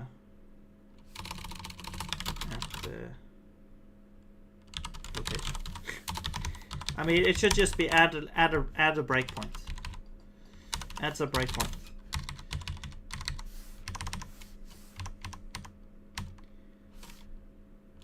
Yeah, add breakpoint.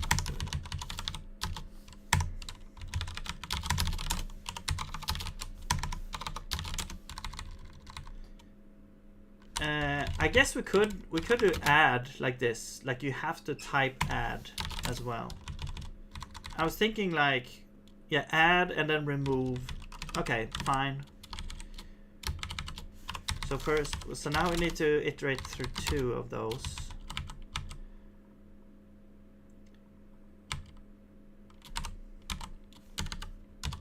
So breakpoint adds a breakpoint.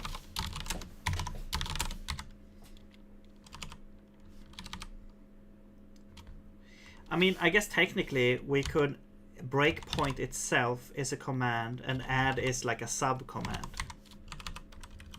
So actually it should be more like breakpoint. And then this could be like a union enum. Breakpoint command.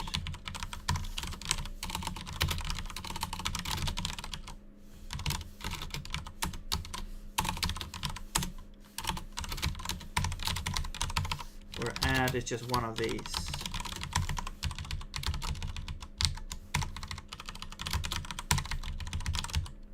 And then we have remove, which is the same thing basically.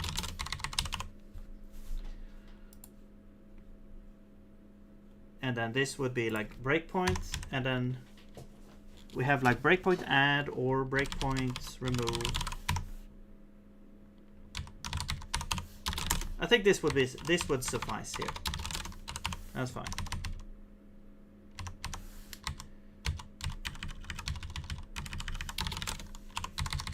So actually this would be the sub command.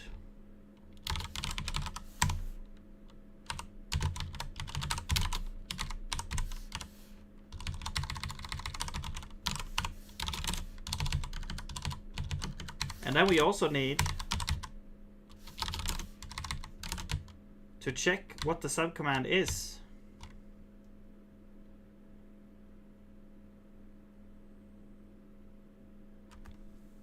All right, good luck, piano.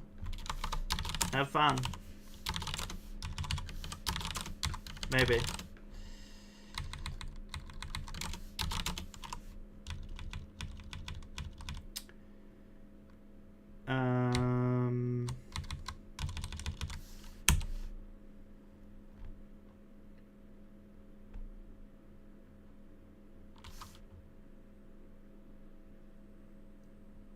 I think we'll just validate the subcommand here. So if equals subcommand add.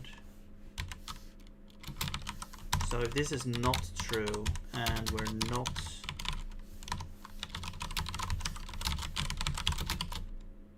remove, if those true are both not true, if those conditions are not true both, if those conditions are both not true, then we do this.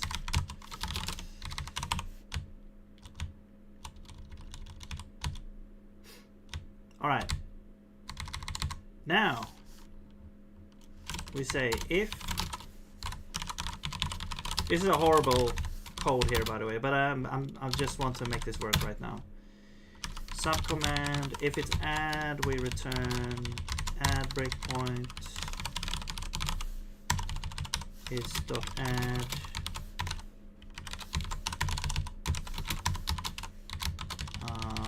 If it's remove, we do remove. All right.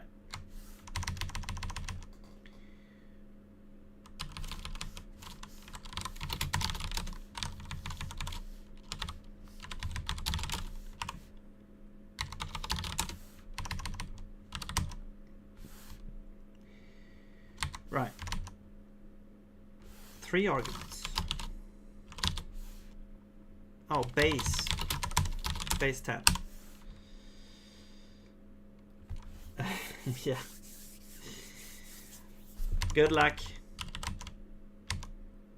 Good luck, piano. Compatible types, use as and void. What? Oh, right. So this returns null. There we go.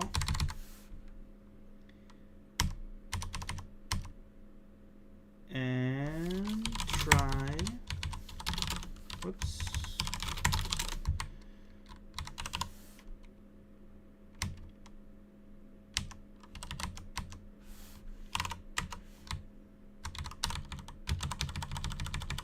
I'll just do this.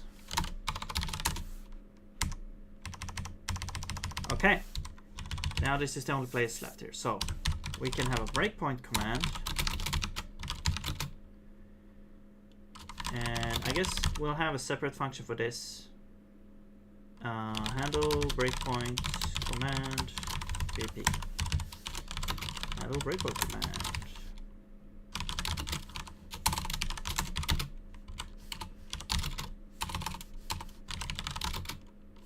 Command is command dot breakpoint command.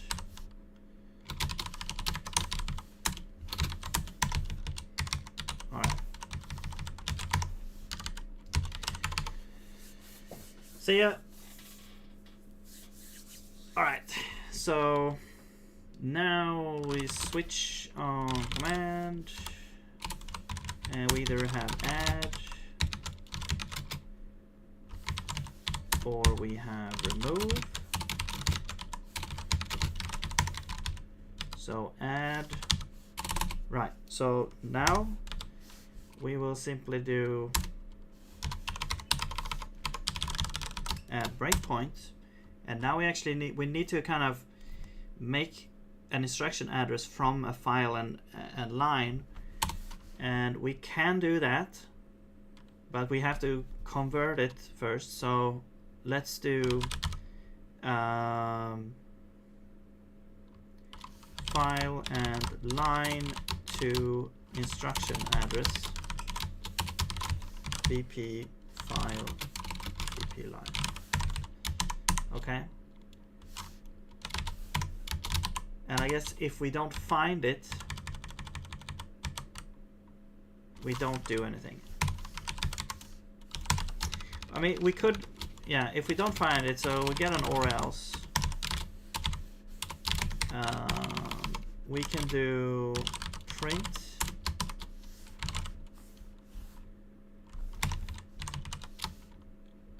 did not find location to add breakpoint. Let's just do that.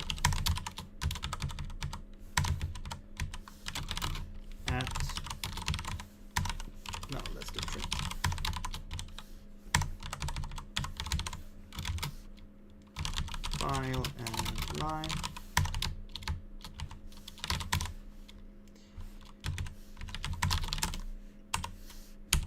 And then we return continue.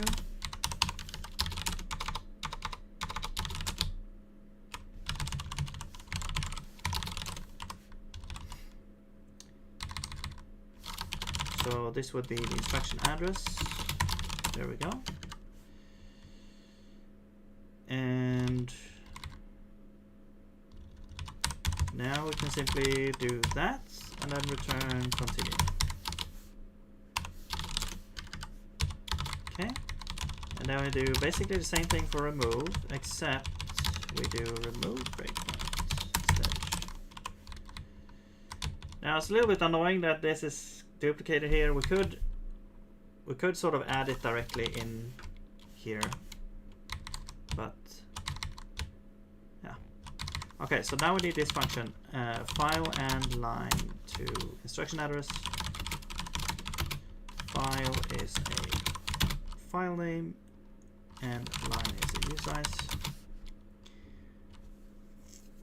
and we will get a resolve address optional. All right. So now we actually have to kind of loop through all of our instructions, basically. So self instructions. No, we have like context. Wait, evaluator, context, instructions.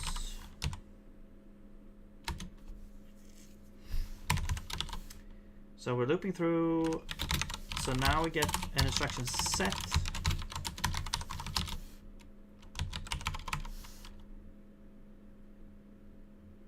Okay, now comes the question also, where does it begin? Because multiple instruction sets might have the same source.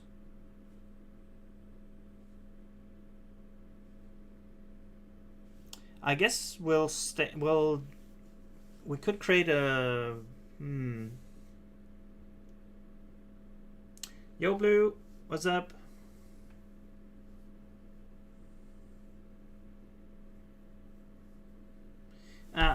Let's just start with taking the first one here. We might end up with multiple breakpoints per line of code, but let's just do the first one we find.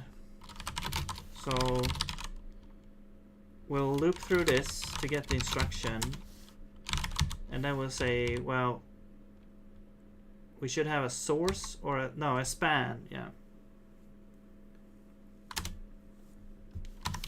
So if we have a span, if we don't have a span, we continue. If we have a span, we can check if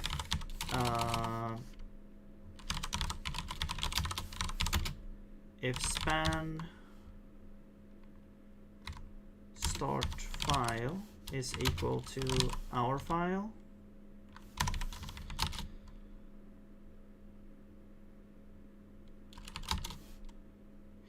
Now I'm not sure if the name has to match. I mean, if we're using this function, of course it has to match exactly. I'm not sure if the file is actually, well, I guess, yeah, we can just see what if it's we just have to match the exact file name. Okay, so if the file is equal and the line is, I guess, contained.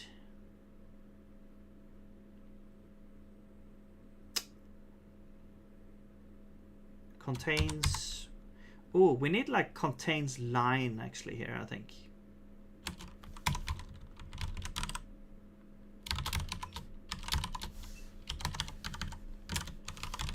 Contains line, because we don't care about the column in this case. We're kind of selecting the whole line, although technically you might want to only care about the column, which is possible, but let's start with the line. So this basically just checks if start line is less than or equal to line and like, yeah. So contains line. So if both of those are true, we return the instruction. Wait, what do we actually? We return. Okay, so we have to make this set here. So this is the set. Actually, let's just do I. Oops, you should be that. And you are J. And then we return init ij.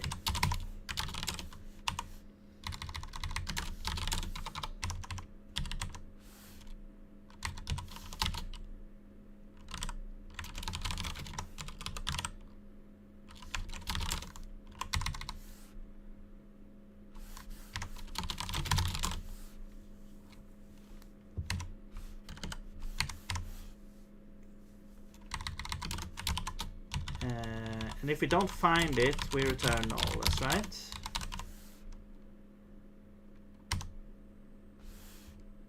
Value ignored. Yeah, we don't care about that.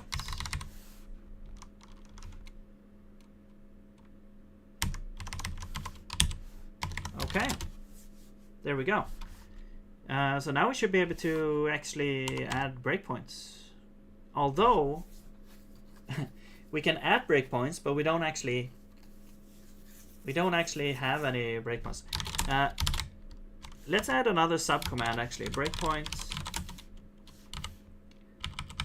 Let's add a subcommand that lists the breakpoints.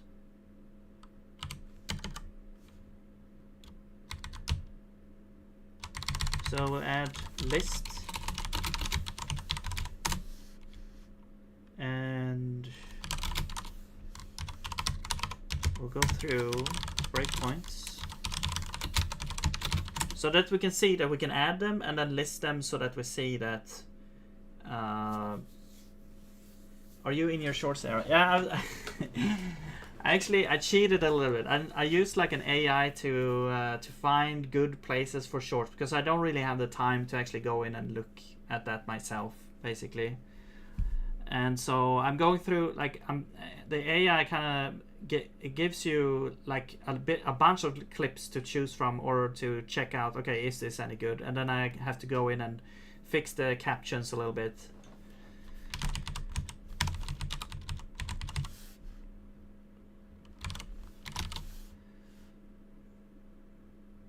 But the description and everything is like auto generated. I haven't touched the description. I just fixed the captions a little bit. So we'll see how that goes. All right, breakpoint.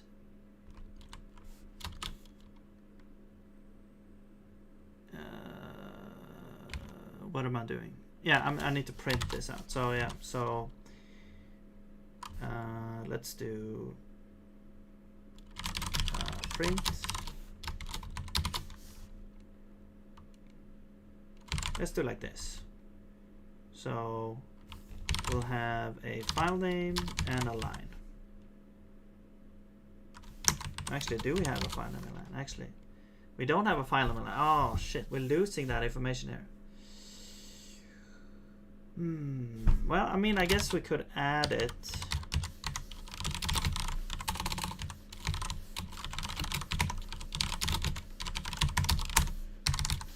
We could add it.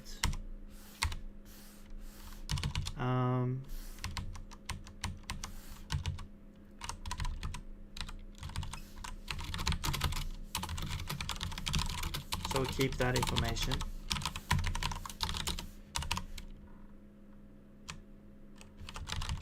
And I guess we could also show the instruction address as well.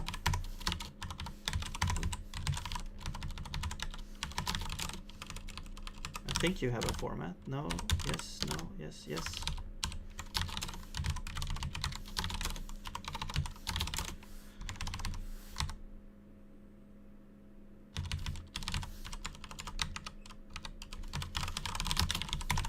And then we just write a couple of these.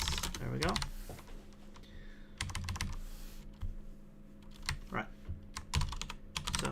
add list.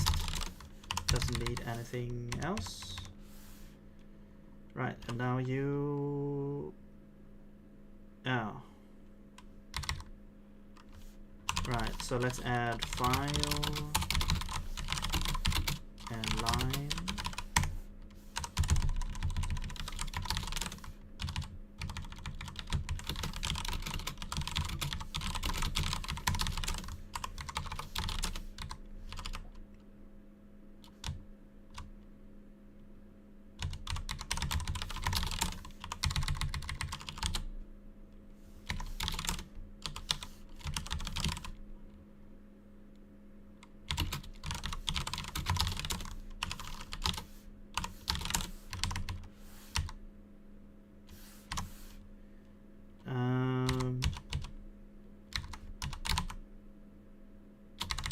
Oh, return continue. There we go. Okay. But we don't actually do anything with this. So I think here is we want to do for add, remove, and list. We'll get this sub command, and I will check if we equal one of these.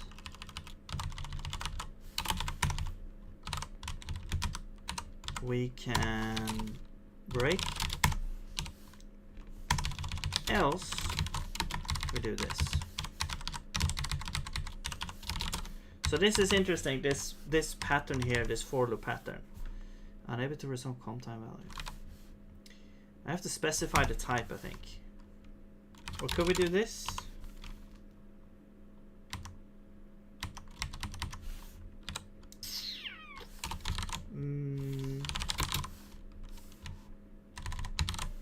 Could we do this?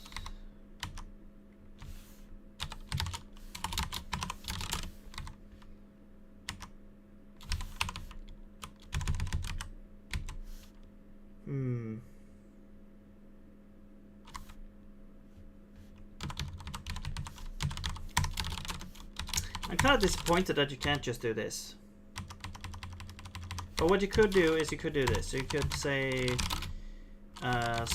so valid subcommands is equal to this, and then this is a constant list of constant strings. And now you can do this, I'm pretty sure. It's a little bit annoying, but yeah. There we go. And so if we match any of those, we break, which doesn't go into the else. But if you go through the entire list without breaking, it goes into the else and it will do the thing. Okay, and now down here we will do a list and simply say list there. Okay, so now we should be able to create breakpoints and list them so that we see that it works. So if we cat this, of course it only has one line. Yeah. Okay.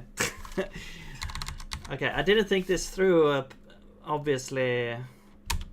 But let's test this now. Breakpoint, add. So if I do this, we should see the kind of usage here. Of course, I can't press up because it was never a command that was complete. Okay, that's an issue.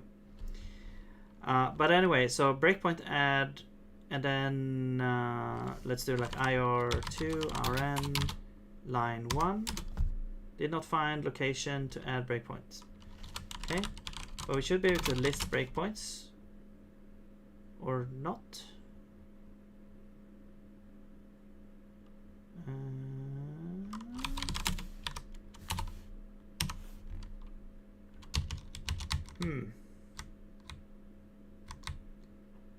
List, was that added? Yeah, that's checked here. Add remove list.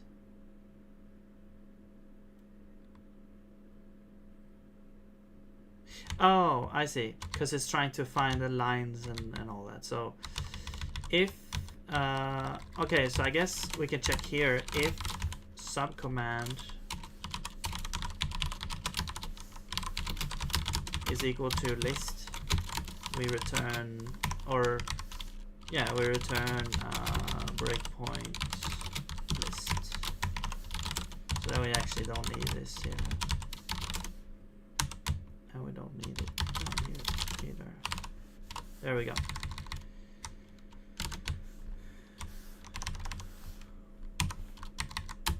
Oops. Okay, breakpoint list. Yeah, we don't have any breakpoints. I'm trying to add. So let's do step, because then we'll see, or not. Let's step until we get like one of the actual sources of code here. There we go. There's the source code. And it's like /ir-2, I think, maybe. So let's do breakpoint add /ir do 1. No?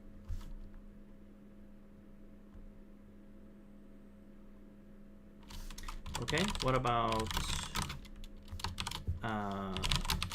the full shebang here? Equals unique ir to rn1.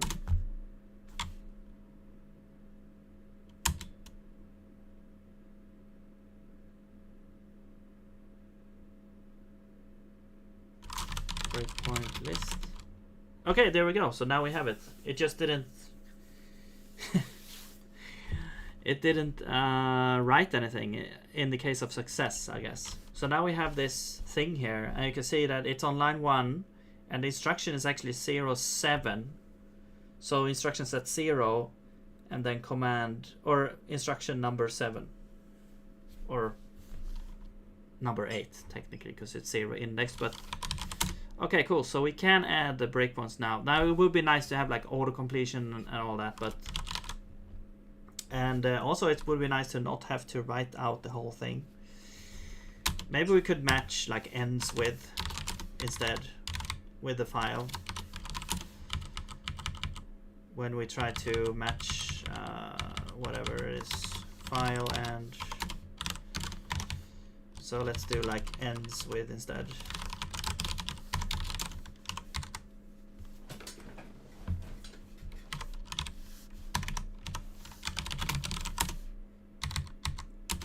So now we can do breakpoint add ir to runic1, and there is some weird thing going on with the command. Like if you don't print to stand it out, the cursor gets, yeah, it's weird. I think it's like if we, yeah, because these two commands, they write like this out. So you always have to do that, I guess. So I guess like if we get here, wait, what the hell is this? If we get here, we should actually always like write this out so that we don't have to do it here. Because it's weird that you have to do that. There we go. Also, yeah, it's something to do with the terminal actually moves the cursor when we do this, and then because we're doing some kind of calculation based on that, some weird stuff is happening. But now we should be able to add ir2 rn 1. And there we go. Now we list the breakpoints. We have one there. Let's try and remove it. Oops. rn1. And then it's gone. Cool. And well, now the remaining part is to actually make the breakpoints do something. So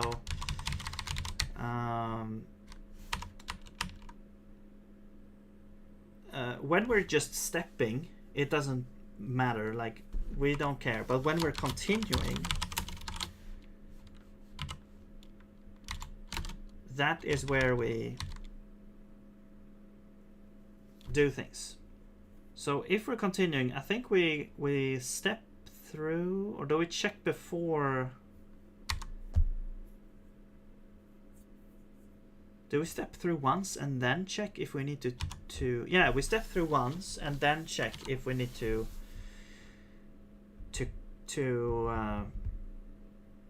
stop because of a breakpoint.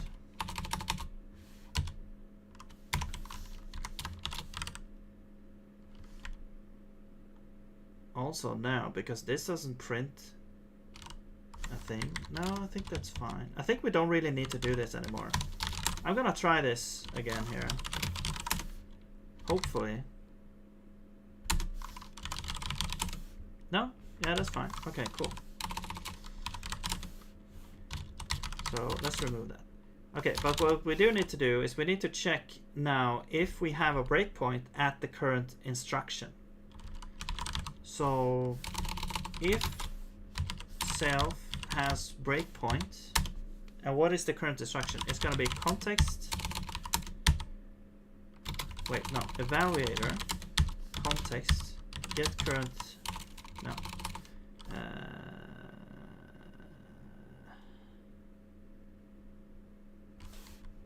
Actually, it's going to be like the current thread,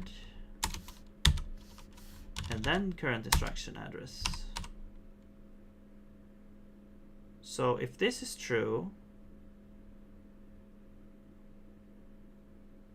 after we step, then, because this returns as a result, yes, and you require a result, so that's fine. If this is true, then we will stop the continuing. There we go. And we can also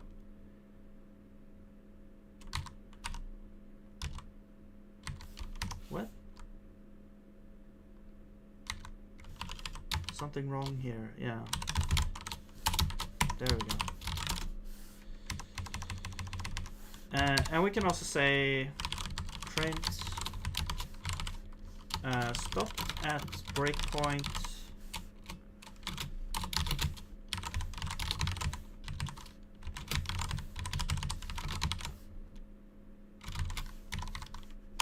you know what, this is a nice way to show, like, okay, you have a nice refactoring thing in Zig is like when you have a boolean here has breakpoint, but now we actually need some more data about it if we have it.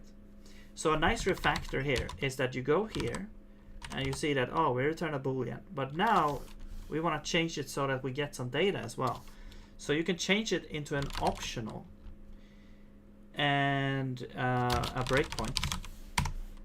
Now we don't simply return true here, we return BP instead of true, and in the case of false we return a null. So that's a really easy refactoring there. And then over here it's also very easy because now we get the breakpoint by doing this, so we have the breakpoint. I really like that. I really like that way of refactoring there. And then this would be file, this would be line, and this would be... We could add a formatting function for the breakpoint actually. So let's just do that. Format,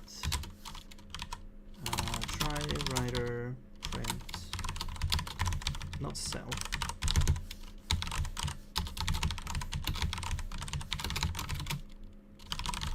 File, self, line, self instructions. There we go. So now we can simply do format,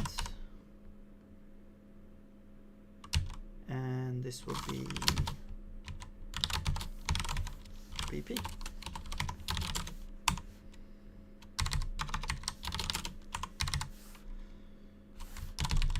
And we'll also do a couple of things there. There we go.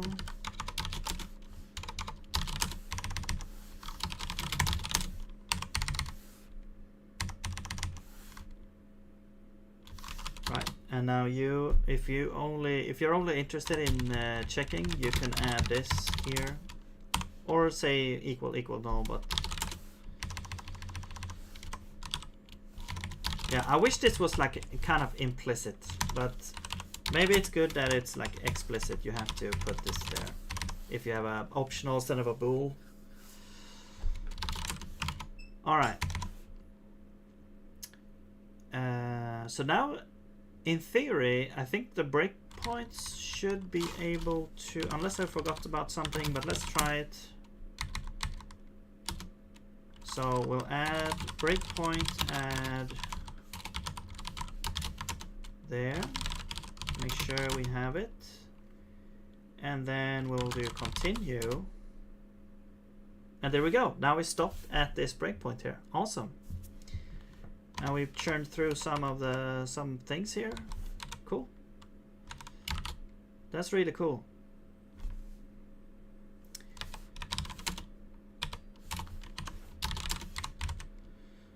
As for the actual issue that we're trying to solve, I'm not sure if we're gonna be able to complete this today, because I really need to eat something, and yeah, I'm out of time basically. But yeah, that's gonna be it for this time. So thank you very much for watching me here and joining and chatting and all that. So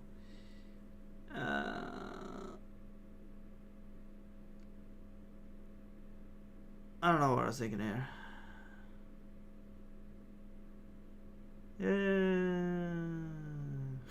My brain just shut down for a little bit there. But yeah, I need to go eat. So yeah.